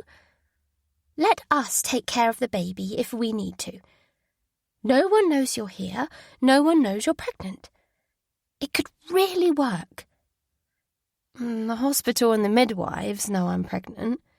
Yes, well, the midwife won't visit for long after the birth. Then you'll be left to your own devices. I just don't know, I said heavily. There's a million ways it could go wrong. But once you've owned up, you'll be free. Poppy, trust us, she said. I know you've been let down by people before, but me and Harry will come through for you. Chapter 24. I stood next to Harriet as she knocked gently on the door to Jessica's room. Jess, she said, I've brought you some tea. She edged her way into the darkened room, while I hovered on the landing outside. For the past 3 days, Jessica had spent as much time as she could in her bed. The dresses in her sewing room had remained untouched, and though she did her best to look after Reef, it was clear how much she was struggling. I had to pick him up from school one day. Much to Harriet's annoyance, now I was 7 months pregnant and my bump was too big to hide. Muffled voices drifted from the bedroom as the two sisters talked quietly, obviously not wanting me to overhear. I sighed and disappeared inside my own room. I was worried about Jessica. Her mood had changed as the spring days had lengthened, and something was clearly bothering her. Running my hands along the edge of the cot, I cast my eye over all the other things piled up on top of my chest of drawers. The baby clothes and blankets, a few toys and books. Harriet had said she would clear out the remaining things they were storing in my room so I could put everything away properly before the baby arrived. An event that had changed from being far off and distant to alarmingly soon, with only a couple of months to go. At the sound of Harriet leaving, I slipped out of my room to meet her on the landing. Is she okay? I whispered. I mean, obviously she's not okay, but how bad is it? This happens sometimes, she said evasively. She just needs a bit of time to recharge. She gets overwhelmed and tired when Reef is being demanding. Is that all it is? Well, she sighed. It's Tyler. She's been messaging him for weeks, but he doesn't reply to her. I hadn't realised she still thought they were a thing. I thought she'd forgotten about it. I frowned as I remembered Jessica telling me that love finds a way. Tyler obviously didn't feel the same about her as she did about him, though. Let me try talking to her, I suggested. I waited for Harriet to get to the bottom of the stairs before I made my way into Jessica's bedroom. "Jess," I said, looking down at her. With most of her body covered by the duvet, all I could see of her was a splash of dark hair across the pillow. She didn't respond, and I touched her shoulder gently. "I know it's a cliché, but it really is his loss," I told her. "You deserve a lot more than someone who won't even reply to a message." "At least Harry is happy," Jessica said, turning so that she could face me. "Harry is not happy. She's worried about you. Why would Harriet want you to be alone? Because she is alone," Jessica said. "And it's my fault. She has to keep sorting out my mess rather than having a life of her own. Why would she want me to have a future when I've taken hers away?" I woke to loud ringing and groggily reached across to grab my phone. Jessica. And it was 3 a.m. "Jess," I said, "what is it? What's going on?" "Reef is ill. He's got a fever, and I don't have anything to give him. He's been crying all night." "What?" I said. "Where are you?" "I can't hear anything. I left," she cried, "after you and Harriet went to bed. I packed our suitcases, and me and Reef crept out. But now he's ill, and I don't know what to do. I don't know what to do." "All right," I said. "Just try to catch your breath. Where are you?" She blurted out an address, and I got her to repeat it as I made a note. "How far is that?" I said. It sounded close by. She'd simply fled to the nearest bit of coastline, but I wanted to check for sure. 20 minutes drive," she said. Her voice shook. "I'm a terrible mother. Why do I do these things? I'm so stupid. From the first moment I was cursed. From the moment I was shameless enough to sleep with—" She stopped and caught her breath. "He needs medicine," she said. "Bring the cowpot from the cupboard. I can't leave him to go anywhere, and I can't bear to take him out in the cold to the car. It's tipping down with rain." She paused. "Oh, but you can't come. You can't drive. I forgot." "I'll get a cab," I said. "Stay where you are. I'll bring the cowpole. Just comfort Reef. Don't worry about anything else." Questions swirled around in my head as I waited downstairs for the taxi. Who had Jessica been shameless enough to sleep with? It was such a bizarre statement. Somehow Harriet had slept through me dashing around the house getting medicine and throwing on some clothes, and there was still no sign of her as I slipped out of the front door silently. Probably just as well. She would have wanted to come with me, and presumably if Jessica had wanted to see her, she would have called her instead of me. I arrived at the caravan park Jessica had given me the address for, and looked around until I spotted her standing in an open doorway, waving. I hurried across, pulling my coat tightly around me against the nighttime downpour. Reef was curled up on the sofa, and I felt his forehead. "I brought the thermometer," I said, "and the medicine." I handed her the bottle while I took Reef's temperature. "It's not too bad," I said. "It's raised, but I'm sure he'll be feeling better soon." "There are bugs going round the school at the moment," Jessica said. "Reef usually doesn't catch things." I smiled at her. "Look, you're not the first parent to forget to take medicine with you when you go somewhere. Things like this happen." She nodded and rubbed her face. "I'm so tired. I just had to get away from the house. I needed a change of scenery and to get outside of my own head. But I should have been thinking about Reef." "Forgetting the medicine was an accident," I said. "You didn't even realise he was coming down with something. And a change of scenery is a good idea. Though when Harriet realises you've taken Reef out of school again—" "She doesn't know what's best for me, or my son. Life isn't all about what grades you get and how hard you work. It's about family. It's about making memories. I don't want to give up on my life because she's given up on hers. Reef's eyes fluttered open, and I helped to sit him up while Jessica gave him some medicine. It took a few minutes to settle again, but soon his breathing fell into a slow and steady rhythm. "You go to bed," I told Jessica. "I'll sit with Reef." In fact, Reef was already looking a little better, his skin having lost some of its feverish sheen. "I know it's scary when you're on your own," I said. "I was always on my own with Dom. It's difficult not having anybody you can turn to for backup. Normally I'd have Harry. But you didn't call her. You called me." Jessica looked at me warily. "What I said on the phone..." "Don't worry about that. Just get some sleep. We'll take Reef back home in the morning." The next day dawned cloudy but calm, the stormy rain from the previous night having finally cleared.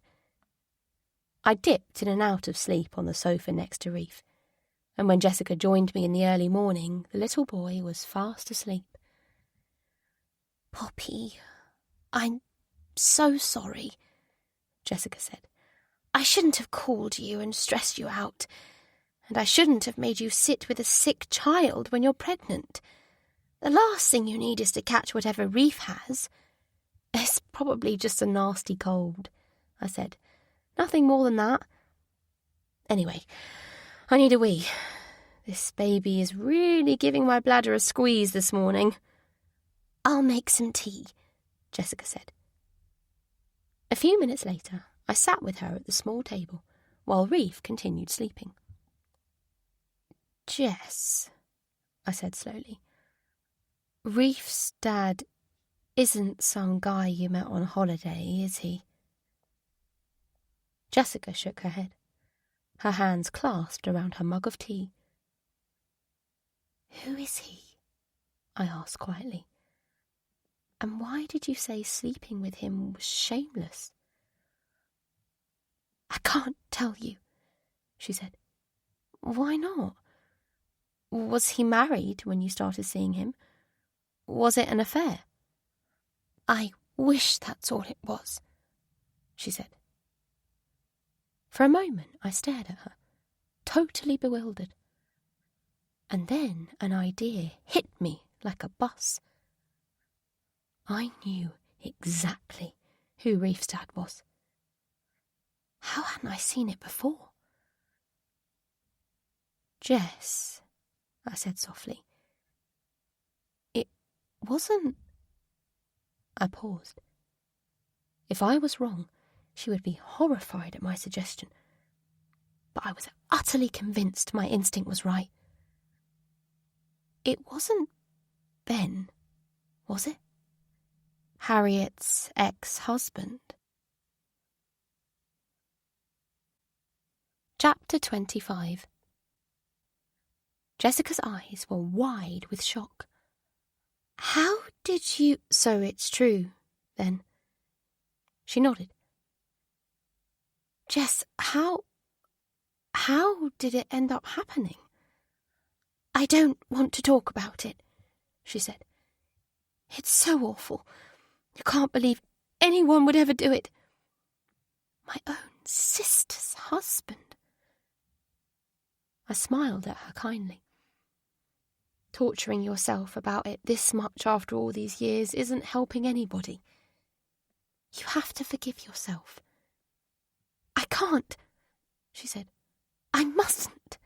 "Why not?" "Because Harriet is still hurting.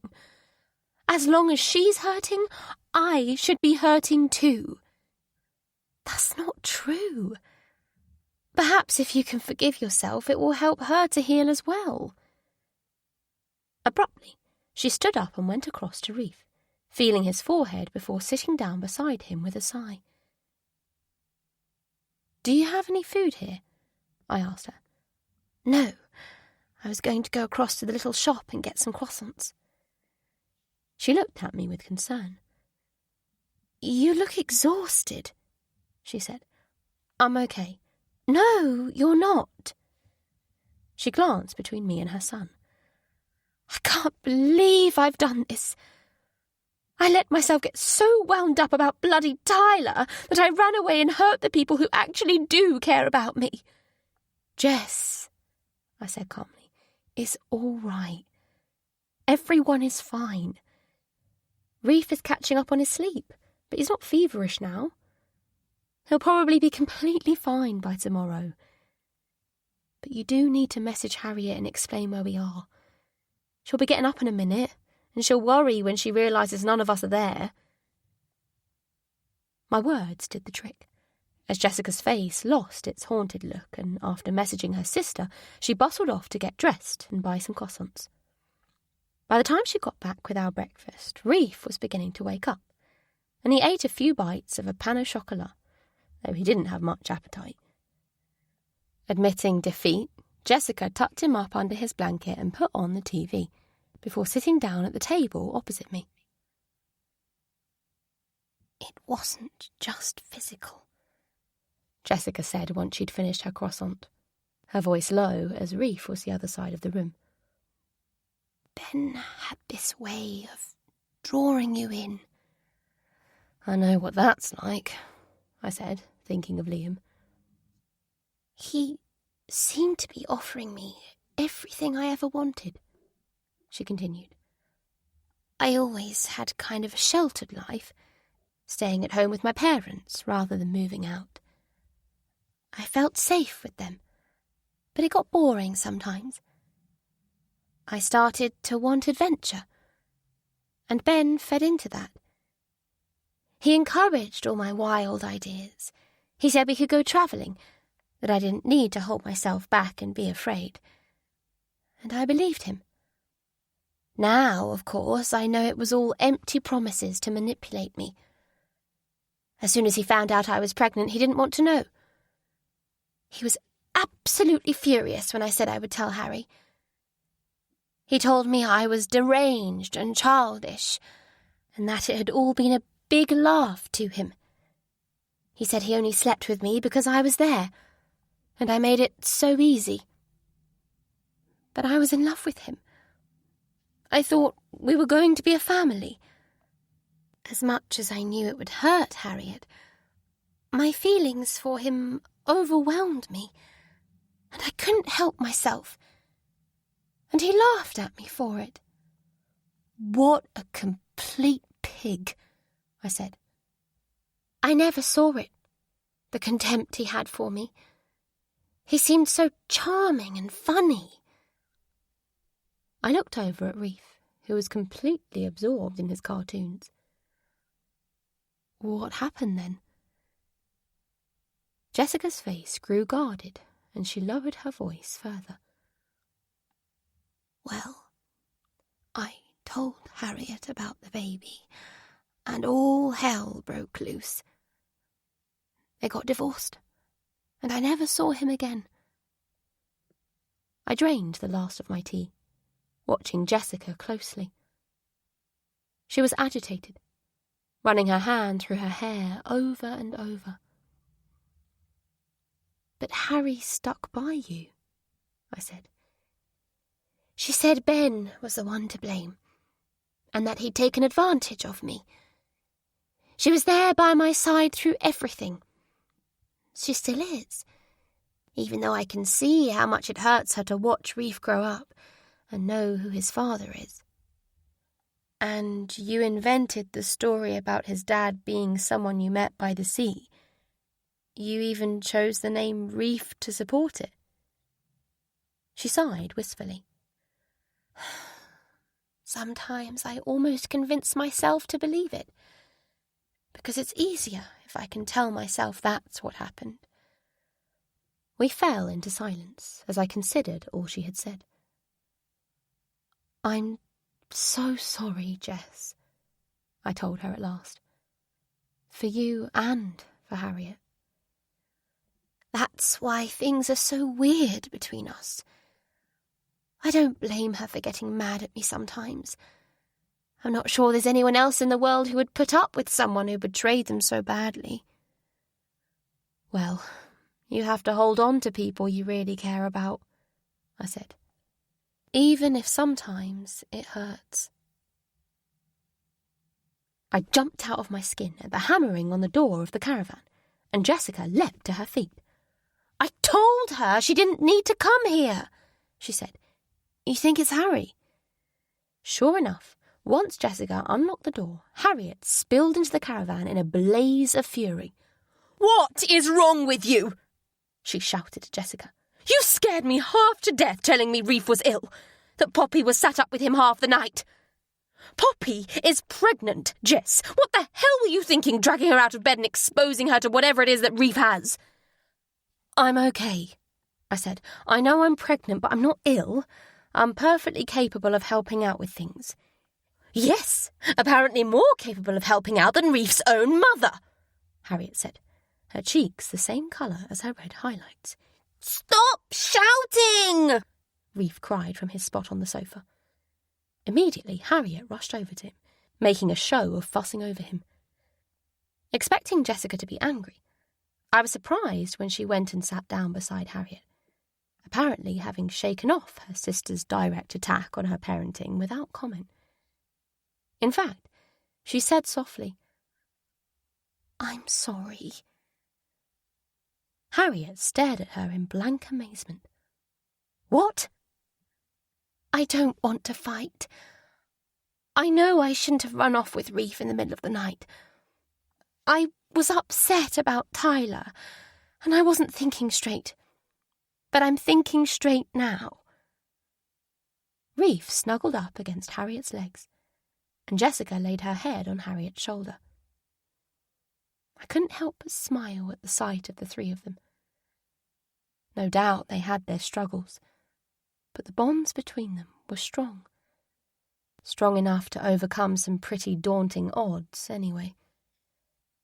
My phone began to ring, and seeing it was Dominic, I slipped outside and made my way down through the caravans towards the path to the beach as I answered. "Mum, you have to agree to see Max," he said, with barely a hello. His voice was panicky, and I sat down on a low wall by the side of the path. "Why?" I asked slowly. "What's happened?" "Max told me what you and him were up to with the payroll, and he said to tell you they're doing an audit at QHM Solutions." Chapter 26. Ice settled around my heart. An audit. The payroll fraud could be uncovered. On top of that, Dominic now knew what I'd done. He knew I was a criminal. Dom, listen, no! Listen to me, Mum, please. I always suspected there was something going on. Max just told me exactly how you did it. I opened my mouth to try and explain, but Dom pressed on quickly. I don't care what you did. You don't need to try and explain it. All that matters is that Max thinks he'll be able to cover it up more thoroughly and protect you. But he needs to talk through a few things face to face. You have to see him. How bad can meeting him really be? If you talk to him and he can cover it up enough that it's not discovered in the audit, you'll be safe. You won't need to hide anymore. I closed my eyes. Of course, Dominic would think the fraud was the only reason I was hiding. He didn't know anything about how Max had treated me since he'd realised my feelings for him weren't what he'd hoped. Dom, if it was possible for him to cover it up more thoroughly, why wouldn't he just have done that anyway? It's a trick to draw me out. I can't meet with him. "Why not?" he said, his voice rising. I looked down at my body. Short of wearing a tent, there was little I could do to disguise my bump anymore. I can't explain, Dom. We used to always talk to each other, he said. But if you don't trust me enough to tell me what's going on, why should I trust you anymore? Max knows more about my life nowadays than you do. Dom, I said, my voice cracking, if you knew, then tell me. I know you and Max weren't right for each other and you broke up with him. You did the right thing. But why are you treating him so badly now? He was good to us. He took us in when we had nowhere to go. Kevin would have had us both killed. I appreciate what Max did for us back then. Of course I do. And as for what he did for me, Dominic said. His voice choked. I know, I said quickly, before he could say any more. You must try not to dwell on that. And listen to me, Dom. Max is up to his neck in the fraud. Believe me, if he could do anything more to cover it up, he will do it anyway, regardless of whether he meets with me. My hands began to shake. If my crime was discovered before I'd managed to have the baby and confess, what would happen to me? I'd be treated far more harshly, and everyone would realise that Max was the father of my baby, including Max himself. I know it doesn't make a lot of sense to you right now, I said, trying to keep my voice steady. But I will explain everything to you soon, once it's safe to. And what do I say to Max? How often do you see him? I asked, avoiding his question. Is he bothering you? Bothering me? No, he cares about me. A lot more than you do, anyway. My eyes filled with tears, but he flung one more barb at me. You know I've always said I want to change my surname once I turn 18, so that nothing connects me to Liam. Yes, I know. I was going to change it to Farrow, the same as you, he said. But I don't know if I can anymore. Not now that you've shut me out. What Max did for me that night. I shuddered as he reminded me of it again. What had happened after my argument with Max was beyond a nightmare, and Dominic had no idea what a terrible chain of events it had set unfolding. Well, Dominic continued, I want him to know how much I appreciate it. I'm going to change my surname to match his. I'm going to be Dominic Dorset. I nearly screamed as he hung up, and when I tried to phone back, he rejected the call. Dominic Dorset. He couldn't do it. Once it was safe for me to tell him the truth, he'd be cursing the new name he'd given himself as much as he hated having Liam's surname now. I hugged my phone to my chest, a low moan escaping from me. I'd have to tell him what Max was really like to stop him from changing his name. But the surname was only scratching the surface of the problem. After being so angry about Liam's betrayal, Dominic had finally felt safe opening up to someone again, and the person he'd chosen was Max. Going through another betrayal by another father figure would crush him completely. Poppy? Harriet's voice startled me, and I turned to her. What on earth? She said when she saw the tears on my cheeks. Dominic, I said helplessly. What about Dominic? It's a nightmare, Harry. It's a nightmare. You don't know. You just don't know. Then tell me, she said softly. Come on, let's go down to the beach. The sun is starting to come out, and there's no one there this early. Jess is fine with Reef. She won't disturb us for a while. I know there's still a lot more to all this than you've said.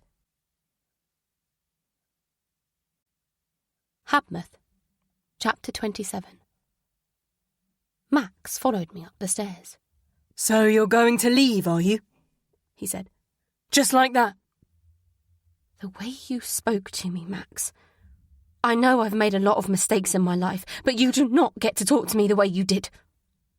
He grabbed my arm as we reached the top of the stairs, and for a moment I nearly lost my balance. He quickly helped me steady myself, and his face softened. I'm sorry, he said. I know I completely lost the plot down there. It's only because I love you so much. Don't give me that, I said. That's not an excuse. But it is true, he protested. I never thought I was going to find someone like you. And not just you, Dom as well. I have a family of my own now, and I don't want to lose you. I brushed past him and made my way to the bedroom. Although I'd said I had no choice but to leave, I didn't want to. I had nowhere to go. Dominic would be worried and probably decide he couldn't start university straight away. But on the other hand, Max's outburst had frightened me. Was he going to behave like that whenever things didn't go his way?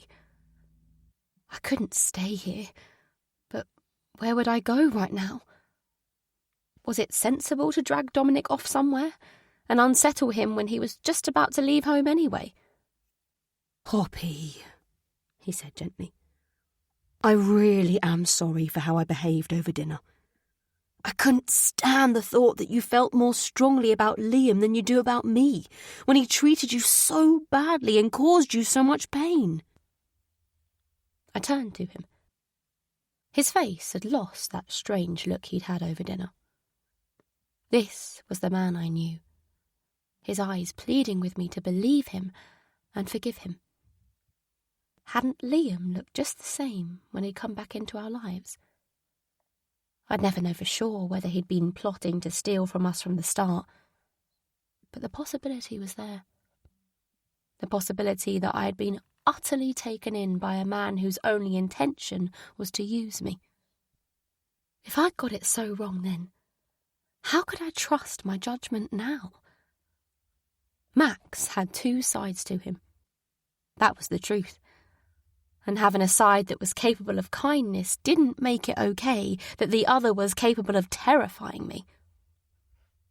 Max, you implied I liked being left penniless after what Liam did, that I didn't want kindness. He placed his hand on my arm gently, and I stepped away from him. I'll make you a proper meal now, he said. I was being ridiculous and childish. And saying you'd turn me in, smashing things on the floor. Max, you are so critical of Liam, and God knows he deserves it, but the way you behaved tonight wasn't so different to him. He used to yell at me. He threw a glass at me once. If you are going to get angry like this, how can I predict what you'll do next? I can't live like that. I'm not doing it to myself. There was a long silence. Max sat on the bed, staring down at the carpet between his feet, and I fidgeted with my engagement ring as I joined him. There's something I haven't told you about me, he said. I don't know if it will make any difference now, I said heavily. I can't pretend the last few minutes never happened. Let me tell you anyway, he said. Please. I didn't reply, and at length he started talking. I got married young, he said. I was only 20. Caitlin was 22. I was head over heels in love with her, and I was happy. I thought it would be forever. He took a deep breath. We were together a few years, and then the next thing I know, she's divorcing me.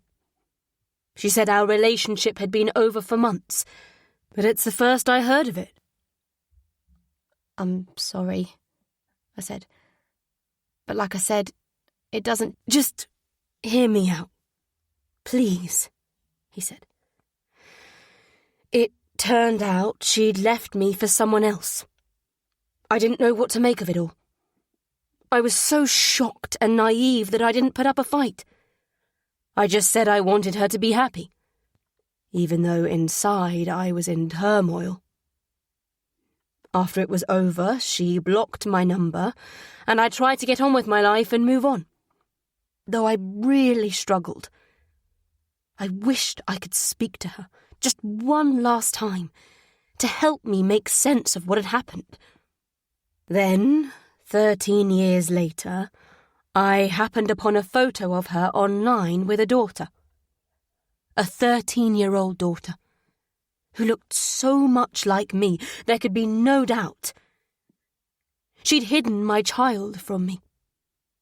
I've never met her, my daughter. She's in her 20s now. When I realised what Caitlin had done, I said I'd never let the same thing happen again.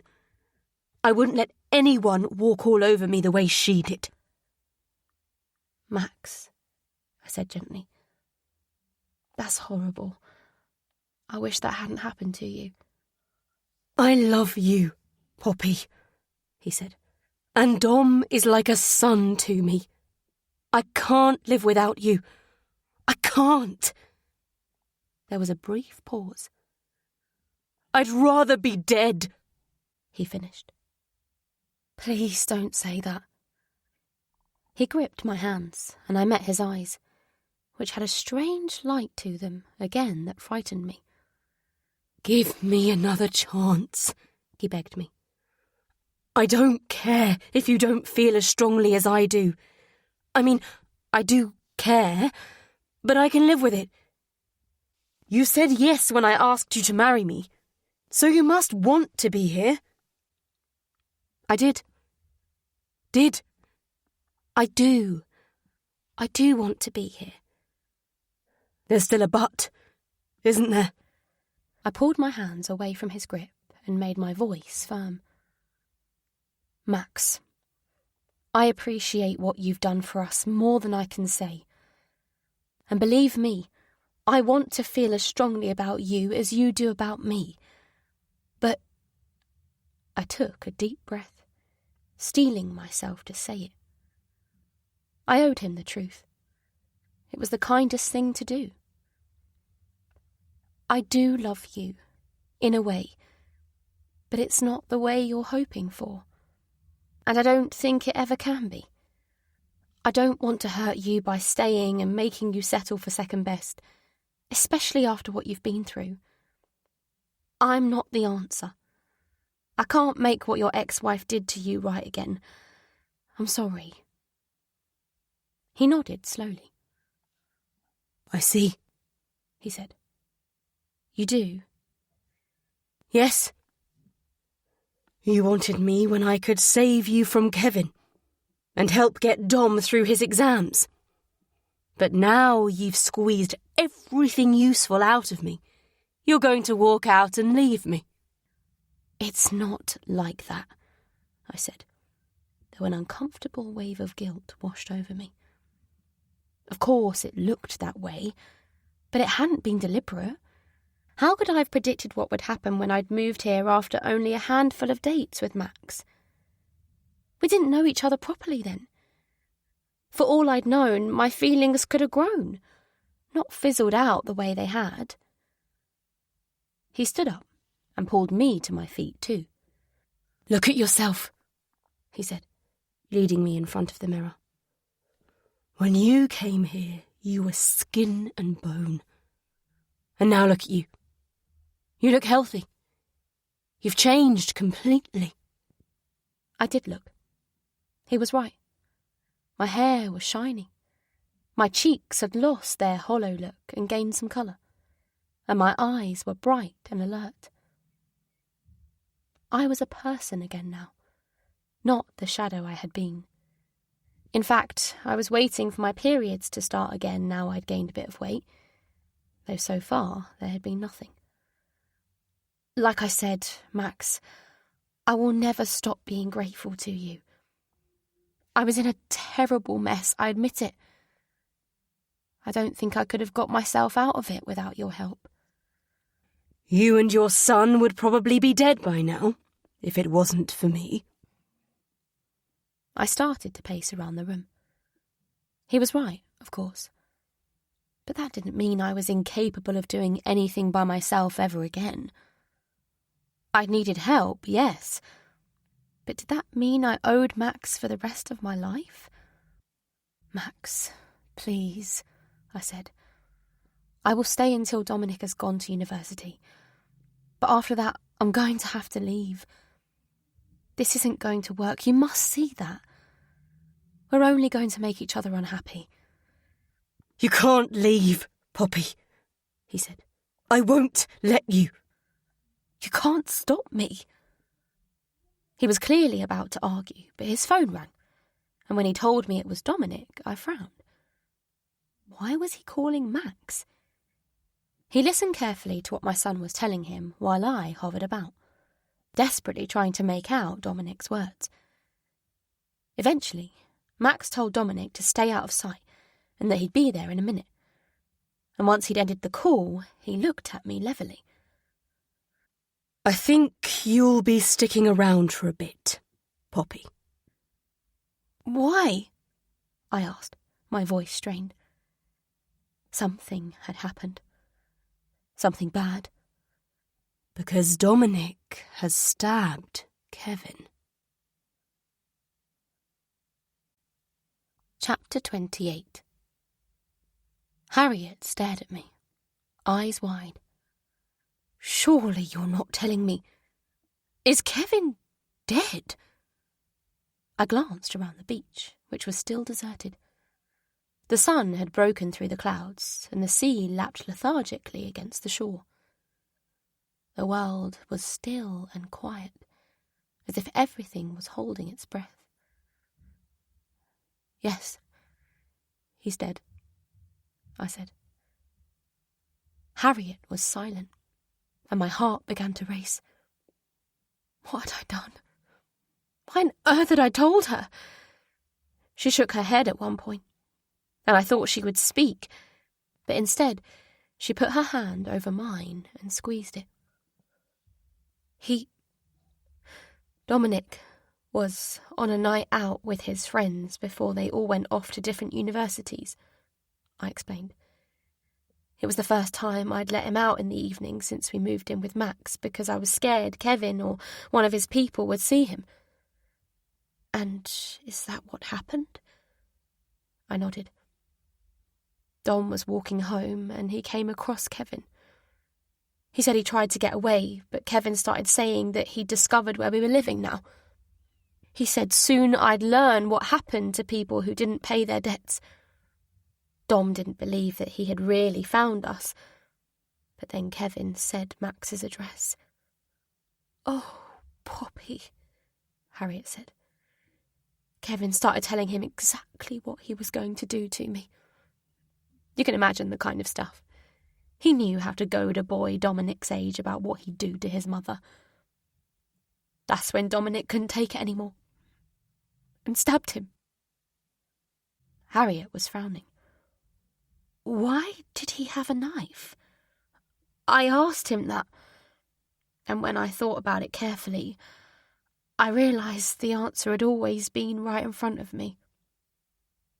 Dominic had threatened Kevin with a kitchen knife when he saw me being attacked in our old flat. He couldn't have come in through the living room door, past Kevin and into the kitchen to get it without being noticed. So he already had it with him.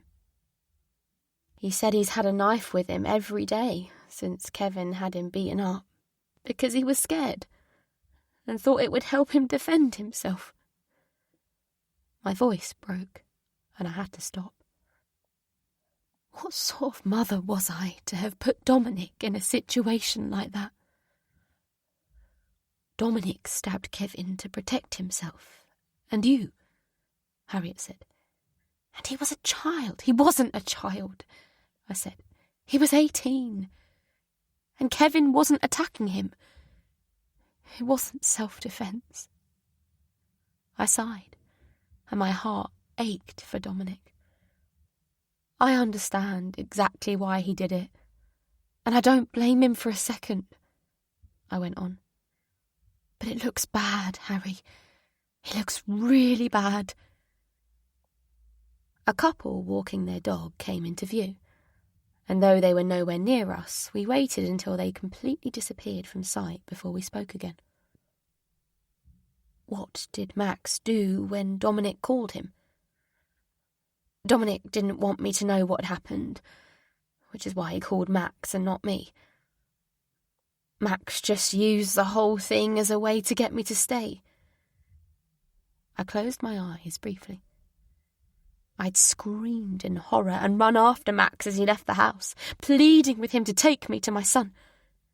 that he got into his car and sped off without me. I wanted to call Dom, but Max had told him to stay out of sight. If he needed to be hidden, I didn't want to put him in danger by phoning him. I dug my fingers into the sand as I recalled that night, stalking around the house in darkness, knowing that Dominic had never needed me so much in his life, and yet he was putting his trust in a man who'd now shown his true colours. Eventually, I messaged Dominic asking him to tell me where he was. He didn't reply, but he'd read my message, which was some small reassurance. "I'm assuming Max and Dominic didn't go to the police," Harriet said. "No. Max dealt with it." "He dealt with it?" "Yes." "Poppy, what exactly did he do?" I let the sand slip through my fingers, and the light breeze caught it as it fell. What exactly did Max do? I turned to her. "He used it to get what he wanted." Habmouth. I flew down the stairs at the sound of the front door closing and launched myself at Dominic, encircling him in my arms. "I'm so sorry," I said into his hair. "I'm so sorry, Dom, I'm so sorry." He let me hold him for a second, and then he broke free from my embrace. "He shouldn't have told you." "Of course he should," I said, my voice high and panicky. Dominic didn't look well. His face was as white as a sheet, apart from a smear of blood on his cheek. He swayed on his feet and clutched at the wall, and me and Max both made a grab for him. Where is Kevin's body?" I asked Max shakily, as I propped Dominic up. "What have you done with it?" "Max sorted it," Dom said before Max could reply. "You don't need to know details." He sagged to the ground, and I sat beside him. "Dom, look at me," I said. And when he didn't, I took his face between my hands and made him meet my eyes. "This is my fault," I told him. "Do not blame yourself, not for a second. But you need to tell me what you and Max did. I need to know what's happened." Dom's eyes slid up to Max's, and Max shook his head at him. I leapt to my feet and grabbed Max, giving him a shake. "Tell me what you did! Is Dom safe? What have you done with Kevin's body?" "Kevin is in the river," Max said. "Given what he did to make his living, I'm sure any number of people want him dead. I don't see why anyone would suspect Dominic." He knelt down in front of him. "Come on, son," he said. "Let's get you upstairs and out of these clothes. Your mum will wash them, and mine too, and you can have a shower, then get some sleep." Dominic got obediently to his feet, letting Max lead him away from me.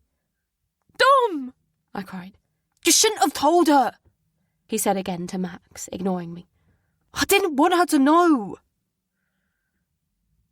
Sitting cross-legged on the utility room floor, my back against the washing machine, I listened to the rhythmic swishing and tried not to think about the blood mixing with the water and soap suds. I'd tried several times to go and talk to Dominic in his room, but he didn't want to see me, staying shut up in there with Max. Eventually, at 3 a.m, Max came and said curtly, "He wants to see you." I rushed towards the door, and Max stepped in front of me. "He thinks I threw the knife in the river with Kevin's body," he said. "But I didn't. I kept it. And if you try to leave me, or if you tell Dominic I kept the knife, it will find its way to the police, along with an anonymous note suggesting exactly where they need to look for Kevin's killer." Horror rooted me to the spot. "You said he's like a son to you," I said, my voice trembling. "And he is. I don't want to do it, Poppy, but I will if I have to. He gave me a chilling smile. It won't come to that, though, will it? He's your flesh and blood, and I know you will do the right thing. Chapter 29.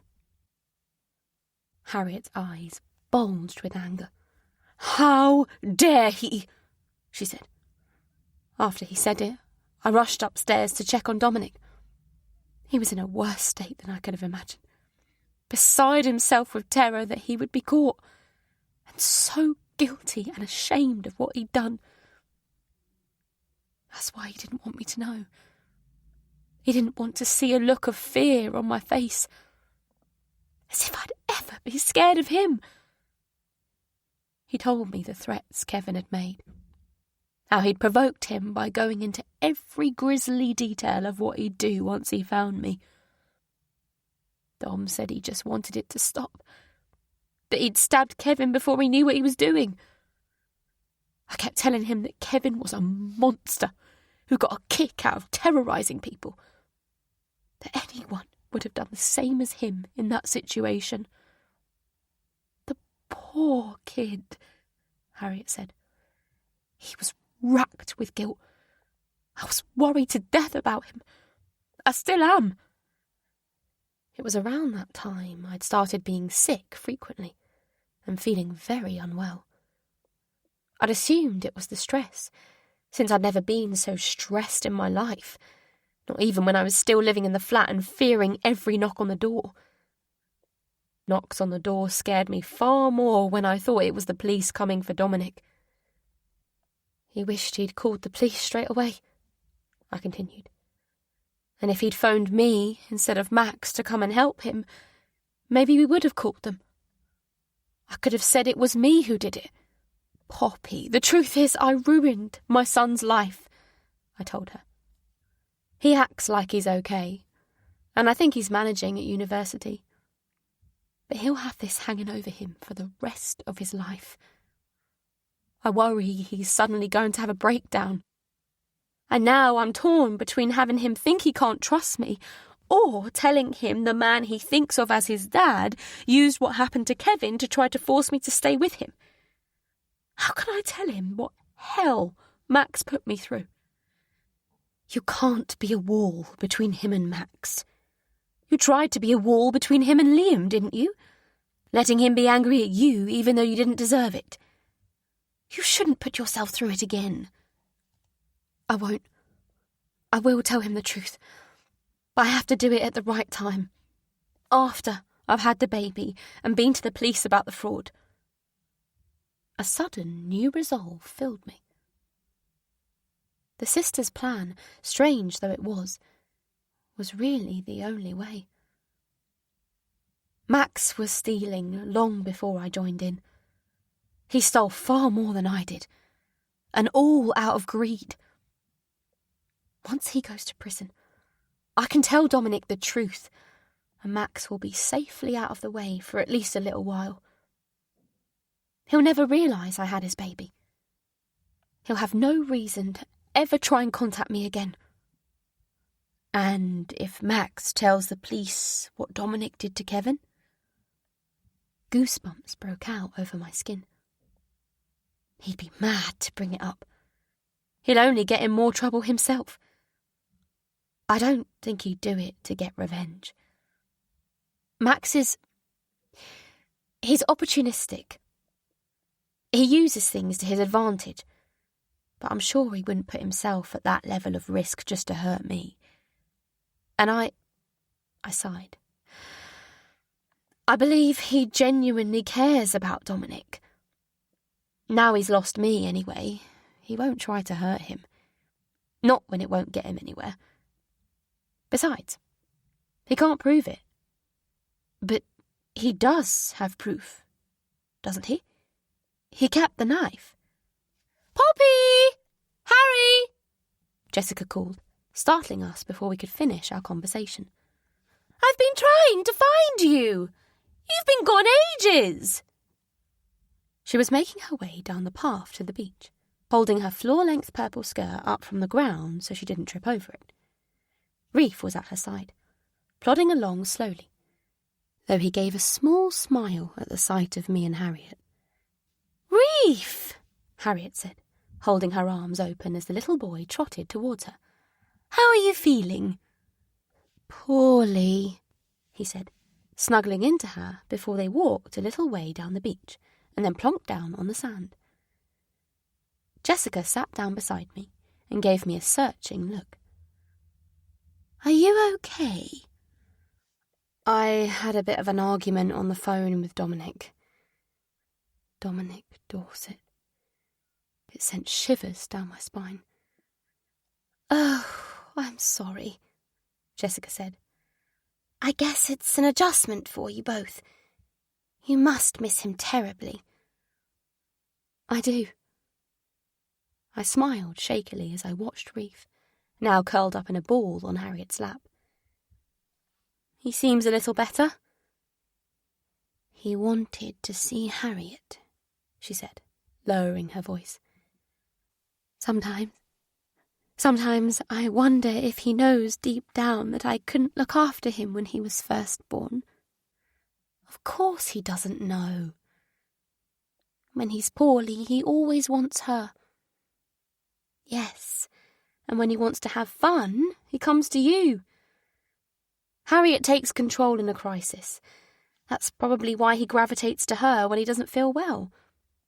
Because she seems like she knows what to do. But if she wasn't here, you'd do perfectly well on your own. You just have to believe in yourself and be confident." Jessica slipped her flip-flops off and dug her feet in the sand. "I suppose Dominic can tell you're lying to him," she said perceptively. "Yes." She nodded towards Harriet. "Did you tell her that you know about me and Ben?" "No, it didn't come up." "It's probably best if she knows you know. At least we can all be honest with each other then." "Okay." I gazed down at Harriet and Reef, and fear gripped me afresh. What the hell was I doing, telling Harriet about Kevin and Dominic? A woman whose motivations I still didn't fully trust or understand. And I told her the one thing that had to stay secret. Not that she'd been all that shocked, but maybe she was hiding it well. Or maybe she's opportunistic, like Max. If she could get me out of the way for longer, leaving the baby in her care. No, I couldn't believe it of her. She was my friend. There was no way she'd go to the police. Yes, she'd caught me with my guard down, and I'd told her more than I'd meant to. But she was clearly a far kinder and more understanding woman than people gave her credit for. After all, who else would be prepared to live with their sister after discovering she'd had an affair with your husband? Chapter 30. "Jessica told you about Ben," Harriet said incredulously, pausing in the middle of reaching for the next plate to wash. We'd been back home for a day, and it was comforting to all be together again. "I think it's weighing heavily on her," I said, as Harriet resumed washing up. "She's ashamed of what she did." Harriet tutted and sighed as she handed me the plate to dry. "You've done a really selfless thing, living here with her and helping look after Reef.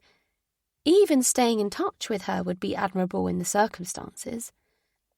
She turned to me with an odd expression on her face.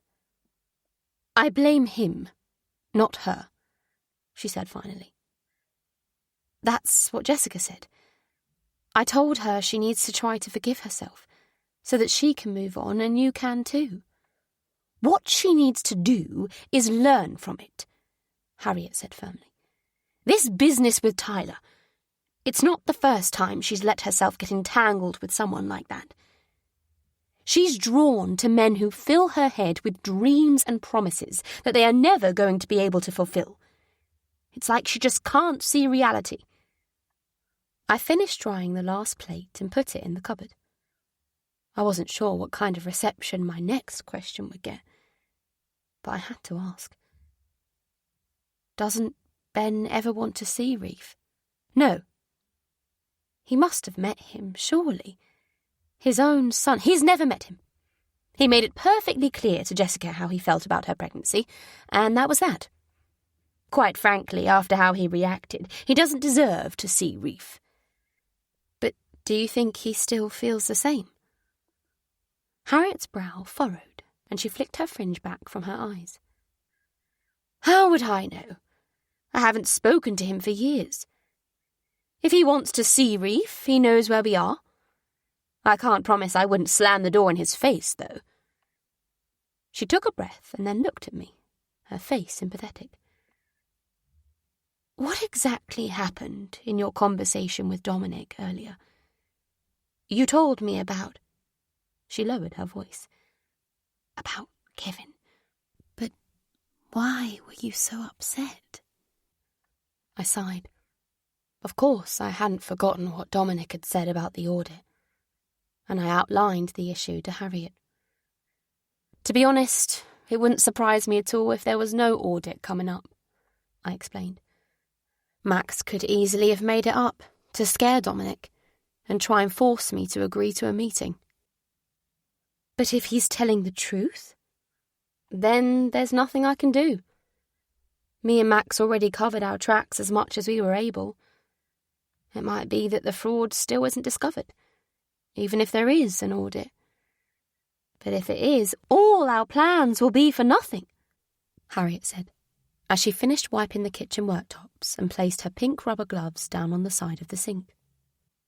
The crazy thing is, I think I'm too exhausted emotionally to even feel scared anymore, I said. I've been scared for so long. I busied myself taking dry clothes off the error in the corner of the room. Harriet had insisted that all the new clothes for the baby needed washing in sensitive laundry liquid before the baby arrived, and I was glad of the task, which had given me something to do. I should ask Harriet if I could take over doing the accounts for bits and bobbins, since I didn't help out in person at the shop anymore. It was silly, her doing it all, when I was sat in the house twiddling my thumbs. I became aware she was watching me, a searching expression on her face. She knew there was something else. Dominic wants to change his surname, I said at length. Oh, that'll just be a phase, she said dismissively as she came over to help me sort out the baby clothes. I wouldn't worry about that. No, you don't understand. I've known for a long time he didn't want Liam's surname and that he wanted to be Farrow, like me. But he told me... I paused. I didn't want to say the words out loud. He wants to have Max's surname, because of how much Max has helped him with the clean-up, Harriet said. Yes, exactly. What clean-up? Jessica's voice startled us, and we both turned to find her standing in the doorway. I stared at Harriet in horror. Not Jessica as well. One person knowing was bad enough. But Harriet simply said to Jess, "Close the door and we'll all sit down." I don't think this is a good idea, I said. I should never have mentioned it at all. Not to anyone. Poppy, we're in this together, Harriet said. The three of us. You need as much help as you can to sort out this mess. Jess can handle it, Harriet said firmly. And once she knows about it, you can tell us what happened next. There are several months between what you've told me and the day you turned up at our door. And I know from the state of you when you showed up here that things must have got pretty bad. Habmouth, Chapter 31. I can't go, Dominic said desperately, grabbing onto my arm as if he was a child again. My eyes met Max's, and I shook my head. What were we thinking, trying to back him off in this state? He couldn't leave for university now. Not when either me or Max had needed to stay by his side continuously since he killed Kevin. He stayed shut up in his room, curtains drawn, eyes staring at us sightlessly. That was until terror overwhelmed him, and he'd bombard us with his fears of being caught, yo-yoing between declaring he would go to the police and confess, and then coming up with outlandish plans to run away abroad so he couldn't be caught.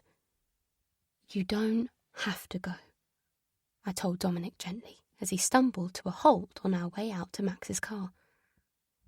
Perhaps I could call the university and explain that you've been through a traumatic event, and they could send you some work to do at home. Or it might still be possible to defer until next year if you really don't think you can cope.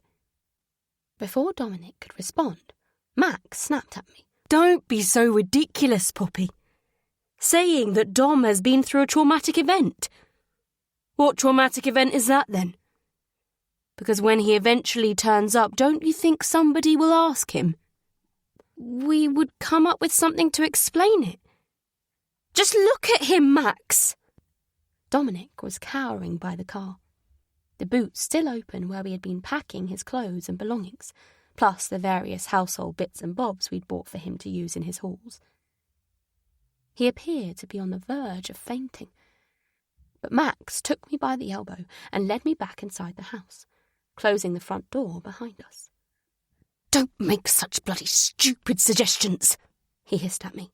No son of mine is going to cower at home over a thug like Kevin. He's not your son, I said. Yet I'm the one he called when it mattered most. He didn't even want you to know what he'd done. His face softened. Poppy, please just accept that I know what's best. University will be a distraction for him.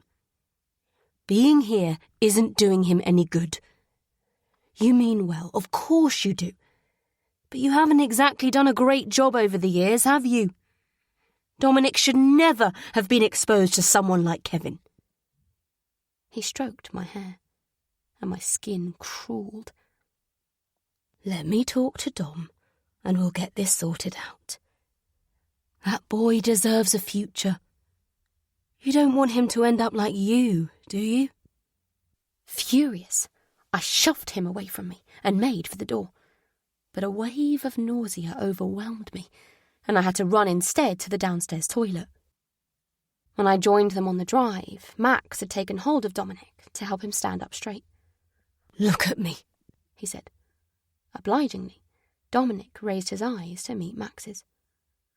That bastard was going to come here and kill your mum, Max said firmly. We should talk about this inside, I said. Though their voices were hushed, it wasn't a conversation for the street. We're not hiding inside, Max said, and immediately turned back to Dominic. Listen, son. The world is a damn sight better off without Kevin in it. You need to put it behind you. Once we drive out of Habmouth, it all stops. It's day one of your new life, okay? Say it. It's day one, Dominic repeated. His voice was stronger. He was lapping up every word Max said. It's day one of what? My new life. Exactly, Max said. Now let's go. Mum, could I talk to you for a second? Of course, I said, turning back to him. Every fibre of my being was protesting against leaving him in this strange room, in a strange city. Down the hall, other parents were saying emotional goodbyes to their children, and it wrenched my heart. Saying goodbye under normal circumstances was difficult enough, but how many other students would be carrying a burden like Dominic's? Max was waiting too, hovering in the doorway. Can I talk to her on my own? Dominic asked, and reluctantly Max slipped outside. I'll wait by the car, he told me. I encased Dominic in my arms, breathing in the warm scent of his hair, though he protested. Mum, I'm okay, he said as he extricated himself from my embrace. That's what I wanted to tell you, that you don't need to worry about me. Max is right. This is day one for me. Now I'm here, I can forget about Hadmouth. Not all of it, he added quickly. It wasn't all bad. I gave him a watery smile. No, I said softly. It wasn't. And this room is nicer than my bedroom in our old flat. It's bigger even than my bedroom at Max's house. Look how much space I've got. I couldn't argue with this statement. His room was very pleasant, bright and sunny, with a large desk next to his bed. But was he putting on a brave face for my benefit? Would he crumble the second I walked out of the door? You must call me straight away if you need to talk, I told him. You've been through a lot, and it's not... My voice cracked. I can't leave you here, I said in sob. Not after what's happened. I can't. Mum, it's okay, Dominic told me, the old warmth back in his voice, and I looked at him in astonishment. Was he really going to be all right? He didn't look much like that boy he'd been this morning, pale and jumpy, terrified of his own shadow. Had he really managed to separate himself from what he'd done so easily? And was it really healthy to do so? I'm proud of you, I told him shakily. If he said he was okay, who was I to say he wasn't? He wanted me to let him go. So that's what I would have to do. After one final hug, I turned away from him with tears in my eyes and made my way outside to join Max. Chapter 32. I leaned back against the wall of the QHM Solutions building and took a deep breath of crisp autumn air. At the sound of voices, I moved a little further from the entrance so I could have some privacy amongst the shrubs and trees around the side of the building. There was a peaceful bench that was hardly ever used, and I had taken to sitting there on my lunch break to clear my head. I sent Dominic a text, grateful to receive a swift reply that he was okay and just on his way to his next lecture. With the exception of one or two minor wobbles, whenever I called him he sounded normal. Had he repressed what he'd done to Kevin entirely? Was that even possible? I hoped he'd found peace with it. He'd done what he'd done out of sheer terror. At heart, he was still the same boy who wanted to study plants so he could find new medicines in the rainforest, or solve world hunger. And I never wanted that to change. I leant forward as a wave of nausea washed over me, and closed my eyes to focus on breathing in and out slowly. Poppy, you have to sort yourself out. This worrying is making you ill. Max's voice startled me, and I straightened up quickly. Ever since the true reason behind my nausea had been confirmed by a pregnancy test, I tried to hide my sickness from Max so that he didn't cotton on to my condition. He certainly didn't appear to be suspicious. After all, I told him when I moved in with him that my periods had stopped during the malnutrition and stress I suffered after Liam left. Perhaps it wouldn't occur to him that I was able to get pregnant. It had taken long enough for it to occur to me. In fact, my periods had never restarted. Apparently, the moment my body had decided it was healthy enough to withstand a pregnancy, that was exactly what had happened to me. He sat down on the bench beside me and put his hand on my leg. I don't like seeing you like this. I'm fine, I said. It was a busy morning, that's all. and I was thinking I should go and see Dominic again this weekend. You visited him twice in the space of a month, Max said. He doesn't want his mum hanging around all the time. He's got loads of friends there already, and he's going out and having fun. Just let him be. I miss him. Of course you do. You had him so young that you've never been an adult without having him by your side. You basically grew up with him. I shot Max a look. For some reason, he was always making digs about me being a teenage mother, as if he thought it was yet another sign that I was weak and needed protecting. When he'd first brought it up, I'd snapped at him, but managing to bring up Dominic in spite of the odds that were stacked against me was anything but a sign of weakness. But what was the point? Whatever he said, I had to put up with, because he could destroy me and my son with a few words in the right ear. All I could do was try and brush it off until I could get him to understand it was over between us, without him taking his revenge by turning Dominic in, so that I could get well away from him before my bump began to show. Let's go out tonight, he suggested. We can go on a proper date. I don't want to go on a date.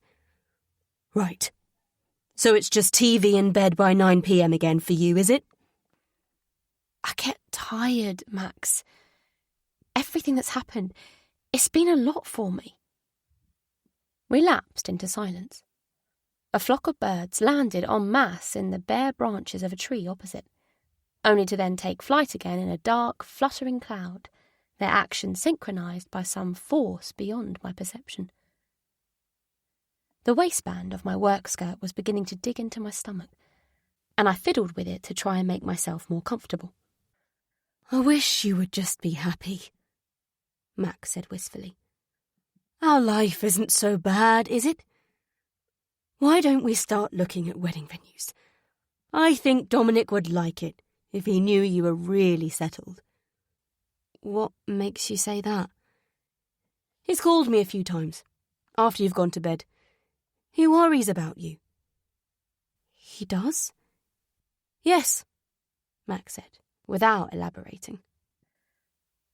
I closed my eyes briefly, heart heavy. Was Max telling the truth? Did Dominic really phone him and say he was worried about me? Does he talk about what he did? No, not about that. I got to my feet. I need to get back to work, I said. Poppy, just go home.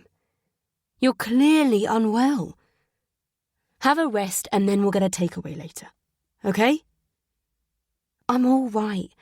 I should keep busy. Poppy, he said, voice stern. Fine. Okay, whatever, I said. Truthfully, I was worn out. Being pregnant was taking it out of me, and perhaps going home and having a nap was what I needed. Max and I carried on in what felt like a strange parallel universe. He didn't mention the knife or his threats, and neither did I. But it hung between us, the rotten core of our relationship.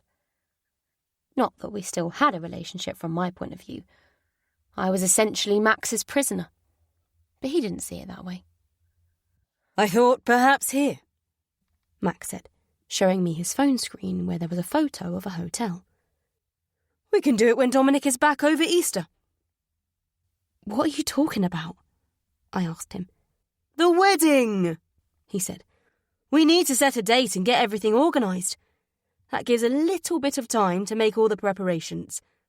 Having something to focus on will be good for you. Perhaps it will give you a reason to look after yourself a bit better. What do you mean? Well, you're a bit of a mess, Poppy. You could make some effort. Why are you dressed like that at 8 o'clock on a Saturday night? I snuggled further into my baggy jogging bottoms and cosy hoodie. Because it's comfortable. He moved closer to me on the sofa. Sweetheart, you're not in a good way, he said. And I don't know what the problem is. Yes, we had that tiff before Dominic went away, but that was weeks ago. And, well, I'm sorry about all of that. I didn't behave very well, and I shouldn't have made threats. A tiff? Was he being serious? But since he'd brought it up, I would seize the moment. Will you get rid of it then? I asked him. Get rid of what? The knife. He gave me a long look. I will, once I'm sure about us. It's so simple, Poppy. All you have to do is let me love you and look after you. That's all I want. My stomach heaved and I had to run out of the room. Max followed me, standing in the door of the downstairs cloakroom while I was sick, a frown on his face. Are you trying to make me feel sorry for you? He said, once I was done and had finished splashing cold water on my face.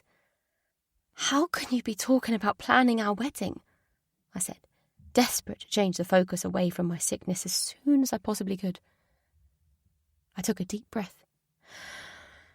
I know you don't want to hear this, I said firmly, but our relationship is over. Surely you realise that. Give me the knife and I will get rid of it. We can't make each other happy. And talking about planning a wedding, it's... I tried to seize on a suitable word. It's just wrong, I ended limply. You can make me happy, Max said. You're just too selfish to try. He was standing in the way of the door, trapping me inside the claustrophobically small room where the glare of the bright ceiling light on the white tiles made my head spin. I needed to sit down. I needed him to get out of my face. What more can I do? I said, placing my hand against the doorframe and trying hard to focus on the city skyline picture on the wall to calm me down and quell my rising panic. I want you to love me, he shouted, grabbing my shoulder to make me face him. Is that so much to ask? You haven't been fussy about who else you've loved, so why can't you love the one person who actually gives a shit about you? Tell me where the knife is, Max. I'll never tell you, he spat. 5 minutes ago you were apologising for how you've treated me. But you're not sorry, are you? You're only sorry that you haven't got what you wanted. Now let me through. He stayed stubbornly in my way. It's not just what I want. It's what I deserve, he said darkly. I love you, and I've helped you. I've helped your son. Who else was there for you? Nobody. Nobody else cares about you, Poppy. Why won't you get that through your head? I pushed him aside and escaped out into the hall, but his fingers closed around my wrist. How can you say you love me? I shouted at him. If you loved me, you wouldn't torture me with the threat that at any moment you could ruin my son's life. Liam ruined your son's life, he said. Liam forced you into the situation with Kevin. Can't you see that? It's not me ruining your life. Your life was already ruined. And yet, I bet if Liam walked through that door right now, you'd still throw yourself into his arms. I shook my arm free, too disgusted to dignify his statement with a response, and made my way towards the stairs. I would lie down until I felt better, and deal with Max's meltdown later.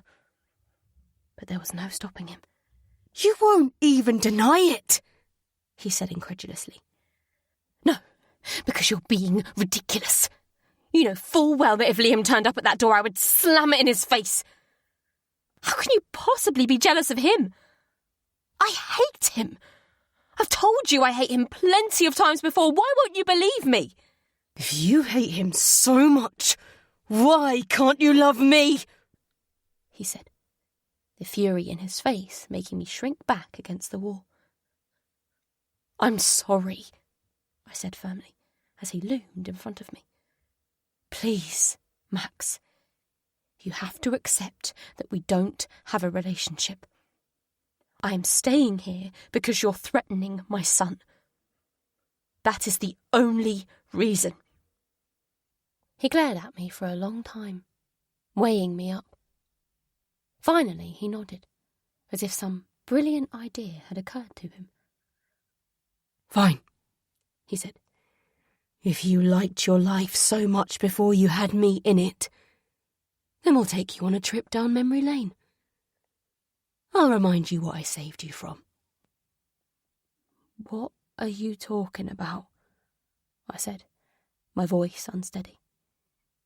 He could hardly get Kevin to come back. But my life had been troubled before I'd turned to a loan shark for help. "You can leave," he said. I can?" His face twisted into a smile that sent ice through me. "Yes, you can. Right now. Right this second." I tried to wriggle out of his grip as he pulled me towards the front door, but I couldn't get away, and I cried out as he threw me into the street. I stumbled, and the wild autumn night hurled rain at me, plastering my hair to my face.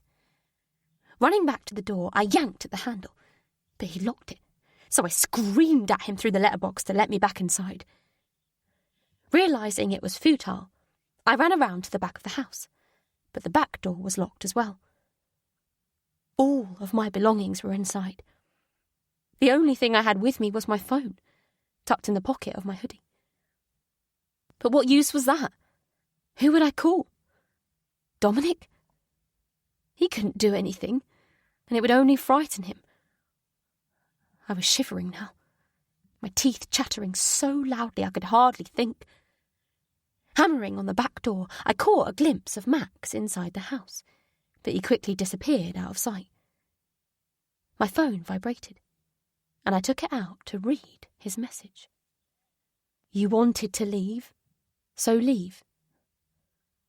"Max, please let me get my things," I typed back frantically as raindrops fell on the screen. "I don't even have any money." "You're right about that," he typed back. The rain was still lashing against me, my hands so wet I could barely keep hold of my phone. I desperately tried to dry my fingers on the top I had on underneath my soggy hoodie, until I was finally able to log in to the banking app, heart thudding loud in my ears. The day I'd done the same thing after Liam disappeared filled my mind. The horror, the shock, the helplessness. I knew exactly what I was going to see. Balance, £0. Cattleford, Chapter 33.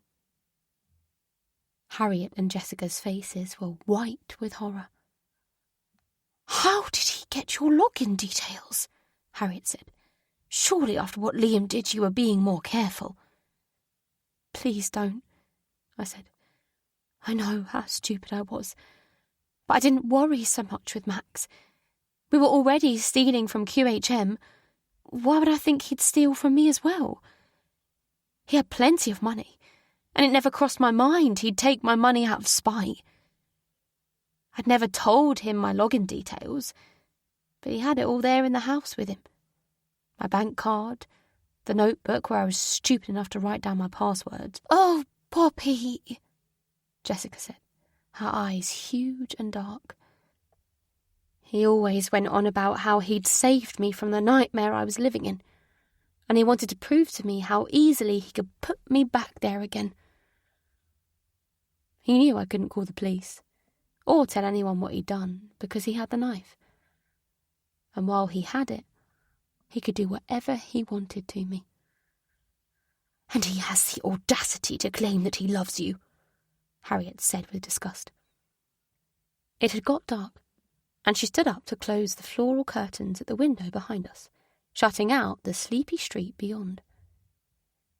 Jessica, who had taken the news about Kevin's demise much more calmly than I had expected, smiled at me suddenly. "But you survived," she said. "You're here now.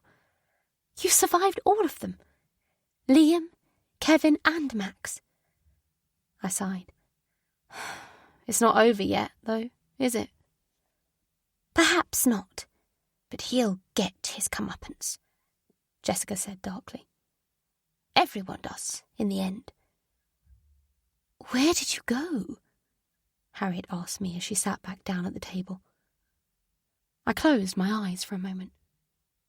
But I'd come this far, and it was helping to say the words out loud, to make what happened real, so that one day, maybe, I could move on from it. Hadmouth. I had to accept that Max wasn't going to let me back inside, so I made my way down the street. So wet now that more rain falling on me made no difference. Reaching the supermarket at the end of the road, I darted inside, pacing up and down the aisles, trying to gather my thoughts. Perhaps by morning Max would have calmed down, and he'd let me in to collect my things. But, on the other hand, if he let me back in, perhaps he'd be reluctant to let me go again. Coming to a stop in the bakery section, I gazed listlessly at loaves of bread until I had an absurd desire to laugh. How had my life become so utterly ridiculous? I had no home, no money, not even so much as a change of clothes. My son had killed somebody, and yet all I was doing was standing here uselessly, dripping and staring at baked goods in the harsh white light of the supermarket. How could it be real? It was like some awful joke. But then it struck me. I might only have the clothes I stood up in, but I also had the jewellery I was wearing. The big, flashy engagement ring Max had given me, and it had to have cost thousands. And then I did let out a strange, strangled laugh, because Max had unwittingly given me the means to survive. I closed the front door of the studio flat behind me and sank down to the floor, resting my head on my knees, nearly crying with relief. It wasn't much, but this shabby little space with its worn-out furniture and mouldy bathroom was mine. I'd managed to find a landlord who wasn't too fussy about doing checks, and selling the engagement ring had covered the deposit and the first month's rent, still leaving me with enough money left over to buy some clothes, a few household items, and a week's food shopping. Once I got my pay at the end of the month, I would be okay. I'd secured my bank account. Max wouldn't be able to get into it again. And breaking the news to Dominic about my split from Max hadn't been too difficult. After all, it was him who had tried to make me see our relationship wasn't right. I couldn't keep calling in sick to work, though. It's what I'd done initially, while I'd flitted between cheap bed and breakfasts, trying desperately to find a place to call home. But tomorrow it had to stop. Yes, Max would be there, and the idea of facing him made my stomach flip-flop. But leaving it any longer would only make it worse. He was the one being unreasonable. Why should I hide away? I'd have to look for a different job soon anyway, since my expanding waistline would draw his attention before long. But for the moment, what I needed was normality and stability, and I wasn't about to let Max get in my way. "Poppy," he said, catching my arm the next day at work. After managing to avoid him for the whole morning, he'd cornered me in a quiet corridor where nobody else was around. "I've got a lot to catch up on today," I said calmly, pulling my arm away from his grip. "I only want to know if you're okay. You've been off sick for 4 days. I had to find myself a place to live." "And did you?" "Yes," I said. "Then you need to tell HR your new address." He gave me a smile, but if it was meant to put me at ease, it did anything but. "Max, your contact details need to be up to date." "I will do it when I get a chance," I told him in clipped tones. He wants my address. He's not going to let it drop. He wants to know where I live. Dominic called me last night, he continued. He was standing too close to me, and I backed away a step. He was seeing if I was okay after our breakup. Are you? I asked him, though I wasn't interested in his answer. I didn't care how he felt. As far as I was concerned, he could go to hell. I told him I was upset, but that I respected your decision. Well, that's good, I told him, smoothing down my new blouse. You look good, he said, his eyes cold. The money from the ring has set you up nicely. Went on a little shopping spree, did you? You didn't leave me with any choice but to sell it. I had nothing but the clothes I was standing up in. It was clear he'd not intended for me to have any way of supporting myself, and the ring had been an oversight. Had he hoped I'd stay outside his house, banging on the door all night in the rain until he finally let me in? Well, he'd discover I was made of sterner stuff than that. I'm not sure this is going to work, he said at length. Me and you here together at the office. It's awkward. I'll stay out of your way as much as I can, I said, refusing to let fear creep into my voice at his threatening tone. This job was my lifeline. Until I'd found another, I couldn't let anything jeopardize it. Yes, I think you will, he said, before turning on his heel and walking away. I stared after him. I wouldn't read too much into it and get wound up. He was hurting from the breakup, but he'd come to terms with it soon enough, wouldn't he? He hadn't made any mention of the knife. Not that he was likely to bring that up directly while we were at work. Perhaps he would let me get on with my life, while he got on with his. This unpleasantness surely wasn't much fun for him either, and I knew instinctively that his threat to turn Dominic in wasn't one he would be keen to follow through on. No matter how he treated me, he cared about Dominic, in his way, and it would only be the most extreme circumstances that would push him to do anything to cause him harm. I had to believe that now he had some space to think, he'd see reason. Chapter 34. Sitting silently on the sofa bed in my depressing flat, I stared blankly across the room to the insipid blue-grey wall. Words floated around in my head.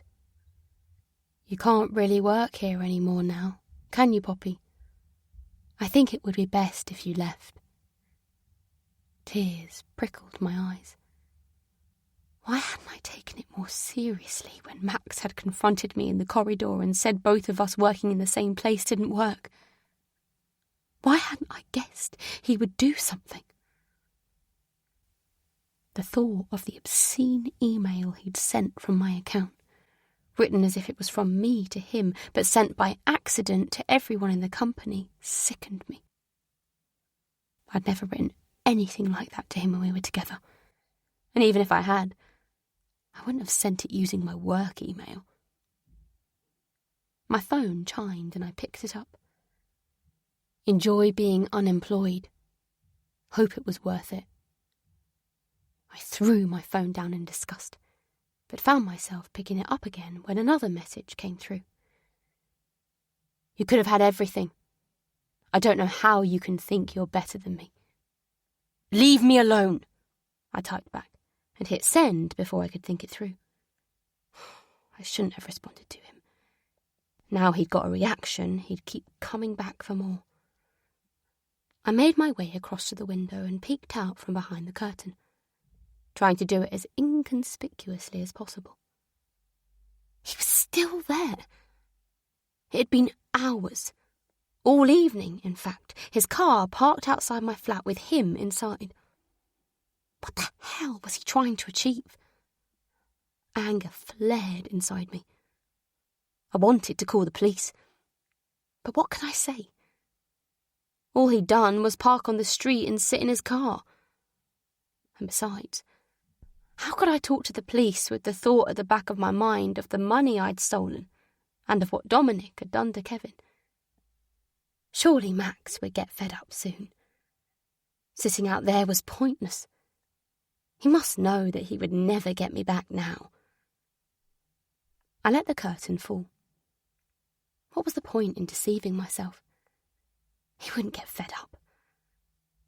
I'd crossed him, and he told me himself he wasn't going to let anyone walk all over him again after what his ex-wife had done to him. He was going to make me pay for her betrayal as well as my own. His pent-up anger had a focus now, and I was it. Never mind that I'd never set out to hurt him, that I'd wanted our relationship to work.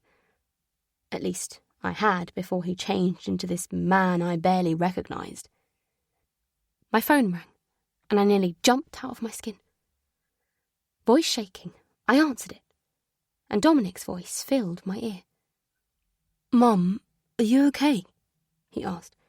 "You sound kind of breathless." "I'm fine. Just had to run for the phone," I lied. "How are you? Are you okay? I'm so happy to hear your voice." "I'm fine," he said, though his voice was subdued. "But Max said he thought you were struggling on your own. So..." Max said. How dare he? How dare Max try to worry Dominic?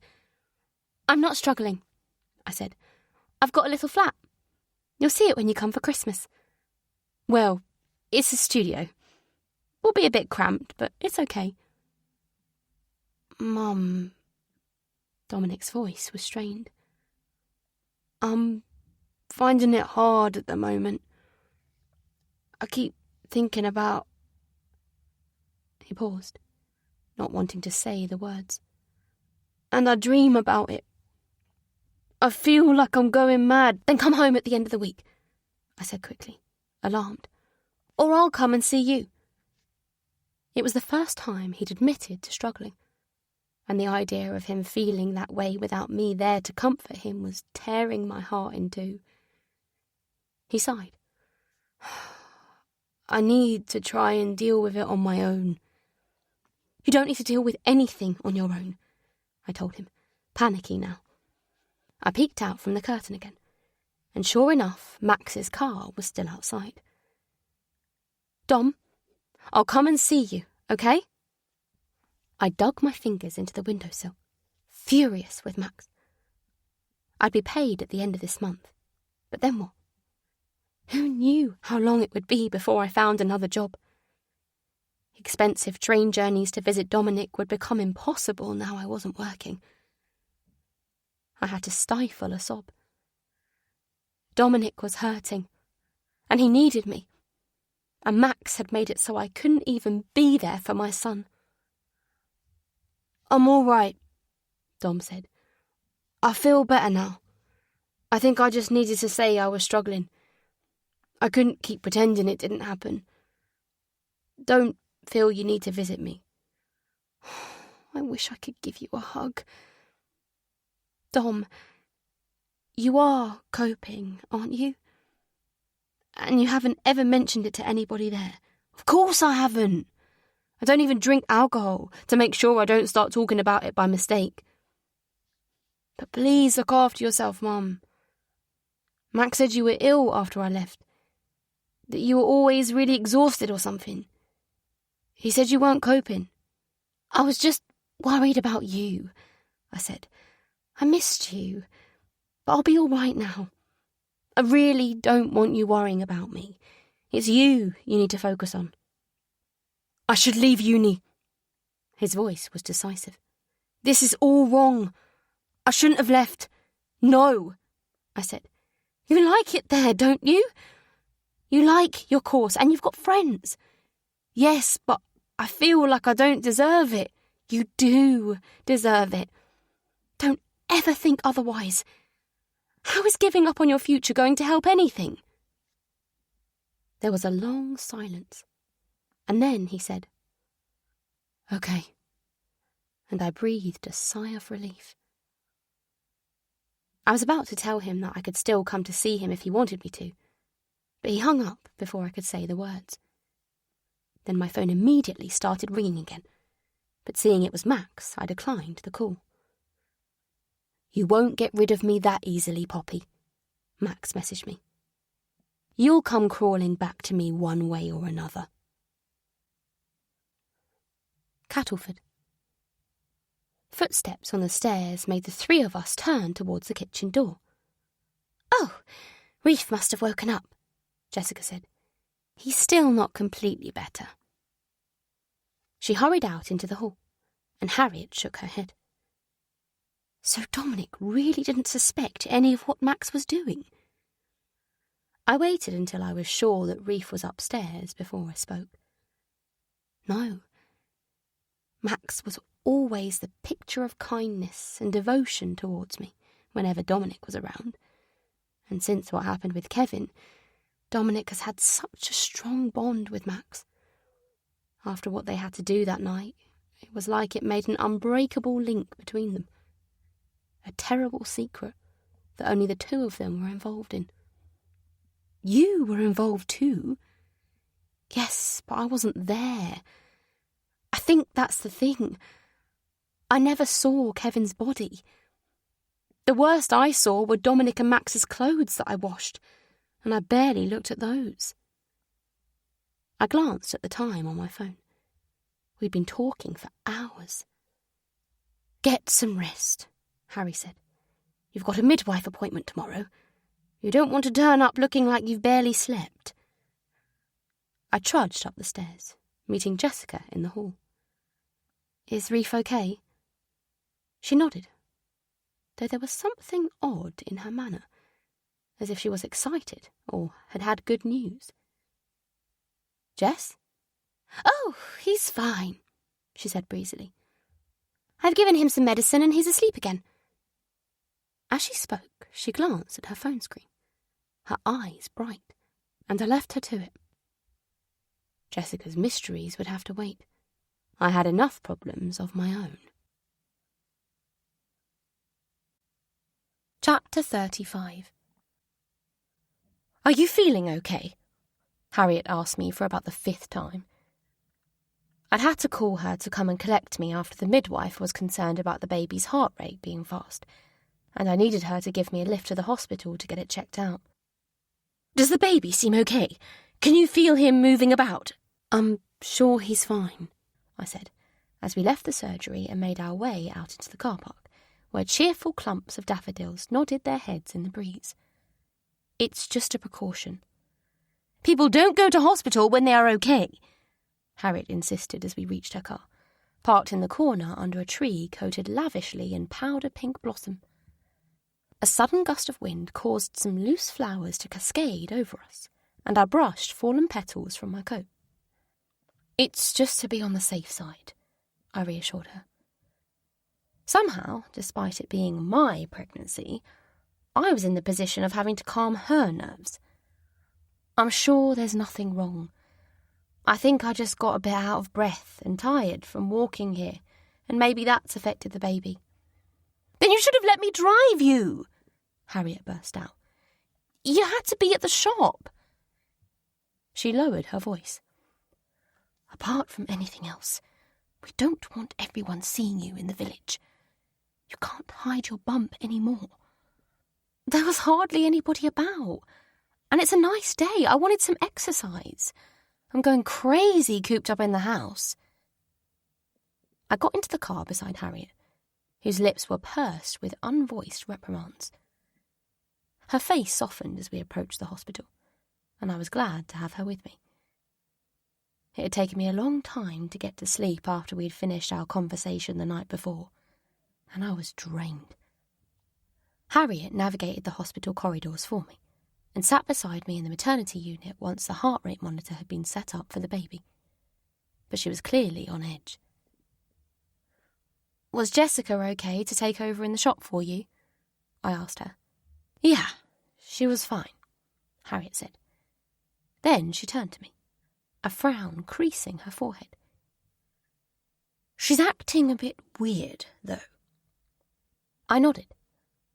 I think she got a message last night, after we'd been talking. I was worried she'd be upset after what we talked about. But she was quite happy, if anything. That's what worries me. Well, if she's happy, that can only be a good thing. You'd think so, Harriet said. But with Jess, you can never be too sure. By the time we left the hospital with the all clear, Harriet had calmed down a little, though she couldn't resist imploring me to look after myself until, in frustration, I snapped, "I have been pregnant before!" She recoiled, as if I'd given her a slap, and guilt flooded me. "I didn't mean it to come out like that," I said. "I'm going to tell Jessica to stay at the shop for a bit longer. You need a proper, healthy lunch and to put your feet up, and I'm not taking no for an answer." I opened my mouth to argue, but held my tongue. It wasn't worth the aggravation. By the time Harriet had left to take over in the shop again, and Jessica arrived home having picked Reef up from school, I was relieved to get some respite. Harriet had got carried away, babbling on about how excited she was for the baby to arrive, and when she said we should start researching baby yoga classes, I'd wanted to scream. Couldn't she see what a mess my life was? I couldn't focus on making plans like that. I couldn't imagine myself going to baby yoga or baby massage or any of these things with my new baby. I wasn't like the other mums. My life was a disaster, and the secrets I kept couldn't be shared. It was bad enough that Harriet and Jessica knew any of it. She's not looking at the classes for me. She's looking for her. She's planning how she'll spend time with my baby if I'm in prison. I shook myself. Perhaps she was. But then I had agreed to the plan. If I was given a prison sentence for the fraud, Harriet and Jessica would be the ones doing activities with the baby, not me. "Is the baby okay now, Poppy?" Jessica asked. "Harriet told me what happened." "Yes, he's fine. It was just a precaution, I think." She nodded distractedly. "I don't suppose you could do Reef's reading book with him, could you? I need to make a phone call." She dashed off upstairs without waiting for me to reply. I patted the sofa beside me, and Reef obediently sat down. "I don't like reading books," he told me matter-of-factly. "My little boy, Dominic, didn't always like his reading books," I said. "But if you practice reading them, it will help you read the things you're really interested in, won't it?" If he was with Jessica, I'm sure Reef would have argued further. But since he was with me, he nodded and read his book happily enough. The baby kicked a few times, and I put my hand on my tummy. "When will it be born?" Reef asked me. "In a couple of months." "How does it get out?" he pressed me. "That's a question to ask your mummy later." He frowned at me intensely. "Is your baby going on holiday?" he asked. I stared at him. What a bizarre question. "What do you mean?" I said. "Auntie Harry was reading about getting a baby passport on her laptop yesterday. She didn't want me to see, but I could read what it said. I said passports are for going on holiday. So why does a baby need one?" She got cross and told me not to sneak up behind her. I sat completely rigid, and Reef looked at me in alarm. I forced myself to smile at him. "It's all right," I told him. "It was just a misunderstanding. Go and play for a bit. Your mummy will be down soon." He trotted off, and horror washed over me in waves. A baby passport. Harriet wasn't planning to just look after the baby for a few months if I got a prison sentence. As soon as he was born, she was going to take him away from me completely. What other explanation could there be? Habmouth, Chapter 36. I stared at the blonde strands in my hairbrush, uncomprehending. I brushed my hair again, and more hairs came away in the brush and in my hands, far more than there should be. What was happening to me? I got up and went to the window. Max was outside in his car, and a new wave of fear and dread swept through me. Why wouldn't he stop? Why wouldn't he just fucking stop? I ran my hands through my hair, and more strands came away, making me cry out in dismay. What had he done to me? After weeks of stress, fear and anxiety, my body was beginning to fall apart. I nearly always fell ill. There were the blinding headaches, the sore throats, and then on top of that, the morning sickness. I was either so stressed and terrified I couldn't stay still, or so exhausted I couldn't move. I tried to take care of myself, but my mind was so addled I constantly made stupid mistakes, forgot things, and struggled to concentrate. This morning, it was more important than ever that he left me alone. I needed to go to the doctor's surgery for my initial appointment with a midwife, and on my way home I planned to do a big shop at the discount supermarket, as my cupboards were virtually bare. But how could I leave with Max there? I tried to time my trips out of the house carefully and keep them to a minimum, mainly the supermarket or the job centre, but I was painfully aware that if he wanted to, he could find some pretext to leave the office at a different time of day and turn up unexpectedly. Early mornings and lunchtimes had already been added to his schedule of watching me, and there was no telling when or where he would spring up next. I glared down at his car. Surely he would leave in a minute to go to work, and I would be able to escape. Poppy! I turned, already knowing exactly who I would see. How long had he been following me for? His appearance briefly stopped me in my tracks. He hadn't shaved for days. His eyes were dark, and his face had an unhealthy pallor to it. But then, of course, he'd be letting things slide. All his spare time was taken up tormenting me, not looking after his appearance. Why don't you let me carry your bags? I clutched my shopping bags close to me, acutely aware of the information from the midwife nestled near the top of one of them. I glanced down as discreetly as I could to check whether I needed to worry. Yes, I could see a leaflet, with its title clearly visible. If he looked down into the bag... I can carry them myself, I said stiffly. I continued walking, and he continued following, his footsteps echoing mine. Poppy! This is silly, he said. It's a horrible day. Let me help you so you can get back home sooner. He was right. The December morning was bleak and grey, the clouds seeming to reach right down to the pavement and envelop me in a chilling mist of rain. But it could have been the middle of a blizzard. I still wouldn't let him help me. I carried on walking. Leave me alone. Leave me alone. Leave me alone. Come home, he said. Please, let's forget all about this madness. I know you're not happy. I can see you're not.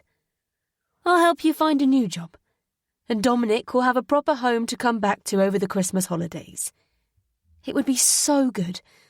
All you need to do is stop being stubborn. I gritted my teeth. Of course he could see I wasn't happy. He spent enough time watching. Poppy! He called after me as I sped up. He increased his pace to catch up with me, and I turned to face him. Listen to me, I said. I know you're finding it hard to move on, but I will never come back and live with you again. You threw me out on the street. You forced me out of my job, and you've left me with nothing. Please, please, just let me go. Let me move on with my life, and perhaps you'll get some closure. I still have the knife, he hissed. I stopped and examined his face closely. Was it an empty threat? His eyes were unreadable. I had to take him seriously. The stakes were too high for me to dismiss his words as a bluff. You care about Dominic, I said carefully. I know you do. Yes, and so do you. But you've got a funny way of showing it. Well, are you going to go to the police? I asked him directly. Is that what you're telling me? No, not yet. I want to give you time to see sense. But I will. Believe that I will, if I have to. For a brief moment, his eyes moved downwards, and I was so sure he would see the leaflet about antenatal classes in my shopping bag that my legs turned to jelly, and I had to reach out and steady myself on the bus shelter we were passing. You're not well, he said. Let me take you home. Thank God he hadn't spotted it. I would have seen it in his face. I'm just a little lightheaded, I told him. I'm okay now. I continued walking, and to my relief, he didn't follow me. But his next words stopped me in my tracks. I'll kill myself, he said. I turned and stared at him in astonishment. Don't say that. You and Dominic are the only things that matter to me. If I don't have you, I might as well be dead. The words flashed through my mind, accompanied by a pang of guilt. And it would be easier for me if you were. I'm not joking, Poppy. I'll do it. I put one of my heavy bags down on the pavement, but kept hold of the one I didn't want him looking at too closely. Did I really make him feel that bad? No matter how much I hated him, I didn't want him dead, and certainly not like that. I just wanted him to get out of my life and leave me alone. I know you're not joking, I said. I had no idea if he really was serious or not, but he wanted me to believe him, and I wanted him to calm down. I was starting to shake. Why won't you even have a conversation with me? He said. You don't answer my messages, and you keep trying to walk away from me. I don't know what I can say that will help you. Meet me tomorrow night. I'll take you out for dinner. We'll talk properly, and I can give you some of the things you left at mine. I found your passport, and Dominic's. There is a whole folder of documents. Dominic's birth certificate, all that kind of stuff. I watched him warily. Well, okay, I said, with great reluctance. I would appreciate having my things back. That's settled then, he said, cheerful all of a sudden, while a deep sense of dread settled around my heart. I didn't want to meet him, but I did need my belongings, especially stuff like my passport, which I'd forgotten he still had. I didn't want him keeping important things like that in his house. And maybe I could talk some sense into him, though I seriously doubted it. I practically ran back to my flat once he'd walked away, slamming the door behind me and yanking the security chain across. What the hell had I got myself into? The only tiny silver lining was that it was clear he didn't want to give the knife to the police and accuse Dominic. Whatever his feelings towards me, he didn't seem in a rush to do Dominic any harm. But perhaps if his patience with me reached its limit, even that would be a line he would cross. Cattlefoot, Chapter 37. I couldn't give Harriet any sign that I knew what she was planning. I carried on as normal. Not that much about my existence hidden away in their cottage was normal, while I tried to plot my next move. There had to be somewhere I could go, something I could do. But I was damned if I could figure out what it was. I lay curled up on the sofa in the living room one evening watching TV and trying to switch my mind off from it all, when I was startled by a burst of angry voices upstairs. I crept halfway up the staircase and paused, trying not to make a sound. Harriet was standing in the doorway of Jessica's room, blocking her sister's exit. "Have you lost your mind?" Harriet was saying. "That man does not love you. He barely even knows you." "You can't stop me again," Jessica shouted. "He wants to be with me, and I want to be with him. I'm going to go and live with him, and nothing you say will make me change my mind." Tyler.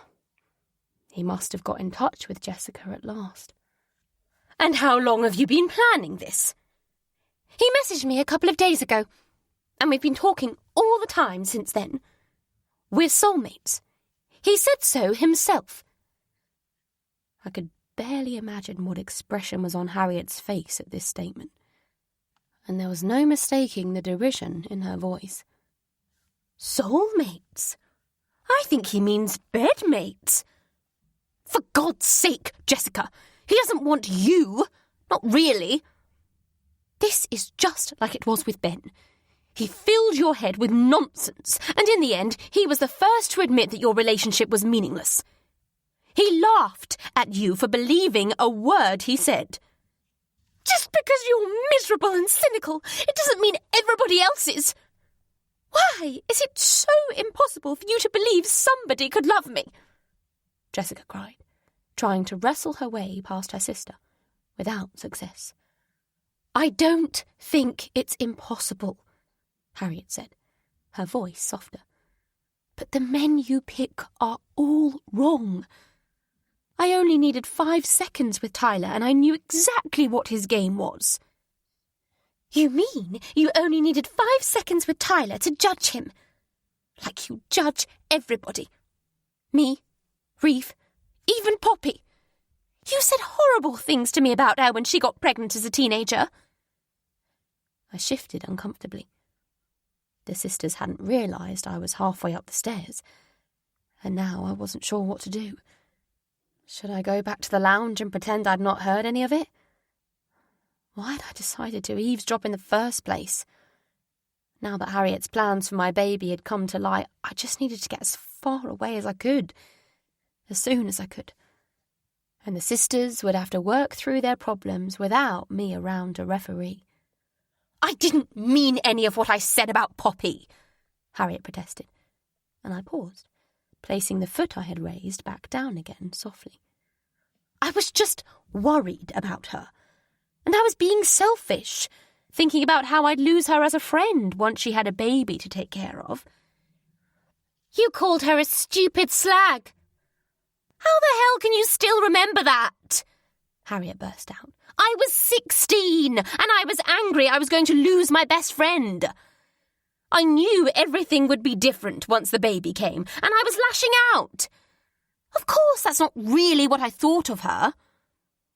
"But it is what you think of me, isn't it?" "Well, you did sleep with my husband," Harriet shot back.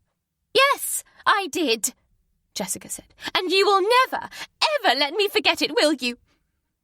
That's why you don't want me to leave, because you don't want me to ever move on and be happy." Jessica shoved her way past Harriet onto the landing and towards the door to Reef's bedroom, so I quickly dashed down to hide in the kitchen. "You don't get to run away!"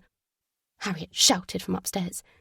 "You don't get to leave me here, surrounded by the memories of what you did to me!" There was a thundering of feet running down the stairs, and Jessica's voice was loud from just the other side of the kitchen door. "I can't stay here! I'm not like you. I can't carry on like everything is okay. I'm suffocated here. I can feel it. I can feel him." I clutched the worktop with trembling fingers at the sound of a slap from the hallway, and Jessica stopped talking. "After everything I did for you," Harriet said. "After what you've put me through, you're just going to walk out and leave me. You're supposed to be running a business here, Jess. Your son goes to school here. Have you even—" The front door slammed, and I let my breath out shakily. Jessica and Reef had gone. Harriet and I were alone. Hadmouth. I'd known meeting him wouldn't help, but as I arrived home after the awful evening I'd spent with Max, I had to admit it had been even worse than I'd imagined.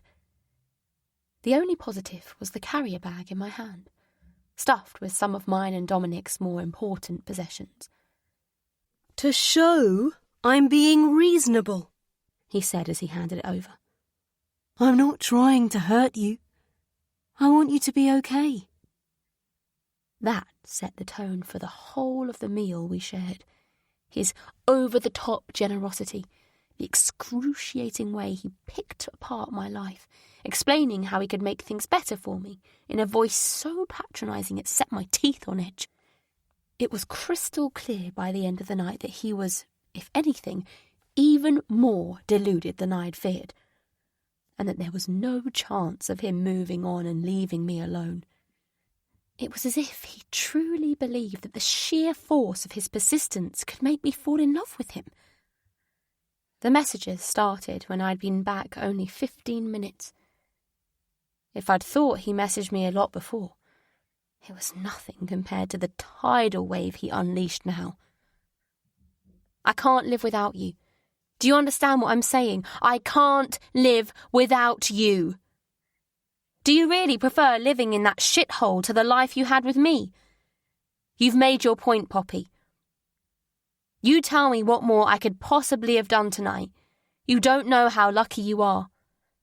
For God's sake, I love you.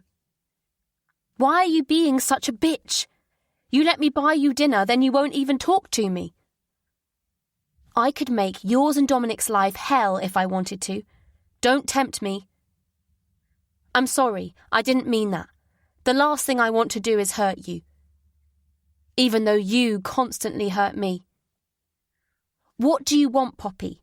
Just tell me, what do you fucking want? I paced back and forth in my flat, eyes prickling with unshed tears. I didn't want him to make me cry. But at 3 a.m, when I cautiously turned my phone back on after turning it off to try to get some sleep, the flood of messages that had been going on all night finally broke me. I buried my face in the pillow and cried huge, heavy, useless tears. What was I supposed to do? I'd already tried blocking his number a couple of times, but he changed it, and it would all start again. And blocking him a third time, or changing my own number, was risky. Antagonising him was dangerous. And the thing that seemed to infuriate him the most was not being able to communicate with me. I couldn't carry on living like this. My life was unbearable. But what choice did I have? Nobody could help me. And even if I thought going to the police would get him to stop, it was out of the question. I had plenty of secrets myself. It was clear to me now that if I provoked Max sufficiently, he would be crazy enough to incriminate himself and Dominic just to get to me. Even worse, if he persisted in watching me, in a few months' time he'd notice that I was pregnant, and then he'd step things up to a whole new level. He told me about his ex-wife deserting him while she was pregnant and hiding his child from him. So what on earth would he do if he knew I was going to have a baby? When I woke up in the morning after finally getting a brief couple of hours of sleep, a dreadful, hopeless feeling overwhelmed me. Even if I could find a job, going out to work meant being out of the house, and when I was out of the house, Max could get to me. But my final month's pay from QHM wouldn't last me for much longer.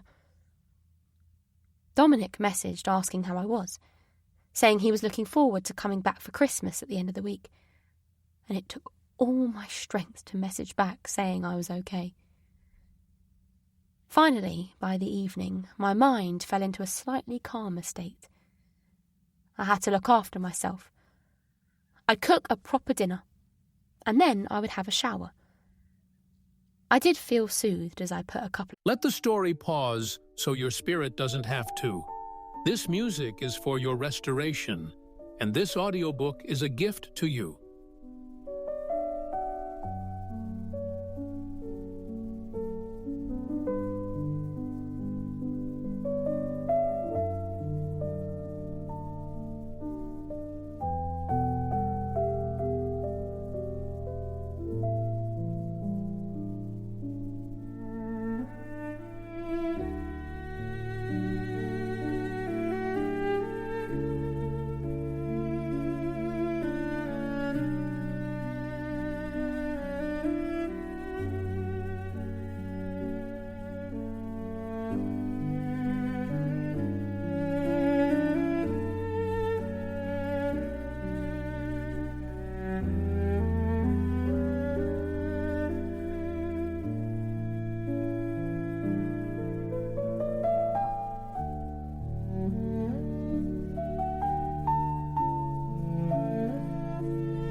Of sausages in the oven and peeled potatoes to make some mash.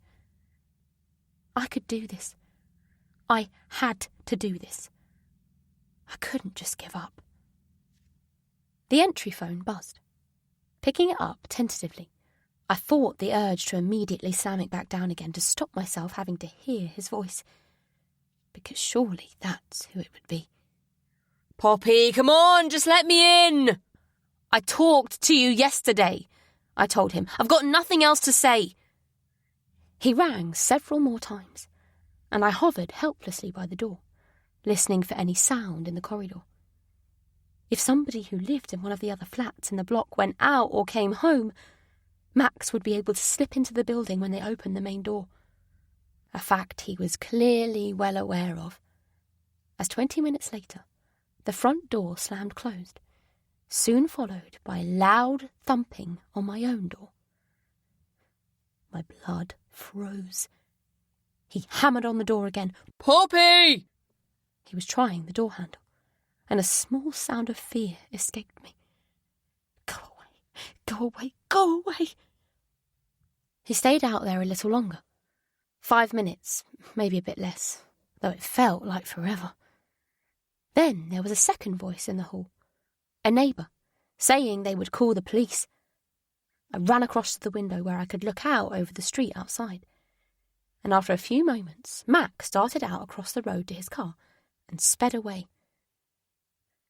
Propping my elbows on the windowsill, I put my head in my hands, leaning forward until the top of my head rested on the cool glass. I had to get away from here, and I had to do it soon. Chapter 38. 2 days, I said to Dominic. Is that really all you will be able to stay for? I'm sorry, he said. I wanted it to be longer, but the restaurant is really busy over Christmas and they want me to do extra shifts. I sighed and switched the phone to my other hand as I knelt down to investigate the contents of my kitchen cupboard. I rarely went out to get food now, not with the threat of Max lurking around, and I couldn't afford to get deliveries with my dwindling finances. Besides, Max would probably take the opportunity to get into the building if he saw I was getting a grocery delivery. I had a few tins of vegetables, and if I risked dashing out to the corner shop close to the flat, perhaps I could cobble together a Christmas dinner of sorts for me and Dominic. Hopefully I'd be able to avoid having to tell him I'd lost my job. I couldn't have him thinking he needed to send me money, or worse, leave university. He didn't need any more upheaval. Perhaps it was just as well he was only staying for 2 days over Christmas. Any more than that, and he might start to realise how dire my situation truly was. You're not short of money, though, are you? I asked him as I shut the cupboard and got to my feet. I don't want you working so much that you can't study. No, it's fine. I don't want to rely only on loans and gifts from Max, he told me. I want to stand on my own 2 feet. I smiled sadly. Of course he would feel that way. He'd had my example to learn from, and earning his own money would be reassuring for him. But the fact he would only be with me so briefly over Christmas meant the respite from Max's stalking that I'd been hoping to get wouldn't happen. Yes, I'd get 2 days off from him hounding me when Dominic was with me. But as soon as he was gone, I'd be stuck. Max would watch me every day over the Christmas period when he wasn't going into the office. When he finally arrived at the door 2 days later, I hugged Dominic so tight that he laughed and said I was crushing him.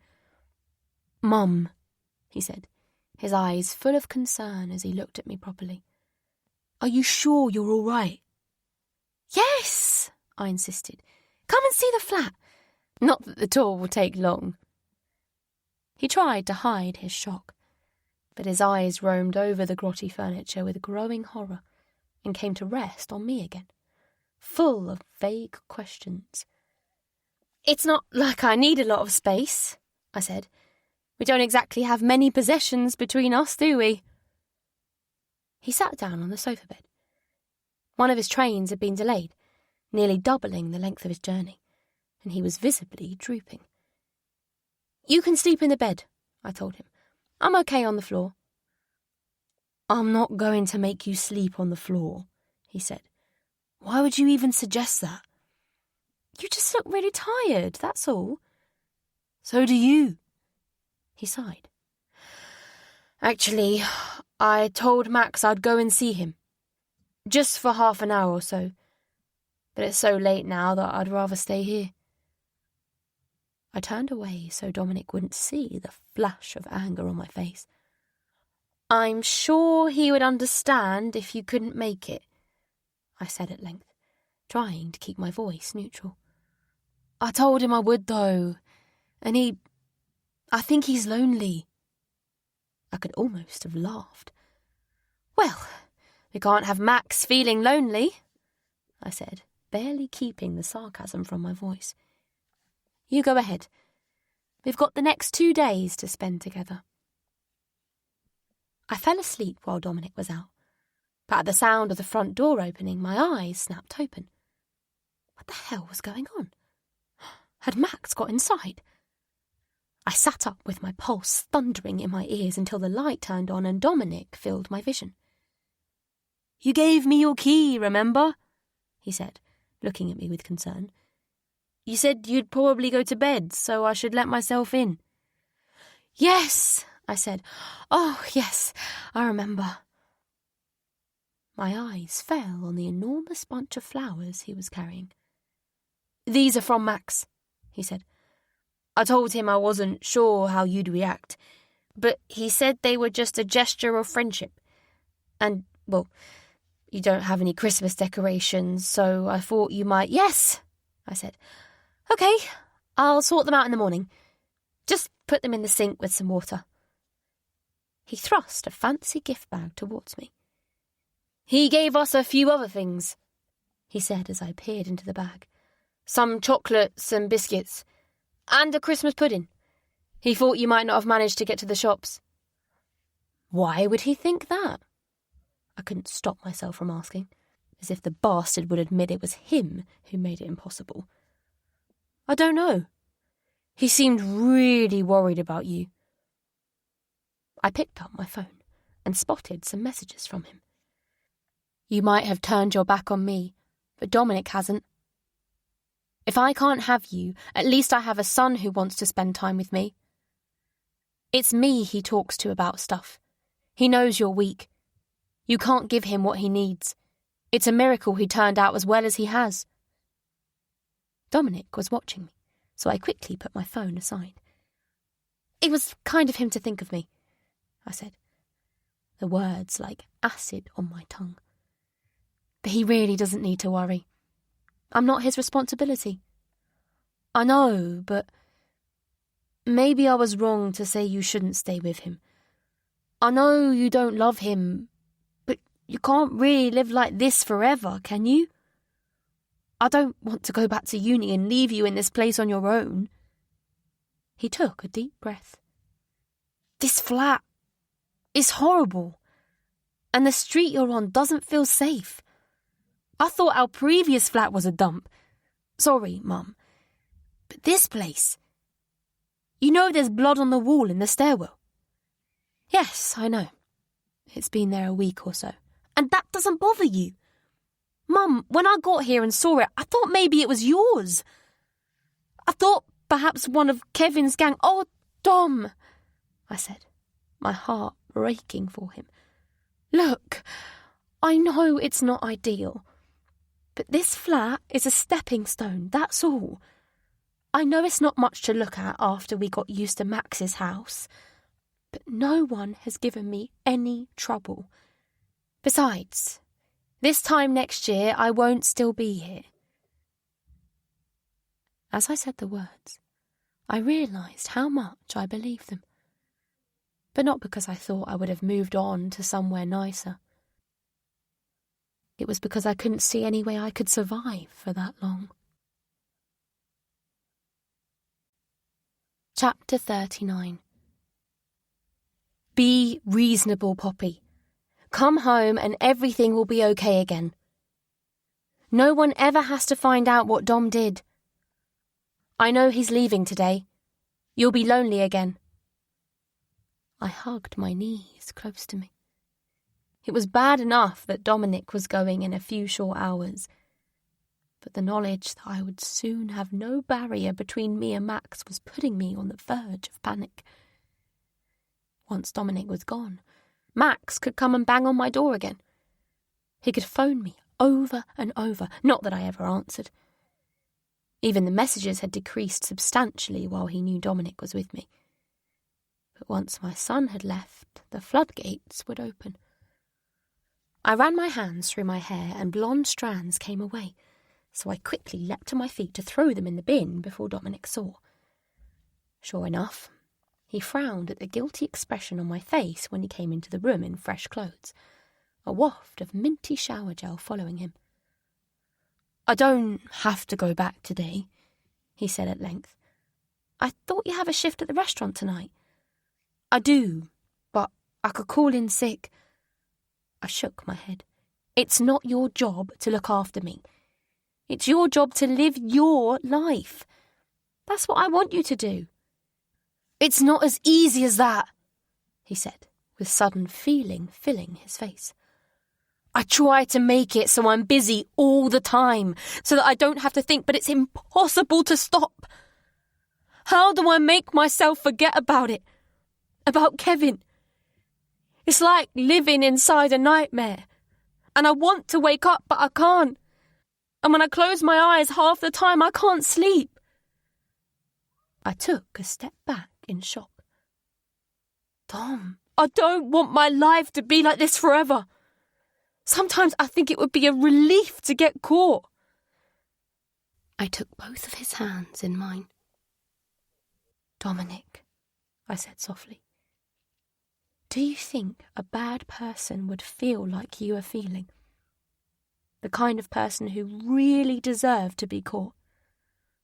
I don't know, he said moodily. You feel guilty because you're good. Somebody who cares about other people, even scumbags like Kevin. Mum, I lowered my voice. You did what you did to protect me. To protect somebody you love. Are you saying you're glad it happened? How can I possibly answer that? No, of course I'm not glad that you're having to go through this. I wish it had all been solved a different way. But on the other hand, what might have happened that night if Kevin hadn't died? He'd found out where we lived, and he would have come for us. We could both be dead now. You knew full well what would happen if he turned up at Max's house. And because you had a knife with you, which I shouldn't have done. No, you shouldn't. But should doesn't matter now.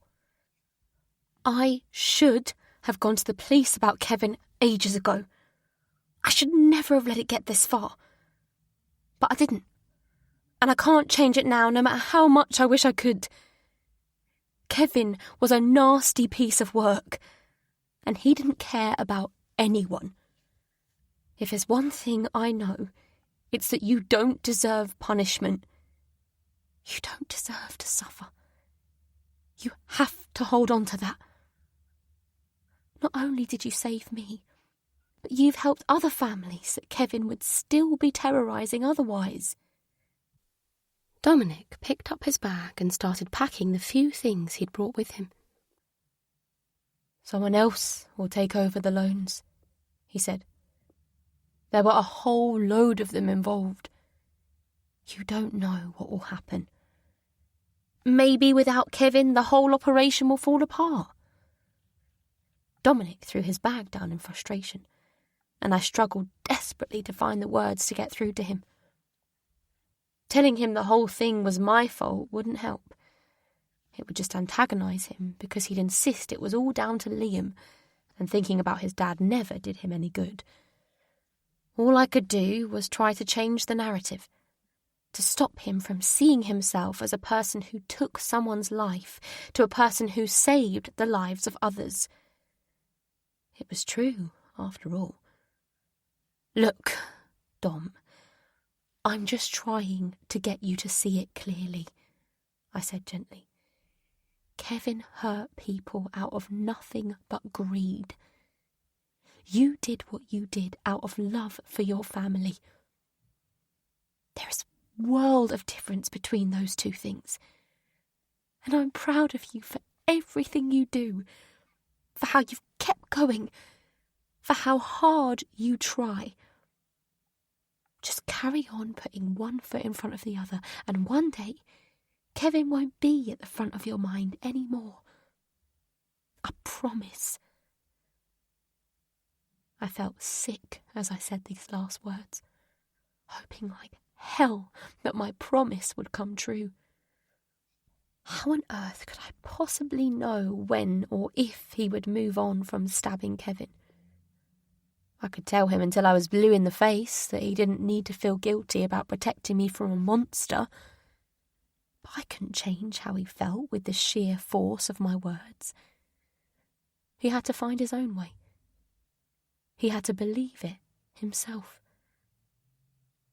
Dominic looked as though he would argue further, but eventually he nodded. Just as I feared, Max cornered me the second I left the station after waving Dominic off, and for a moment I wanted to turn and scream in his face in rage. Was nothing sacred to him? Couldn't he give me some brief respite when he knew how much I hated saying goodbye to Dominic? He fell into step one pace behind me. He didn't speak, not straight away, and somehow that was worse. just his footsteps echoing mine, one after another on the pavement, occasionally splashing in the shallow puddles that dotted the street. It was another bleak December day, the kind that feels like dawn never really arrives. "He's gone, then," Max said, as we both stopped to cross a busy road. "Please stop following me." "He told me he was shocked at the state of that studio flat you're living in." "He'd be shocked by a lot more than that if he knew the truth." The traffic lights changed, and I hurried over the crossing. Could I make a run for it and take a different route home? No, there was no point. He knew where I lived, and any other route I took would be less direct and take longer, so he could simply wait on my street for me to arrive. And besides, at least the road we were on was busy. There were plenty of other people around, taking the opportunity to walk off their Christmas indulgences during a break in the rain. Max couldn't grab me or start saying anything too extreme with so many people to witness it. "Poppy, you could make life so much easier if you just have a proper conversation with me," he said as we reached the other side of the road. I didn't reply. I'd already tried having a proper conversation with him when I'd let him buy me dinner, and I might as well have been talking to a brick wall. He simply couldn't see beyond his own fantasy. I darted along the pavement, zigzagging through the people, and Max tried his best to follow me. There were a couple of families up ahead with small children wobbling along on new bikes, and I quickly managed to skirt around the nearest family, but Max was forced to pause for a moment. I seized the opportunity and ran, not stopping until I reached the door to my block. I almost screamed in frustration when my fumbling fingers dropped the keys on the ground, but there was no sign of Max behind me. I snatched up the keys, unlocked the door and slammed it closed behind me, my feet pounding up the stairs to my floor until finally I was back inside my little studio, taking great, rasping breaths of air. I put my hand on my stomach, where a tiny new life was growing. What chance did it have if I stayed here in this nightmare? I've got to get out of here. I've got to escape from Max. Cattleford, Chapter 40. "Harry," I said gently, "maybe you've had enough." She put down her wine glass and eyed me warily, as if she thought I was about to get up and run away like her sister. She'd started drinking soon after Jessica left, and having polished off most of a bottle, she was looking worse for wear. "Drinking yourself into a stupor isn't going to change anything. Talk to me. Tell me what was going on earlier. Why is Jessica so desperate to leave this house?" "Probably to get away from her bitch sister," Harriet said, and gave a hollow laugh. "That wasn't the only thing, though, was it?" I said. In all honesty, knowing what Harriet was plotting for my baby, I had zero sympathy for her. But until I had somewhere else to go, I needed to keep up the pretense of being her friend and carrying on with our plan. I didn't want to alert her to my suspicions and trigger her to do anything desperate. "Jessica will be back soon enough," Harriet said. "Tyler will get fed up with her. Her so-called boyfriends always do." She reached for her wineglass, and I didn't stop her. Let her drink herself into oblivion if that's what she wanted. She clearly cared little enough for me or her sister. But she did support Jessica all these years, even after what Jessica did. She helped with Reef. She was there for her. Reef. Maybe that's what it was all about. Perhaps being close to Reef was really all she wanted, and she put up with Jessica as part of the package. "Maybe this time it will be different," I said. "Maybe Tyler really is right for her." Not that I'd been especially taken with him when I'd met him briefly. though he'd been friendly enough and Reef liked him. Tyler isn't right for her. She will come back. You mark my words. I'm the only person who really understands her. I shook my head. The pair of them were impossible. They couldn't live with or without each other. Abruptly, Harriet put the wineglass down and sat up straight. "What am I doing?" she said. "Poppy, I'm sorry. I shouldn't be doing this in front of you, getting drunk and whinging on." "It's not like the baby can see," I said. She looked at me intently, her gaze surprisingly sharp and lucid, considering how much wine she put away. "I'll do a good job," Harriet said, "with the baby, if you do end up having to go away for a bit." Her face brightened. "You know what? I'm being stupid. The baby is all that matters." She picked the near-empty wine bottle up and got to her feet. "I'm getting rid of the rest of this." I smiled uncomfortably. The baby is all that matters. Coming from her, those words could not have been any less reassuring. "Harry, what is all this?" I asked her when she arrived back from Bits and Bobbins a couple of days after Jessica left us. Her face broke into a smile. "Oh, it arrived," she said. "I'm so glad. I thought it might have got delayed. Oh, it's mayhem down the road. Some cows got out from Willow Farm and they were all over the street." "Cows?" "Yes," she said, her hands clutching at the small pile of cardboard boxes. "A section of fence was broken and the whole lot of them made a run for it." She carried the boxes through to the kitchen and started cutting tape with a pair of kitchen scissors. Eventually, an overnight bag emerged, along with an array of other bits and bobs, toiletries, maternity pads and breast pads, and a pack of newborn nappies. "So you can pack your hospital bag," Harriet said enthusiastically. For a moment, I stared at the heap of items in stunned silence. This is actually real. I really am having a baby. I put my hand on my bump and tried to calm down. Why had Harriet done this? This was my job. To do it herself when I was the one giving birth. It left me lost for words. "I just feel bad for you stuck here all the time, and I thought getting this ready would give you something to do." "It won't take me very long to pack a bag." "No, I know that." Concern crept into her voice. I'm sorry. Did I overstep the mark?" I looked around at her. There was nothing other than kindness in her face, but Reef's words kept echoing in my head.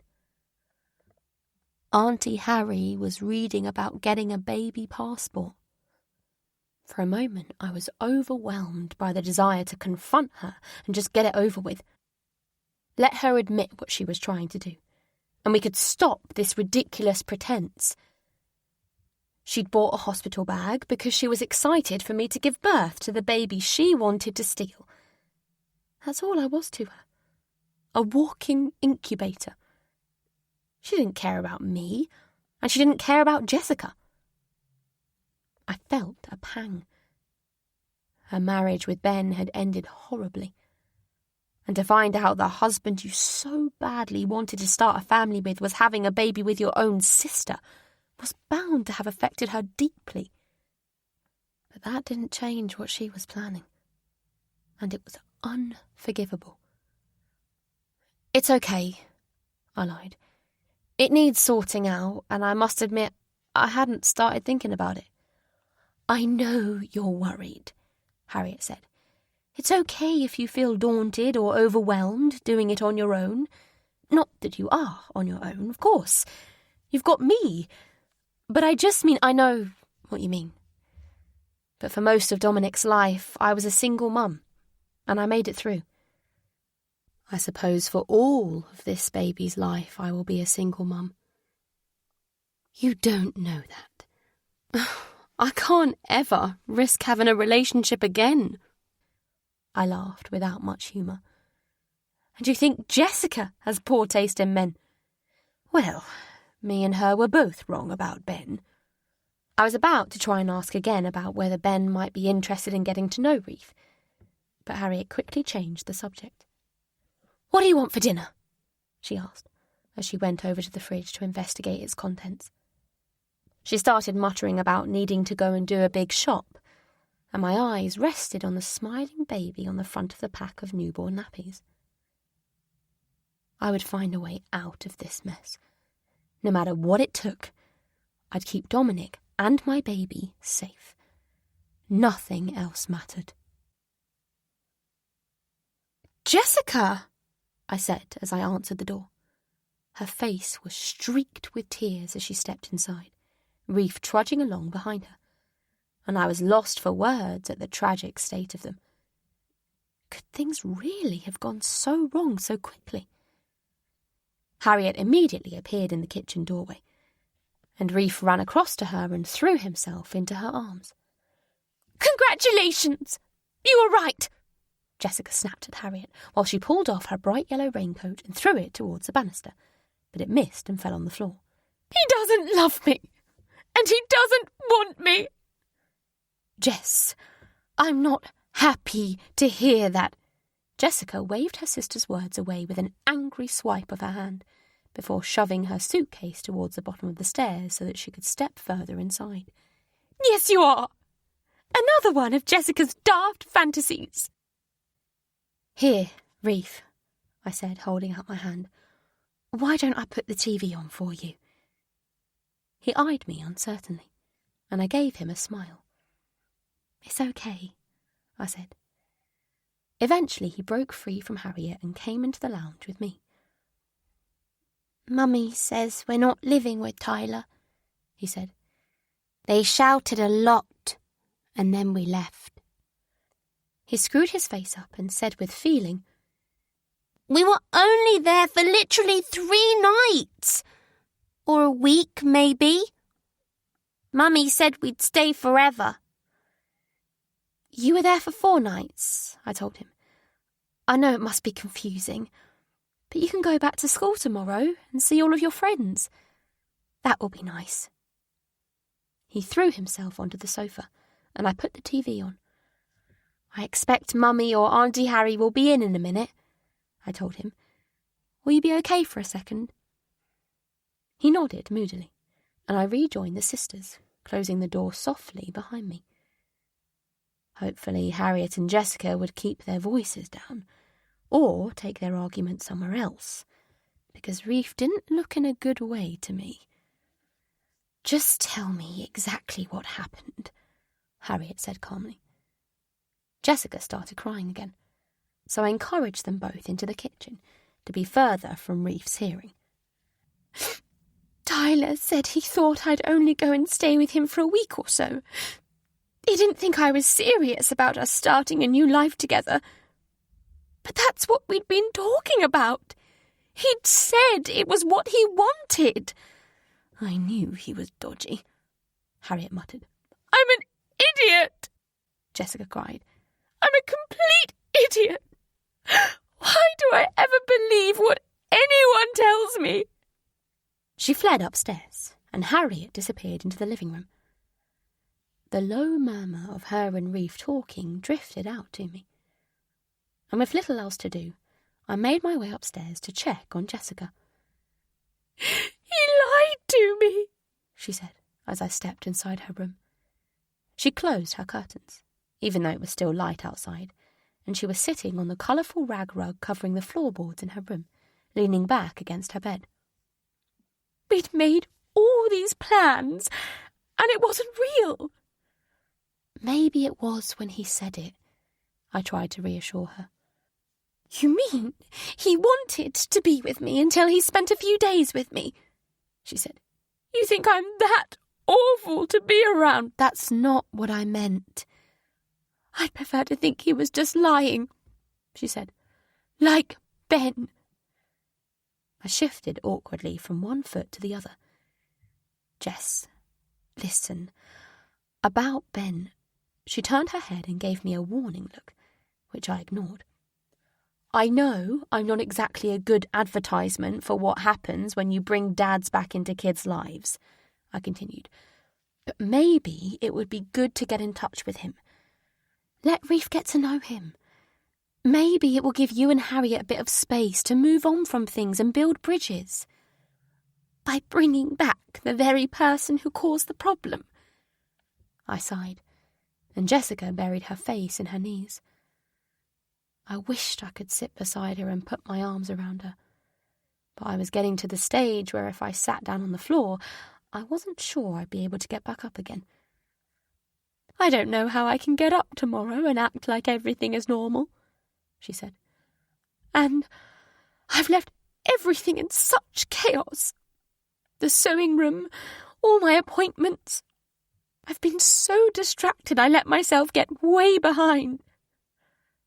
I didn't think I'd ever come back here, so I didn't think it mattered. And Reef's school. Oh my God, Reef's school! It's okay, I said. I think Harriet has been cancelling your dress fittings and appointments each day, and we can make a start on getting your sewing room tidy once Reef is in bed. Then you won't have to face a mess tomorrow. And the school, well, had you officially told them that Reef was leaving? She shook her head. Well, then, the worst it'll be is that you get a bit of a ticking off for taking Reef out of school again. It will be all right. She let out a sob and buried her face in her hands again. I am sorry, Jess, I said softly. I know it probably doesn't help to hear me say it, but it's his loss. If he can't see how wonderful you and Reef are, he doesn't deserve you anyway. She lifted her head a little. Thank you, she said. At least I know you're not secretly glad. Harriet isn't glad, I said gently, though I wasn't too sure myself how Harriet felt about anything. I think she would have liked to be proved wrong. You don't believe that any more than I do, she said. Chapter 41. Harriet's face pinched as she switched on the light in the conservatory to be confronted with the disorganisation within. I hadn't set foot in Jessica's sewing room for a while, and my heart sank at the thought of trying to tidy up the chaos the room had got into. And doing it with Harriet certainly wasn't appealing. I didn't want to spend any longer with her than I possibly had to. You don't have to help with this, she said. You should try and get some sleep. I don't think I'll be getting to sleep any time soon, I said, and I told Jessica we'd try and clear up for her. She's really worried about how far behind she's got with everything. I think if she walks in here tomorrow and it looks like this, she might walk straight out again and give up. Harriet rolled her eyes as she pushed the sleeves of her black jumper up to her elbows. She should have thought about that before she let things get in such a state. I don't know what she thought was going to happen. You can't just walk out on your own business and leave someone else to pick up the pieces. She hasn't really been thinking, I guess. I surveyed the room again. How do we tackle this, though? I've no idea what's going on in here. Fabric and half-finished garments were piled haphazardly, and open boxes of various sewing supplies were strewn about. She has a system of sorts, Harriet said, moving the ironing board out of the way to get to the table. You start putting things back in these boxes, and It's all right. I can help. Jessica's voice in the doorway startled us, but when I turned to her, she gave a weak smile. I'm a little better now, she said. We'll all do it together, Harriet said, and we'll try and see where you are with some of these clients. I've been having to phone people and cancel appointments this week. I'm sorry, Harry, Jessica said shakily. I should have been doing that. It all just got on top of me. She slumped down onto the rattan armchair, and I put my hand on her shoulder. You don't have to help us, I said. Me and Harry can do it. No, Pass me my diary, she said to Harriet. I'll try and figure this out. Harriet passed her a large flowery book, along with a pen that had a pink pom-pom on the end, while I sat down at Jessica's work table and turned towards her. Are you really feeling better? I asked her. She shrugged. I've realised you're right, she said, astonishingly dismissive all of a sudden. He doesn't deserve me, and I'm not going to waste any more time crying over him. I should hope not, Harriet agreed, as she busily started picking up scraps of fabric from the table and floor. And I have to say, although I did want you to be happy, even if you don't believe me when I say that, I did miss you when you weren't here. And Reef, of course. I think perhaps I didn't really love Tyler, Jessica said, with that surprising indifference again, as she traced her finger through the diary before snapping it shut. No appointments for a couple of days, she said. It'll give me a chance to catch up on some of the dresses I got behind on. My phone rang, and I answered quickly when I saw Dominic's name on my screen. Mum, he said, you still haven't said whether you will meet Max. The audit starts next Monday. Dom, I said patiently, as the two sisters turned to me, no doubt curious what new drama could emerge in my life. I cannot see Max. But you could get caught. I pressed my eyes closed for a second. Yes, I could. If this audit was even real. It was an incredibly convenient way for Max to get Dominic to badger me for a meeting. Mum, Max is... He took a breath. He's really upset that you won't speak to him. And it's making life hard for me as well. I keep making excuses for you, but you won't even tell me what's going on. Sometimes I wonder why I'm covering for you when you don't even trust me enough to tell me the truth. It's not that I don't trust you, I said desperately, reeling at switching straight from dealing with Jessica's meltdown to handling Dominic's. I'm waiting for the right time. What does that mean? I need to know now. I sighed helplessly, while Jessica and Harriet's eyes filled with questions. Dom, is Max upsetting you? I asked eventually. No, you're upsetting me. I know you don't want to see him, but he says speaking to you one more time will give him closure. He said you left so suddenly that he feels like he can't make sense of what happened. I rubbed at my forehead with my hand. Harriet had gone back to half-heartedly picking up the fabric scraps, while Jessica toyed with a fat pincushion on the edge of the table, rearranging the pins into neat lines organised by their brightly coloured heads. I'm going to change my surname this week, Dominic said. I can't have my name reminding me of Liam anymore. To Dorset? I asked him. Like Max? Yes, he replied. But there was a challenge in the way he said the word, as if he wanted me to give him a reason not to. And I seized on it. I am going to explain everything to you, I said, and Harriet gave me a warning look. I know my behaviour is hard to understand, but there is a reason for it. No, there isn't, Dominic said. You just don't trust me. Max says you don't trust anybody. I don't care what Max says, I snapped. Me and you, Dom, we're a team. We always have been, haven't we? Whatever I do it because I'm trying to do the best thing for both of us. I know I made a lot of mistakes after Liam left, and I'm sorry for what I put you through. You should never have had to go through what you did. I wasn't thinking straight back then, but you can trust me now, except you don't trust me. Please just agree to meet Max. For me. I don't want you getting into trouble over the fraud for the sake of not wanting to speak to him. If Max cared about you or me, he'd do what he could to protect me during this audit, regardless of whether I agree to see him, I said, my voice rising. Is this really the man you look up to?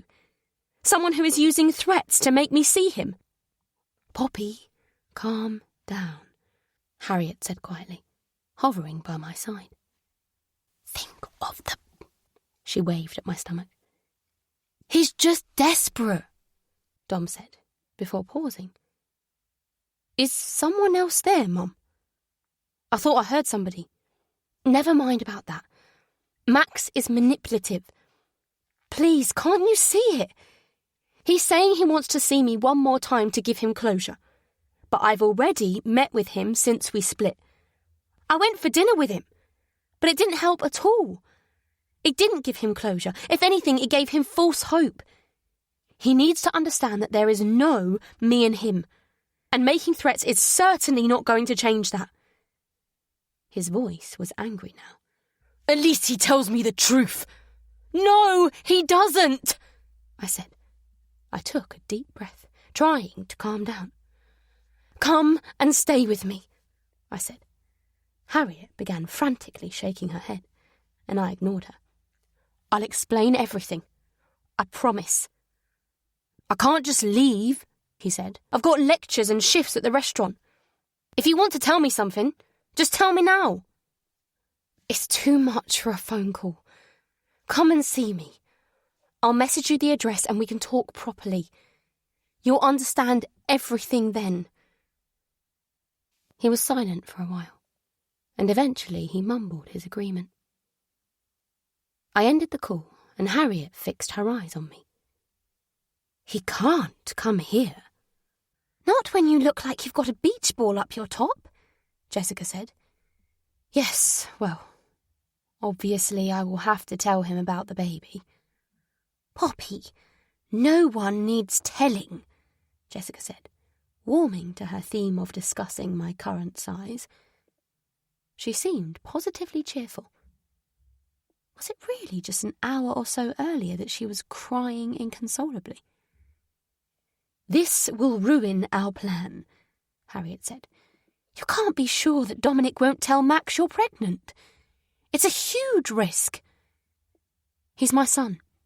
I trust him. Then why have you kept it secret for this long? You know why, I cried, telling him about how Max has been behaving, about the threats he was making to turn me and Dominic into the police. It would have terrified him. I wanted to give him a chance to get settled at university and have a normal life. I wanted to wait until I could make sure we were all safe. But, well, Max has forced my hand. I am not letting him turn my own son against me. If I wait until I've had the baby, it might already be too late to salvage things. You're making a big mistake, Harriet said darkly. Dominic needs to be wherever is safest, I said, growing angry with her. How dare she question me? Acting as if it was for my sake that she cared about our plan, when I knew all she cared about was my baby. For a while that was at university, away from everything. But now he needs to be with me and hear the truth. Poppy, you should call him back. Explain that if he can hang on just a little longer... No! I exploded. Dominic is my son. I know what's best. And the baby is mine too. The words hung in the air. And what is that supposed to mean? Harriet said, her voice brittle. Is this about the hospital bag? I knew you weren't happy about it. I was so angry that I lost all reason and blurted it out. No! It's about you looking up how to get a passport for a baby. Chapter 42.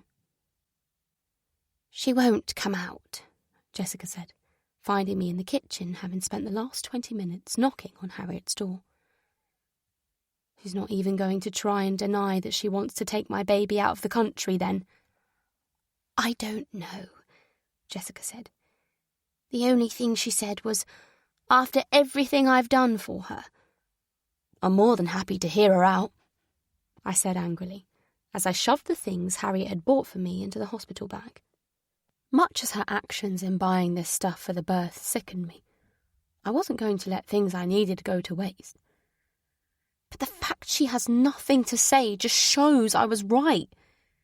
Jess, she was going to take the baby and run. There's no other explanation. If there was, she would have just told me. Jessica looked miserable. I never thought she would really do something like this. You tried to warn me, remember? I didn't mean it. I was just angry. I sighed as I zipped the bag closed. I'm going to have to leave. When is Dominic coming? He's getting the train tomorrow morning, so it should be early afternoon that he arrives. I'll have the rest of my bags packed, ready to go. But where will you go? What will you do? I don't know. But it's not the first time I've had to run away. Poppy, how did you get away from Max? And didn't he still have the knife that Dominic used? Wasn't it a big risk to leave while he had that? Isn't it still a risk now? The baby kicked vigorously a few times and I let out a little gasp. He's an active one, isn't he? Jessica said, gesturing at my bump. Always up to something. Max never had the knife, I said wearily, steadying myself against the kitchen worktop. I found that out, eventually, but not before he'd brought me to the brink of insanity. Habmouth. I've given you enough chances, Poppy. How do you think it felt for me, sat on my own over Christmas, knowing you and Dom chose to be cooped up in that disgusting little flat when you could have been with me? What have I got to lose? I could destroy your life and Dominic's. It's only love for you both that's stopping me. But if you don't want me, then why should I keep either of you safe? I swear to God, Poppy, I will do it. I will send Dominic down, and you too. I had to reply to that one, and with shaking fingers I typed back, What do you want me to do? His reply was predictable enough. Come back home. I started to tremble all over. I had to take his threat seriously. I couldn't possibly risk him turning Dominic in. But I couldn't go back to Max's house either. When would it end? I'd have to stay with him forever because he'd always have this threat to use against me. I began to pace back and forth in my flat, my footsteps punctuating my thoughts. The knife. That was the key. After all, without that he couldn't prove anything. Yes, he could still tell the police that Dominic had killed Kevin, but with no evidence, what would they really do? Kevin's body was in the river. As far as I knew, it hadn't been found. Without that knife, he really didn't have a lot to link Dominic to Kevin's death. And as my ex, the police would surely be suspicious of anything he said against my son that he couldn't prove. I paused at the window and glared down at Max's car, sat in its usual spot just in front of the graffitied railway bridge down the road. Could I go back to his house and try to find the knife? Was there any chance that would work? If I come home with you, you need to stop all of this, I replied. I will, he typed back quickly, and I could sense the joy in his words. It will be so good, Poppy. We'll be happy like we were to start with. We'll put it all behind us. I picked up a bag, acting quickly before I changed my mind. But soon my body began to disobey me. I opened the drawer containing my socks and underwear, ready to scoop it all up and shove it in the bag, but my hands wouldn't move. It didn't matter what my mind said. I couldn't bring myself to back. Not when Max's house was the destination. I slumped down onto the sofa bed, staring listlessly across the room. If I go back to him, I'll never be free. I must have sat there for a long time, because my phone chimed and I picked it up. "Are you leaving yet? I'm outside waiting for you." My skin started to crawl, as if I didn't already know he was sat outside waiting for me. He was always sat outside waiting for me. "I'm still packing," I told him. "Are you sure you haven't changed your mind?" "Of course I haven't changed my mind," I replied desperately. "Because you know what's at stake." My emotions overwhelmed me, and I picked up my pillow and screamed into it. I couldn't go to him. I couldn't let him take over my life and the life of the baby growing inside me. I just couldn't. But I couldn't not either. "I'm sick of this, Poppy. You've got 20 minutes. I fidgeted around with my bag, my mind screaming. 20 minutes? How could I solve this in 20 minutes? I stood and started pacing again, and soon my phone chimed. 19 minutes. I covered my face with my hands. Think! There had to be some other option.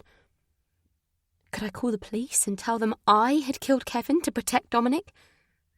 No, that wasn't the answer.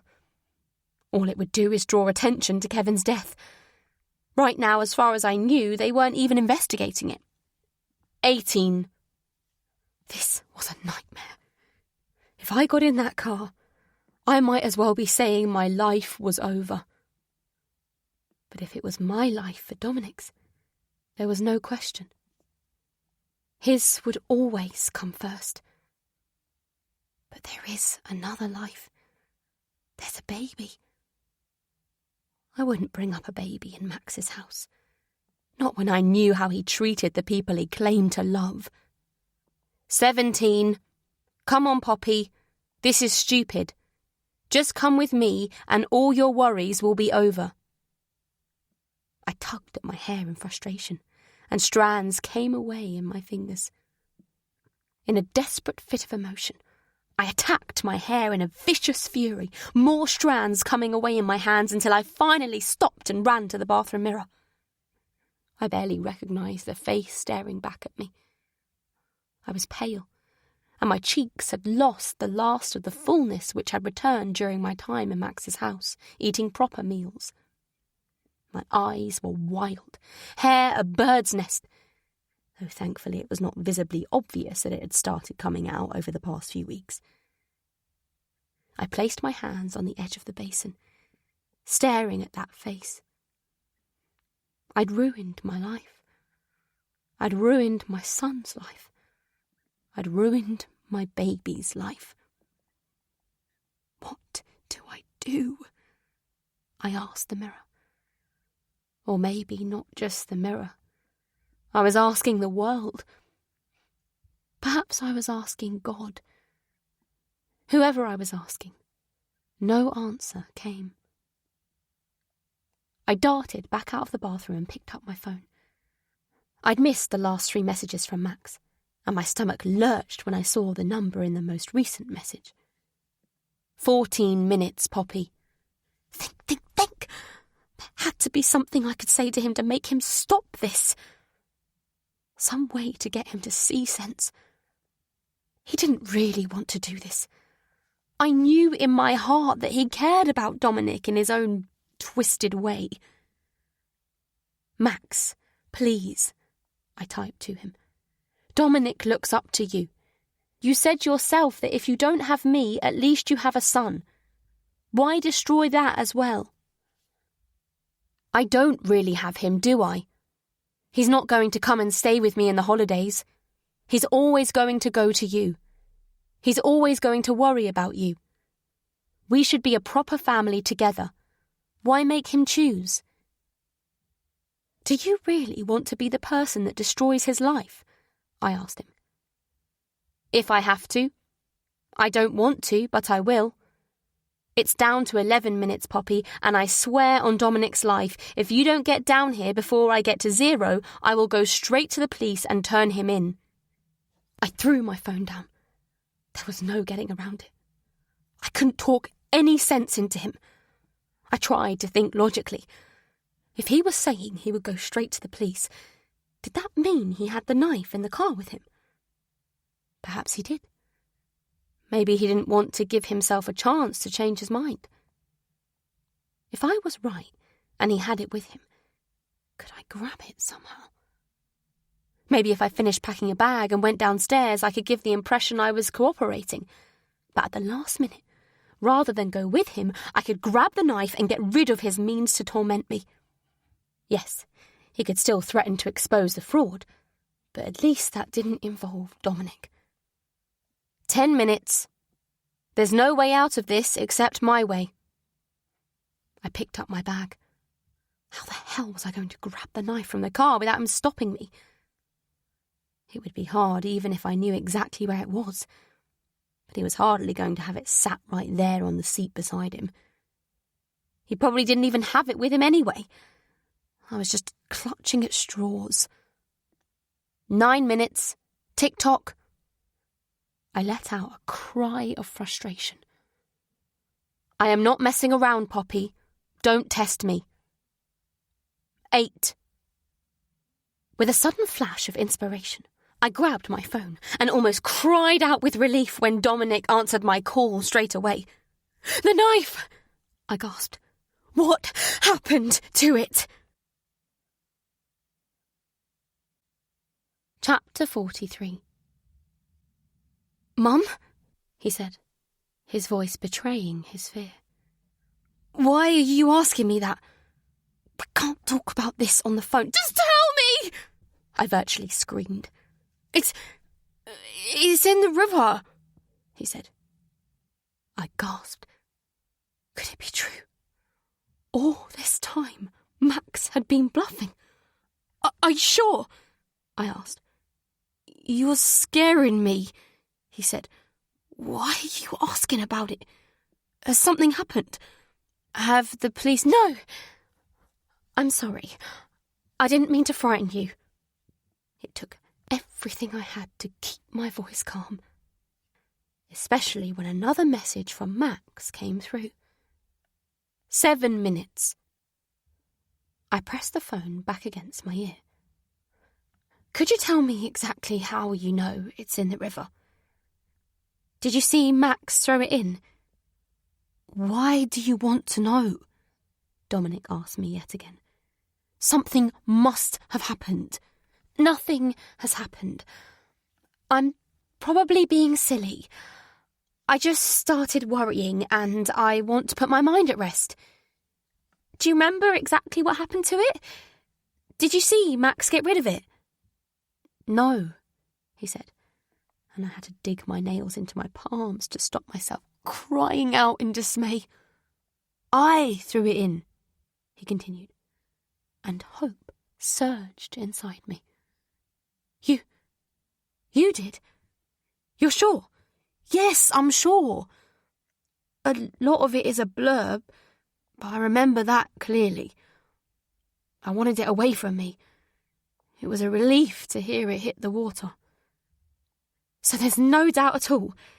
You kept hold of it the whole time until you got rid of it. Please just tell me." My phone vibrated. 6 minutes. "Yes, sort of. It was in my jacket pocket. The big, deep pocket on the inside.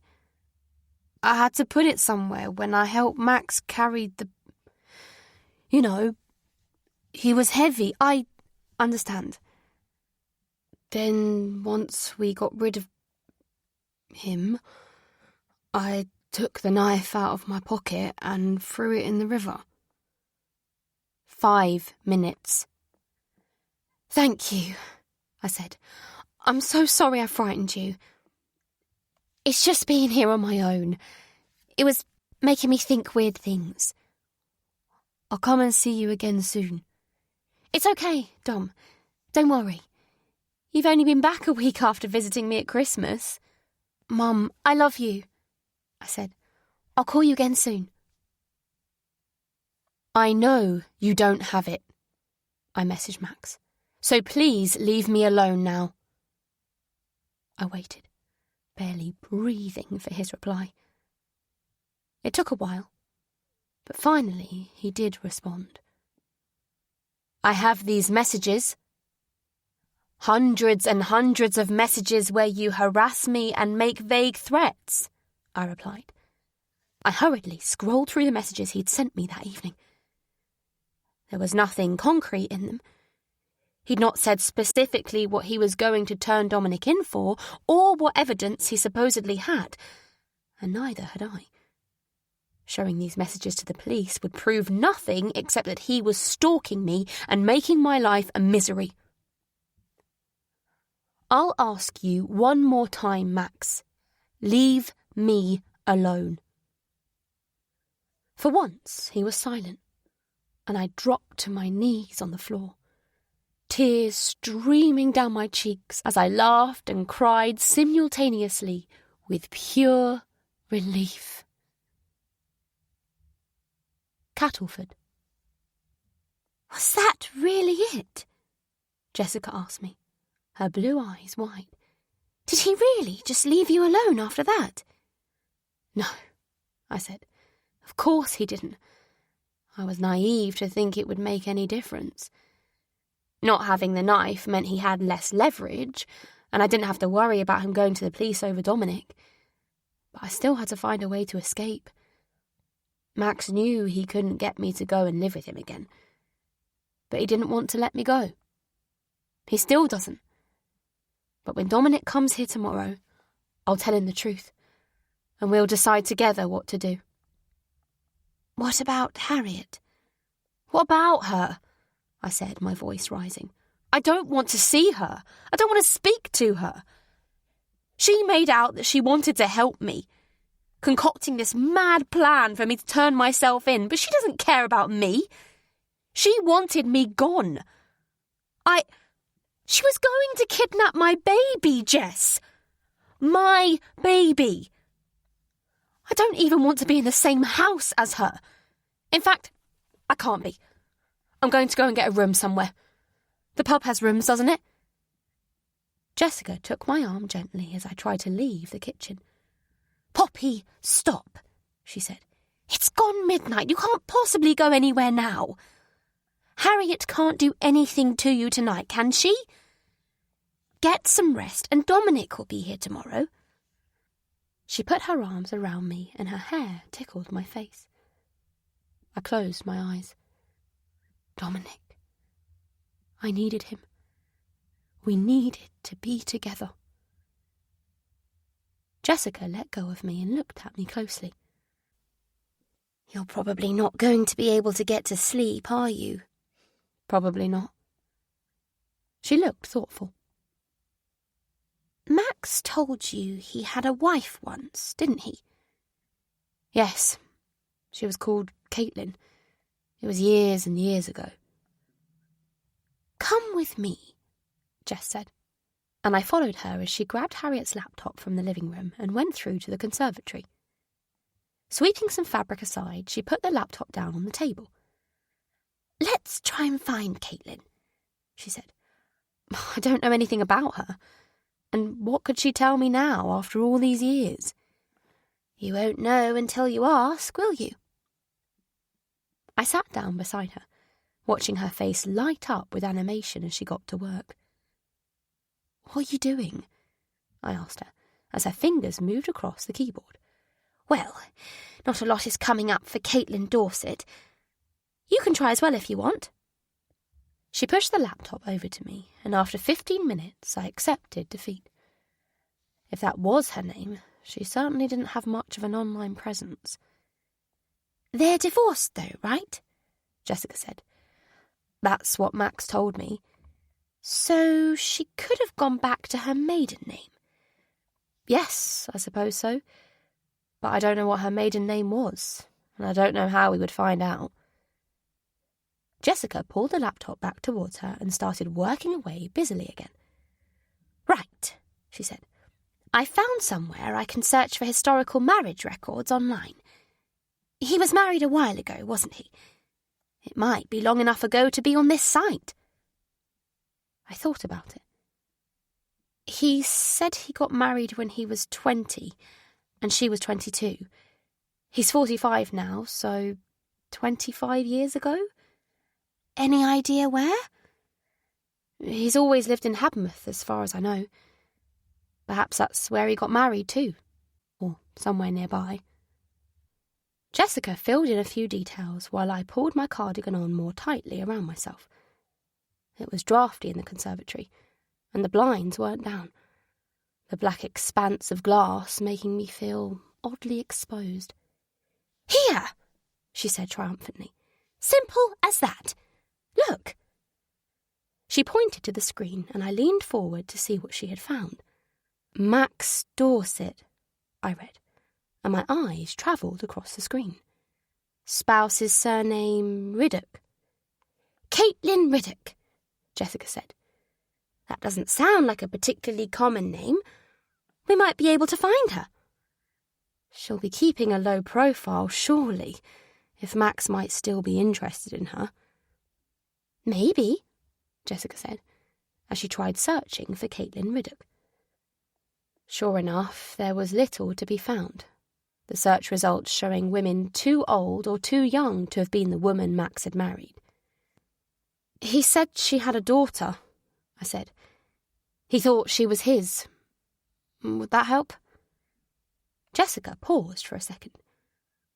"Look at this," she said, gesturing towards one of the search results. An old news article about a car accident.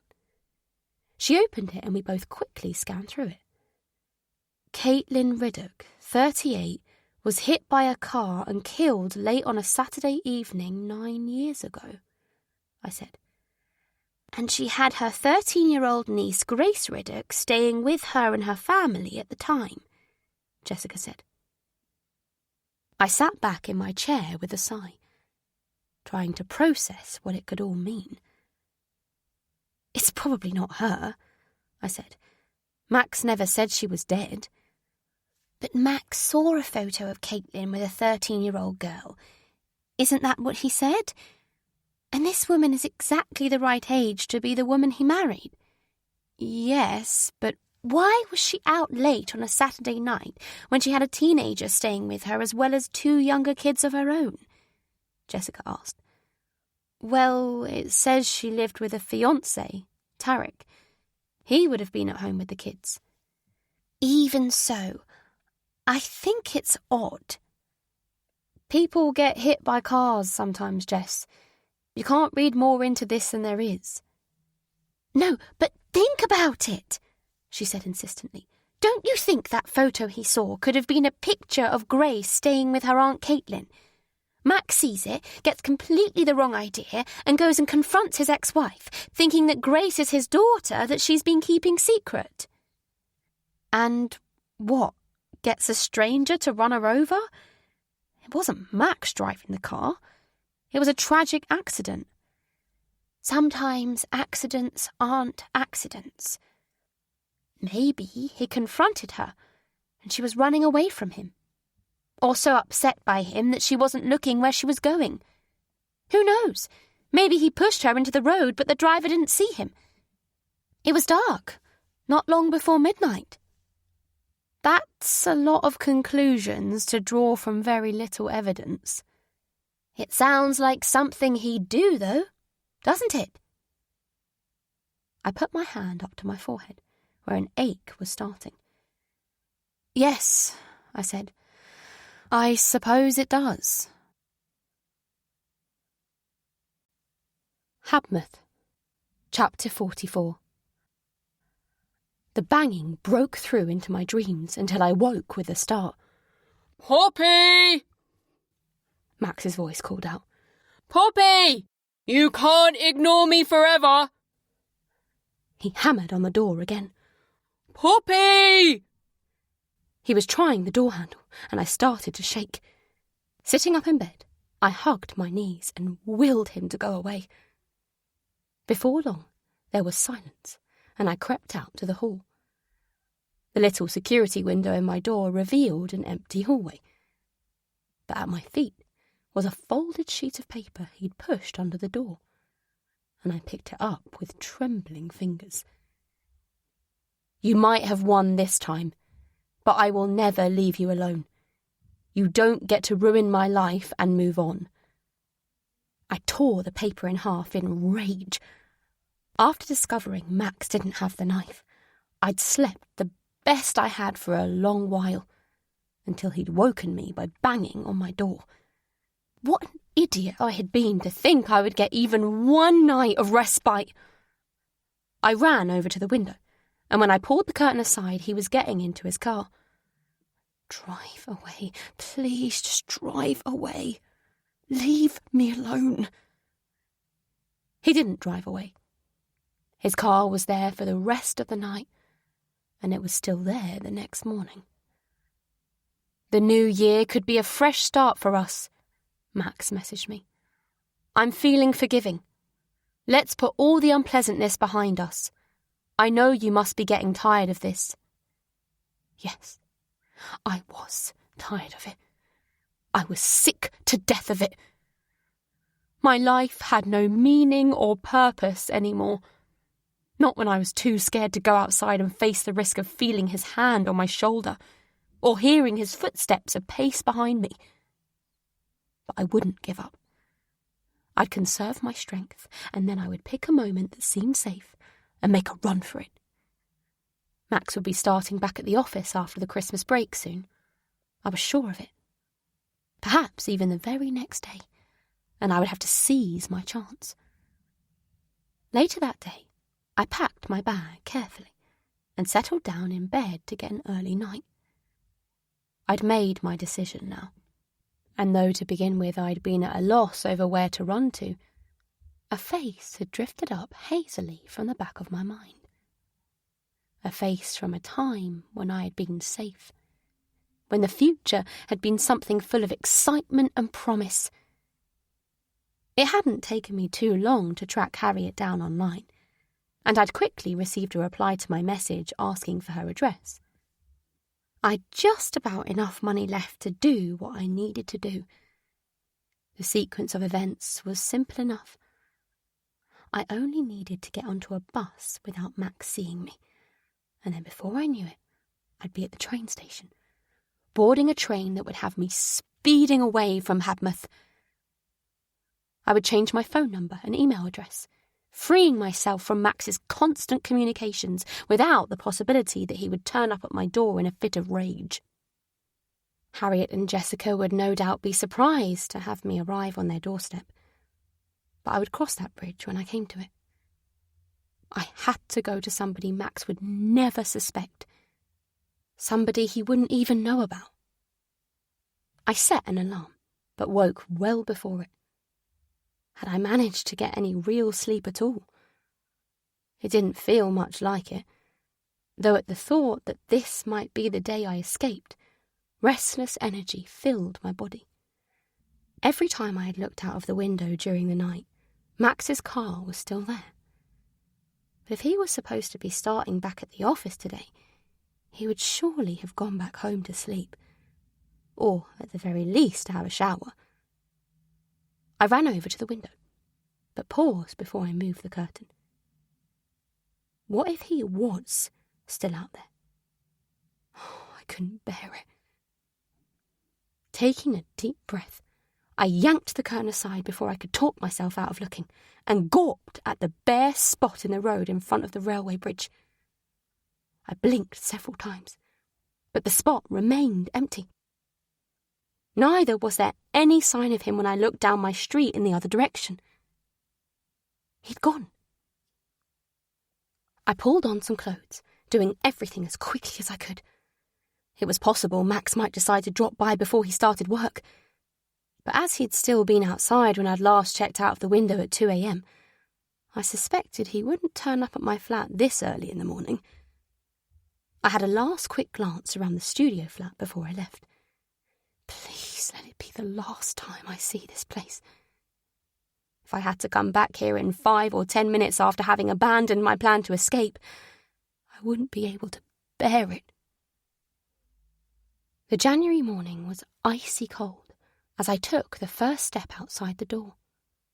Snow was forecast, and I pulled my coat tightly around me. Eyes darting all around, I sought out any sign of Max's face, Max's car, but there was nothing. Reaching the corner of the street, I rounded it quickly. The roads were quiet, and my nerves jangled alarmingly. Should I have tried at some other time of day? Maybe when there were crowds, but that wouldn't help. Max could turn up at any time. Before Christmas, he must have been working from home some days, or inventing some excuse to leave the office. There was no time of day that I could truly know I would be safe. The bus stop was deserted. I was 5 minutes early, and I stood impatiently under the shelter, unable to stop myself turning my head to check up the road, down the road. Just calm down. Any second now, it will all be over. Poppy. Jumping out of my skin at the voice behind me, I froze in horror. He'd crept up on me from the path behind the bus stop, and now he was standing beside me so close I could feel the heat of his breath when he spoke. Are you going somewhere? He asked, his eyes on my bag. Max, please, I said, almost hysterical. Just leave me alone, please. The bus was supposed to get here in just a few minutes. There were other people about now, some of them walking determinedly towards the stop. Max couldn't make a scene, not with witnesses. If I could just get on the bus, I'd be safe, wouldn't I? But he was standing right next to me. Even if, by some miracle, I did manage to get on the bus without him following, he'd seen the bag. He'd guess I was heading for the train station. Other people came and stood beside us, and Max stayed silently by my side. He would get on the bus with me. There was no doubt about that. I tried to think. If I could run away from him somehow, there would be another train that went to Cattleford an hour later. I could just walk to the station. But he'll wait for me at the train station. The station was big, but everyone had to go through the ticket barriers to get onto the platforms. He would wait for me in the foyer, and I'd be in no better situation than I was right now. The bus arrived, and once the doors hissed open, I got on, and he got on behind me. It was busy this morning, and in the crush of people getting onto the bus, I managed to seat myself near the door, while he was forced to sit a few rows back from me. All at once, a plan formed in my mind. It was mad, and it probably wouldn't work. But what else did I have? Chapter 45. I fidgeted constantly, drumming my fingers on my knee. We were getting closer to the train station, but there was still one stop to go before we reached it. When we stopped there, I'd wait until the last second and then leap off the bus before Max even knew what was happening. He'd get off at the station. I knew that. But I would find somewhere to hide, take off my coat and change my appearance as much as I was able. I had an old hoodie of Dominic's in my bag. I could put that on with the hood up. If he was fixated on looking for a woman with blonde hair and a plum-coloured coat, he wouldn't pay too much attention to a slim figure in a baggy grey hoodie, especially not when there was likely to be a crowd of people there at this time in the morning. The bus stopped, and I slowed my breathing. A few people filed off, and some started getting on. I watched the queue, my pulse racing. The last person stepped on, and I grabbed my bag from beside my feet. This was my chance. Exploding out of my seat, I nearly stumbled and fell flat on my face in the aisle. But I steadied myself and raced to the doors just before they closed and the bus pulled away. I caught sight of Max's face staring at me through the window, and I took a deep breath and ran. Less than half an hour later, I nearly laughed out loud as the last of Hadmer disappeared and the train sped out into the countryside. My plan had worked. Better than I could ever have expected. Despite spotting Max straight away at the station, with my hair tucked away and the hood close around my face, he didn't give me a second glance. I melted into the other crowds at the ticket machines, and when I risked sneaking a look back as I stepped out onto the platform, there he was, hanging around the entrance, looking puzzled and lost. How long would he stand there for? Just a few more minutes? Or would he wait for hours, searching in vain for the woman in the purple coat who would never arrive? I took great gulps of air. God knows what I was going to say to Harriet and Jessica, and Dominic for that matter. But right now, that didn't matter. Right now, all that mattered was that I was safe. My phone beeped. I don't know how you did it, Poppy, but I will find you. I don't care what it takes. I will find you. I blocked his number. Yes, it would infuriate him. But now I'd escaped and I knew he didn't have the knife. I didn't care about making him angry. His words couldn't hurt me anymore. Cattleford. I barely slept. I lay on my bed trying to rest, though the knowledge that Harriet was in the house made my skin crawl. But Jessica had been right. It was too late at night to go anywhere else, and Dominic was coming here. It would freak him out if I suddenly gave him a different address. I got up early, thankful that there was no sign of Harriet, and after showering I set to work packing up my belongings, mind whirring. If I left with Dominic, perhaps we could get a flat together. He had his student loan and his job at the restaurant. Maybe once I'd had the baby, I could find some childcare and get a job. But what if there really is an audit at QHM? What if I get caught? I heard Jessica and Reef go out, and then a short time later the front door slammed shut as Harriet left for the shop. I spent the morning drifting listlessly around the house, exchanging a few words with Jessica once she returned after dropping Reef at school. But her mood was heavy too, and the house was oppressive with misery. The thought of Max's ex-wife, Caitlin, kept turning over in my mind. Was Jessica right? Was the Caitlin we'd found online really the Caitlin Max had been married to? And if so, had Max been involved in her death somehow? It was a bit of a coincidence that he mentioned seeing a photo of her with a teenager right around the time that she died, when the Caitlin we'd discovered had had a teenage niece staying with her. I had to stop dwelling on it. It wasn't helping me. I tried to focus all my energy on imagining the moment when Dominic arrived, how I would feel when I caught sight of his face. His hair, that would have grown too long while he was away, his warm brown eyes that still took me back to the days he'd turn his little heart-shaped face up to me as a child, the days when I had been his whole world. I had to forget Max and Harriet. I had to put them in the past where they belonged. Hopefully I wouldn't even have to lay eyes on Harriet again, since she'd hidden away at the shop, no doubt too ashamed to face me. I messaged Dominic, saying that I was happy to come and meet him at the station, but he insisted it was fine, and that when his train got in, he'd make his own way to Harriet's house.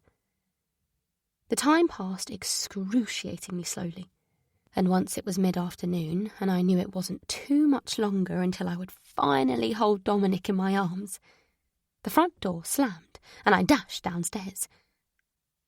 "Harriet," I said flatly. Of course it was Harriet. It was hardly like Dominic had a key to the house. "Poppy," she said, her voice like glass. I was so shocked to suddenly be presented with her that my mind went completely blank. "Dominic will be here soon," I said, since no other words came to me. "How nice for you." She made her way through to the kitchen and started filling the kettle, and I followed her. "Are you still not going to even try and explain yourself?" I said, my voice rising. I have nothing to explain. Nothing to... I stared at her in astonishment. Harriet, I thought we were friends, she said. I thought you trusted me. And I thought the same. She pointed her finger at me. No, you thought I was going to steal your baby. You were going to steal my baby, I said, although my voice faltered. She wasn't acting how I expected her to. She didn't seem guilty. She seemed hurt, if anything. You've given no other explanation for what you were up to, I continued. And all this so-called looking after me, all these gifts, the hospital bag, the plan you hatched to get me out of the way. Yes, that's right, Harriet said, her voice scathing. Just because you know I can't have a baby of my own and I've shown an interest in yours, of course that makes me some sort of child abductor. Then prove that I'm wrong. Why did you find out about getting a passport for a baby behind my back if it wasn't because you wanted to take him out of the country without my knowledge? I don't want to tell you why I was doing it. Why should I explain myself to somebody who makes such vile accusations about me? You don't want my help? Fine. Go off with Dominic and throw everything I've been trying to do for you back in my face. What are you talking about? I said. What are you trying to do for me? It seems to me like the only person you've been thinking about is yourself. Harriet scooped up her phone from the worktop and started jabbing angrily at the screen. Here, she said, holding it out to me. Read it. I took the phone from her, but the words swam in front of my eyes for a moment. Plane tickets, I said. Yes, for all of us. Even Dominic. I don't understand. She took her phone back from me and opened another email, which was about the purchase of a villa. Harry, you're going to have to tell me what this means. It was after you told me about Kevin's death that I started all of it. You're in such a bloody mess, Poppy. Our plan for you to turn yourself in, that was when I thought this was just about fraud. You can't go to the police and risk them finding out that Dominic stabbed Kevin. You need to run. And then I thought, well, I don't want to stay here. Jessica isn't happy either. Why don't we all go?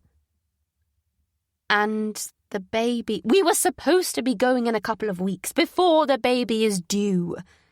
I was only looking up passports for babies in case you had the baby early, and we needed to change our plans last minute. And the villa? I'm buying it. I have all the money from the house I owned with Ben just sat there in the bank. We can rent out this cottage once we're gone and get some income from that as well. Harry, a whole new life in the sun is what I was offering you. But no, you had to believe the worst of me. I reached out for her arm, and she shook me away. I know I seem cold sometimes, but is it any wonder? Look how I'm treated. My husband, my sister, and my best friend. None of you care about me. You just suspect me of all sorts and don't even try and understand how I might feel. That's not true. Harriet, I'm so sorry. I didn't want to believe it, and yet you did. I honestly couldn't see any other explanation. And you didn't offer one. You just went and hid. What was I supposed to think? I don't care what you think anymore. You've made it perfectly clear what a low opinion you have of me. So that's the end of it. I stood beside her helplessly as she made herself a mug of tea and then sat down at the kitchen table. She slid a newspaper across to her and made a show of looking at it, though I knew she wasn't really reading it. What can I say? I asked her. How can I make it right? You can't, she said simply. I don't want anything to do with you anymore. Once Dominic gets here, I want you to leave, and you'll never hear from me again. You've hurt me too much, and there's no coming back from it. We were both startled by a knock on the door. Dominic! He was finally here! I flung open the front door. My nervousness at him noticing my bump pushed to one side in my desperation to see his face, but my excitement fell dead immediately. Dominic was there, but standing just a pace behind him was someone else. A face that stopped me in my tracks and made me stagger backwards, clutching at the doorframe. Max. Chapter 46. Following some desperate survival instinct, I grabbed Dominic and tried to pull him inside in time to shut the door in Max's face. But it didn't work. Max shoved the door open, and I found myself face to face with him in the hall. He closed the front door gently behind him and stood staring at my stomach. Mum, Dominic said, once he'd finished doing the same. You just need to hear him out. He wants to help. No! He said if I bring him to you and you can have a proper conversation that it will be the end of it. He just wants closure. I crossed my arms protectively across the top of my bump. Were you ever going to tell me? Max asked. His voice may have sounded soft and kind, but the caring expression didn't reach his eyes. In fact, the only thing I could see in his eyes was fury. You must be due soon. What's going on? Harriet said, emerging from the kitchen. Is this him? She asked me, stopping in her tracks at the sight of the man next to Dominic. Is this Max? For a moment, we all stared at each other in a tense standoff, and then Max spoke. You were going to stop me from ever knowing my own child, he said, when I told you what my ex-wife did to me. Your ex-wife didn't have a daughter with you, I said, taking a chance on the findings from my detective work with Jessica being true. You saw a photo of her with her niece. Max's eyes narrowed. You've been busy. And you are living in a fantasy world. You know it's over between us. And if you didn't get closure the hundreds of times I've told you that, I don't know what more I can possibly do. Except it isn't over, is it? You're pregnant. My mind raced. What could I say? How could I possibly salvage this? He knew the baby was his, and even if I tried to persuade him otherwise, he was never going to believe me. My eyes slipped uneasily over to Harriet's. But while I was practically incoherent with shock and worry, her eyes were dark and glittering, as she calculated how to manage the situation. I think we all need to calm down, she said. Max turned to her. You. Whoever you are, just keep out of it. This is between me, Dominic, and Poppy. She is the woman who has sheltered me all these months after you kept me a prisoner in my own home and forced me to run away, I said. Dominic was staring at me in bewilderment, but there would be time to explain it to him later. I was struggling to even go out and get food because I didn't want any more confrontations with you. The stress was making me ill. You lost me my job, and I couldn't get another one. Not when I couldn't leave my flat without worrying you would be there waiting for me. This is nonsense, he said. All I've ever wanted is for you to just hear me out. Go on then, I said, my voice rising. Tell me whatever it is you haven't been able to say to me in the thousands of texts and emails and answer phone messages. Not to mention all the times you've cornered me in the street or banged on my door. It must really be something big to have not been able to get the words out when you've had so many opportunities. Not in front of everyone, Max said. Mum, Dominic said, What are you talking about? You lost your job. And Max was... I wasn't doing anything, Max snapped at him. Your mum is exaggerating.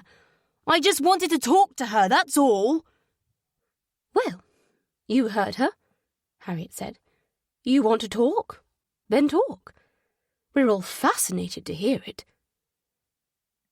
At a sound on the stairs, we all looked round as Jessica made her way down.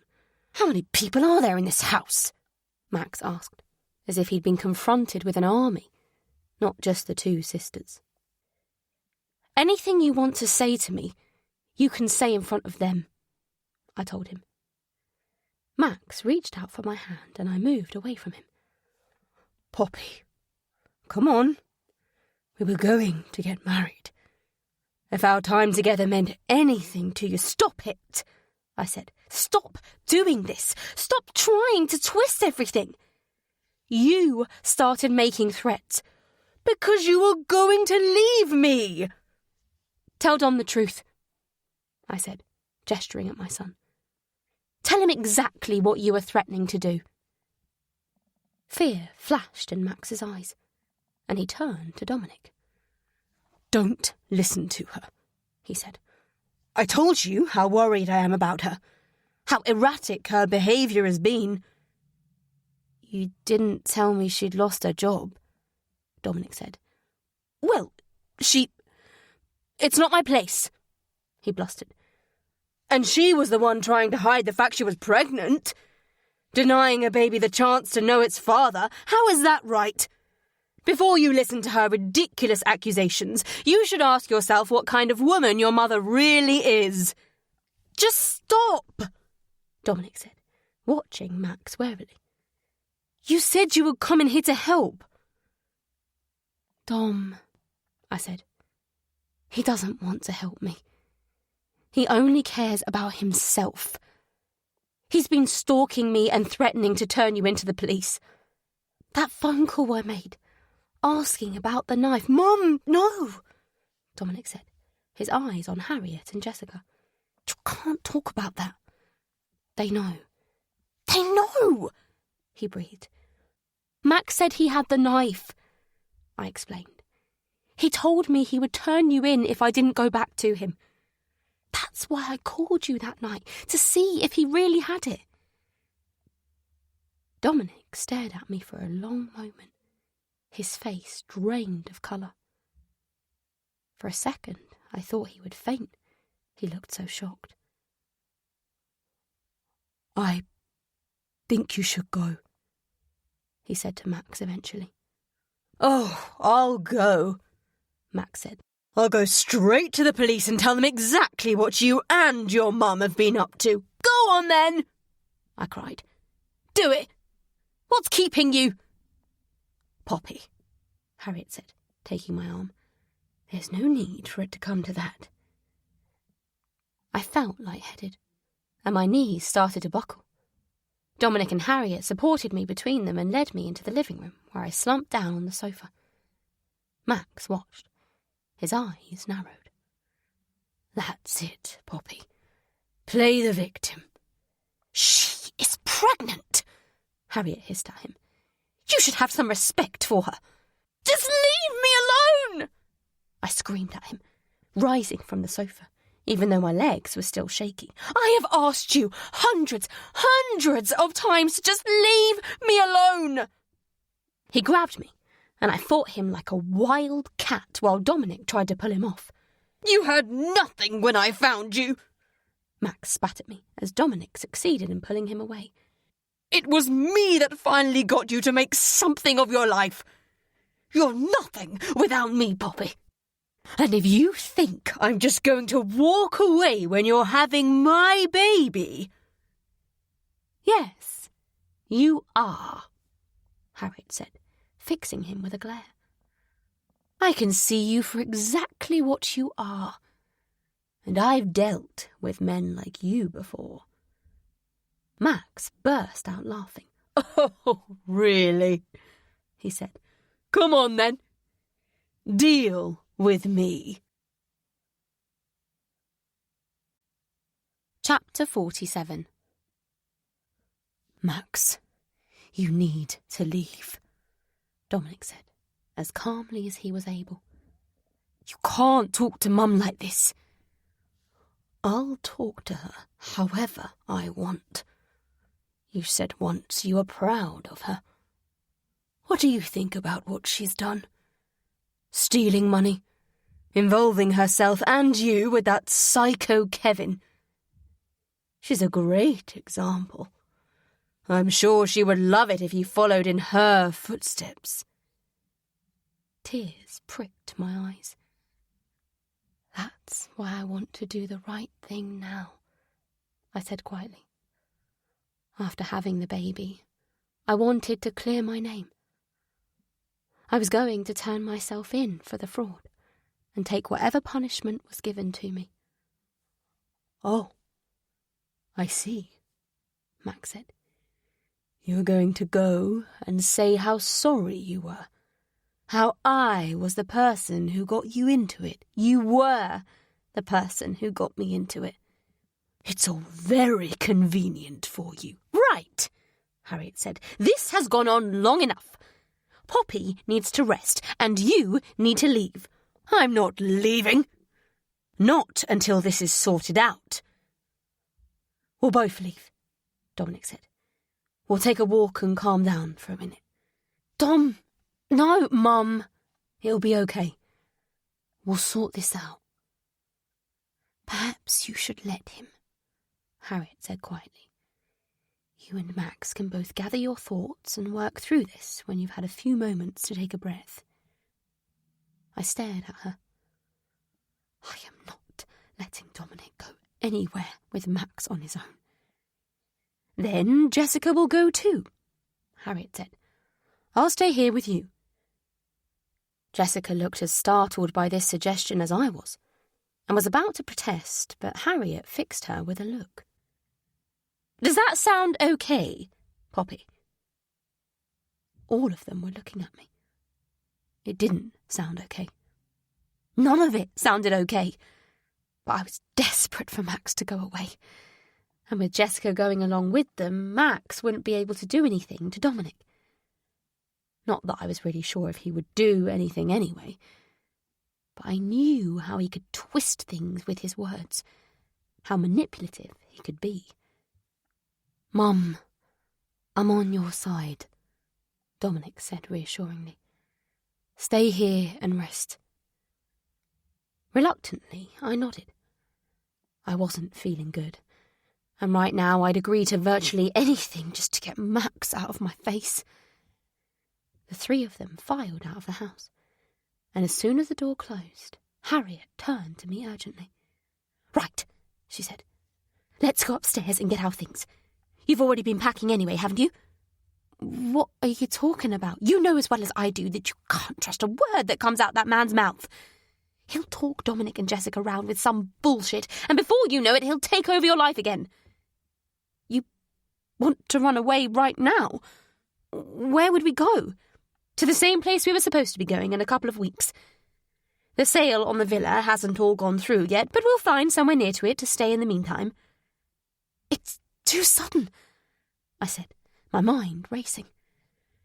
Well, what's your plan? Sit here and wait to have your future dictated to you by some scumbag?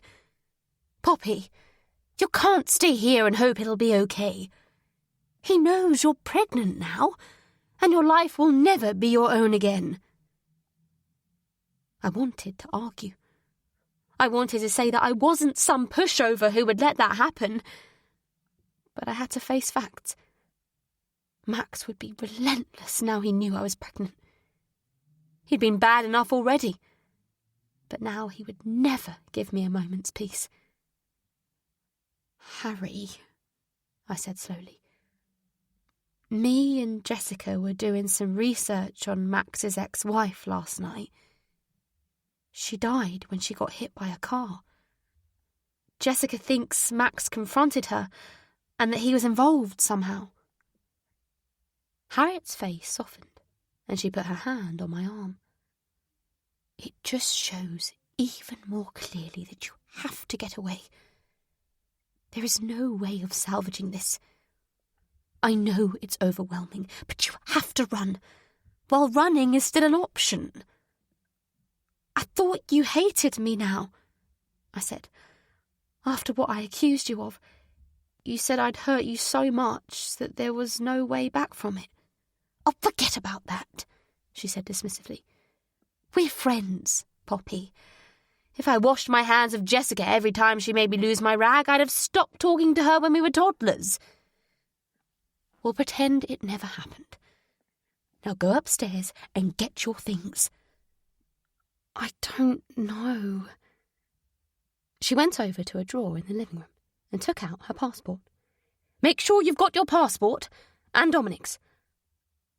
I don't know if Dominic will come. I think he should. For the moment, anyway. When I didn't move, she took my face in both of her hands. Poppy, this is happening. We need to go. I know it's hard, but just focus, okay? I can help you, but you need to keep it together. Don't think about anything except getting what you need and being ready to leave. Okay, Harriet said when I met her on the landing. She was holding a big suitcase. I've got enough to last me, Jessica and Reef for the moment. We'll need to get him from school, and then we'll leave for Spain straight away. I'll message Jessica and tell her to join us, and you message Dominic. I followed her down the stairs. Perhaps her idea made sense. But running and leaving Dominic while he was out with Max felt cowardly. Even if I was going to message him and tell him to go with Jessica to the airport, I should explain everything to him face to face. But how could I when Max was with him? I was about to try and say all of this to Harriet when the door burst open and Max, Jessica and Dominic nearly collided with us in the hallway. Max immediately spotted our bags. "Nice try," he said. "You know, I was prepared to be reasonable about this, to sort something out that would be best for us both. But you were going to run away." "Mum," Dominic said, "You weren't, were you?" "No," I lied. I mean, look at me. The baby's due any day now. I can't go anywhere." "Of course she was!" Max exploded. "She has a bag in her hand." He grabbed it from me and opened it, picking up my passport, which was at the top. "Look at this!" He waved it at Dominic. Dominic's face was filled with pain. "How could you do this to me?" he asked quietly. "Were you even going to tell me?" "Of course I was." "You wouldn't tell me you were here. You hadn't even told me you were going to have a baby." "Because of—" I stopped short of saying Max. The tide was already turning against me. And in fact, Max was smiling, enjoying the fact Dominic was so angry with me. "Dom, you know how worried I've been about you. I just haven't known what to do for the best." But he was too hurt to listen. "Me and you against the world. That's what you used to say. I wanted to give you another chance to explain everything. But you were going to leave without another word to me. Dom." I reached out to him, and he pushed my hand away. "I was going to tell you where I was going. Please," I said. My eyes were filling with tears, but he wrenched the front door open and slammed it behind him, leaving me facing Max, who smiled nastily. "Looks like you've burnt your last bridge, Poppy," he said. "Come on, just come home with me. You've made your point. I'll smooth things over between you and Dominic. I am never going anywhere with you." He grabbed my arm and I tried to shake it free of his grip. "Don't be stupid," he said. "Realise when you've been beaten." "Is this what you did to Caitlin?" I spat at him. "You confronted her, didn't you? You thought Grace was your daughter, and you went after her. That's why she was out in the middle of the night, and that's why she got run over and killed." Max shoved me away from him, and I stumbled. After rushing to steady me, Harriet slapped Max across the face.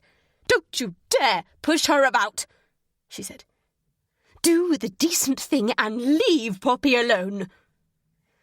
"You know why that bitch Caitlin got herself killed?" he yelled at me. "It's because she did exactly what you are doing. She wouldn't talk to me. That's all I wanted. And what did she do? She got a fucking restraining order against me because I broke into her house once or twice just to try and talk to her. What else was I supposed to do? She went off and started a new little family. As if what she'd had with me meant nothing to her at all. Her brother posted that picture of her with Grace. I didn't realise she was his daughter and Caitlin was only her aunt. Yes, I went and confronted her. I waited outside the house and she came out. I heard her telling her fiancé she was going to get some milk for breakfast in the morning. I followed her down the road, and she didn't see me. But when we were in a quiet corner, I stopped her and asked straight out what the hell she was doing hiding my daughter from me. Yes, she started saying Grace was her niece, and I said it was bullshit, and she tried to run. She stumbled, and then she got to her feet and ran through some bushes. I followed her, but it was too late. There was a main road the other side of the hedge, and she'd run straight out in front of a car. "It was your fault she died," I breathed. She must have been terrified to not even look where she was going. "No! It was her fault that she shut me out and let me get the wrong idea about everything. Would I have had to confront her if she had kept in touch with me? She ran out into that road all on her own, because she didn't want to have a straightforward adult conversation. No one can have a straightforward conversation with you, Max. You're not living in the real world." He grabbed my chin in his hands. "No," he said. "I'm living in the real world. It's you who won't be, if you try and take my baby away from me." I was about to yell at him, scream at him that he'd made my life a living hell. But before I could speak, he dropped like a stone. Chapter 48. I gazed down at him, crumpled on the floor. What on earth? Then I looked up, and Jessica stood there, shaking. In her hands was a heavy vase from the living room. "Jessica," I said, "what have you—" Harriet quickly took charge. She knelt down next to Max, her fingers against his wrist. "He's dead," she said flatly. Then my knees really did buckle, and Harriet caught me as I fell. "Jessica, go and collect Reef from school," Harriet said calmly. Jessica gently put down the vase and backed away from us. "How long do you think Dominic will be?" Harriet asked me, as I stared at Jessica, who was slowly edging towards the front door. "I don't—" My eyes slid down to Max and I knelt beside him. A strange moaning, wailing noise escaped from me. "Oh, God," I said. "Oh, God. What do we do? What do we do, Harry? He's dead. He's dead. He's—" Harriet grabbed me and gave me a gentle shake. "Poppy, calm down," she said quietly. "We need to call the police," I said, scrabbling to my feet to go and find my phone. "We can say that Max tried to attack me. It's not that far from the truth. Jessica was just protecting me. They'll understand." "You're not injured," Harriet said. "None of us are. You haven't been attacked. What are you saying? We have to call the police. An ambulance. Maybe he's not really... Maybe he's okay. I gave him a shake. Max, I said. Max, wake up. Wake up, for God's sake. He is dead, Poppy. I just wanted it to stop, Jessica said, her voice startling us.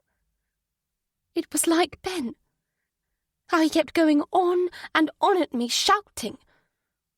I couldn't think. I just had to make him stop. Anxiously, I felt for Max's pulse myself. I hadn't fully taken in what Jessica had said, but the words gradually filtered through. It was like Ben. I just had to make him stop. Harry, I said, as I felt her stiffen beside me. What is she talking about? Where is Ben? Harriet's eyes glittered darkly. Poppy, whether you like it or not, you're involved now. Why did you think we weren't that shocked when we found out what Dominic did to Kevin? We know what it's like. When you've been backed into a corner and you just lash out. I didn't mean to do it, Jessica said. I'm sorry. I don't know what happened. Jess, stop it, Harriet said. You know what Max has been doing to Poppy. He had it coming to him. Just like Ben did. Did you kill Ben? I asked Jessica directly. He was shouting at me, saying how stupid I was. That of course he'd never really wanted to be with me, that the whole thing was just some sort of game to him. I tried to ignore him, but he just wouldn't stop. Her voice rose. He just wouldn't stop. Don't upset yourself, Harriet said. Where is he? What did you... The same as what we're going to do with Max, Harriet said. No, we have to call the police. We're not calling anyone, Harriet said, stepping into my path. We can still make this okay. We'll bury him, and then we'll leave. All of us. Me, you, Jessica, Reef, and Dominic.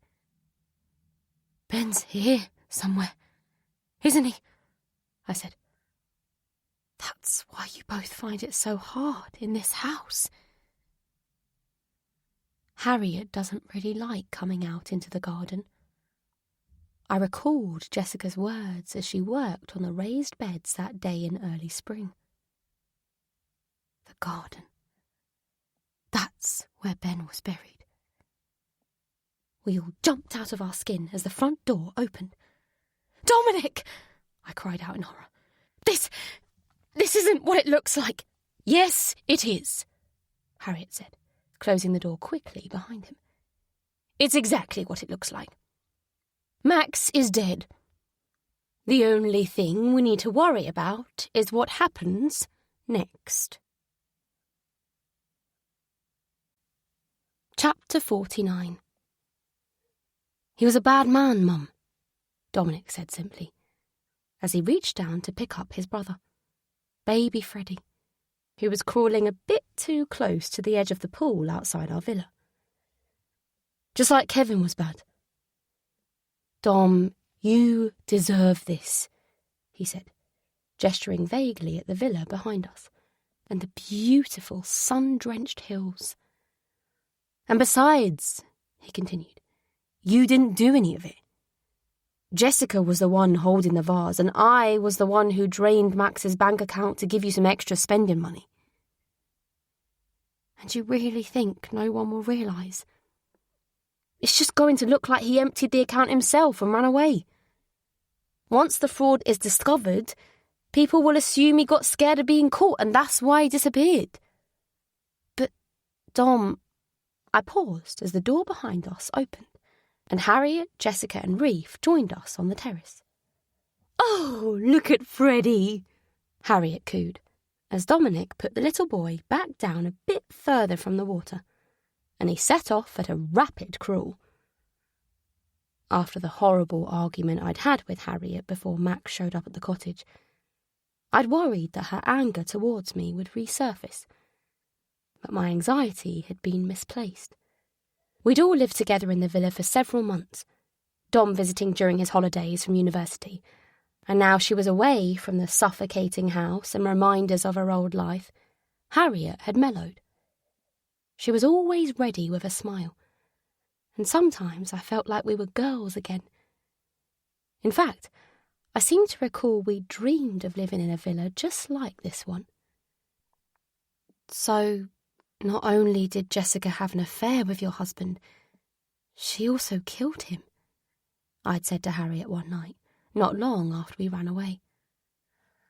Like I've told you before, I felt angry with Jessica sometimes, but it was always him I really blamed, and he made it easy to cover up what had happened. It turned out he'd quit his job, and he was planning to leave me and start a new life anyway. People weren't so surprised when he disappeared. I managed to forge his signature on the documents for selling our old house, and I don't think anyone ever reported him missing. It shows what everyone really felt about him then, I told her. He might have thought he could take whatever he wanted, but in the end he didn't have anyone who cared enough to notice he was gone. I recalled that conversation as I lay in the sun, and Dominic sat down to play with his baby brother. Harriet looked happy enough now, and for the most part the same could be said of her sister. But occasionally a haunted look flickered across Jessica's face, and I found myself wondering, not for the first time, what had really happened to Tyler. "That was all in the past," she said when I broached the subject later that day, as the sun dipped down below the hills and we savoured the last of its rays over a glass of wine. "That was part of a different life. Do we really have to think about what we did before, or how we came to be in this place?" I don't know. To be honest, my life before was becoming hazier and hazier. It was surprisingly easy to forget sometimes the trail of crimes that had led us here. "I think," Jessica said, "that we got what we deserve. Don't you?" I smiled slightly as the tranquil pool glittered in the fading evening light.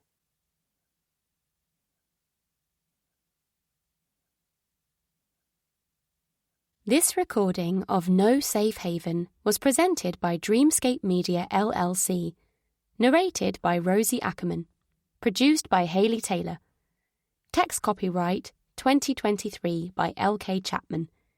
Sound recording copyright 2023 by Dreamscape Media LLC. This recording may not be copied or played for an audience without the written permission of Dreamscape Media LLC. This recording was produced by arrangement with L.K. Chapman. Thank you for listening. Please check dreamscapepublishing.com for Dreamscape's latest releases.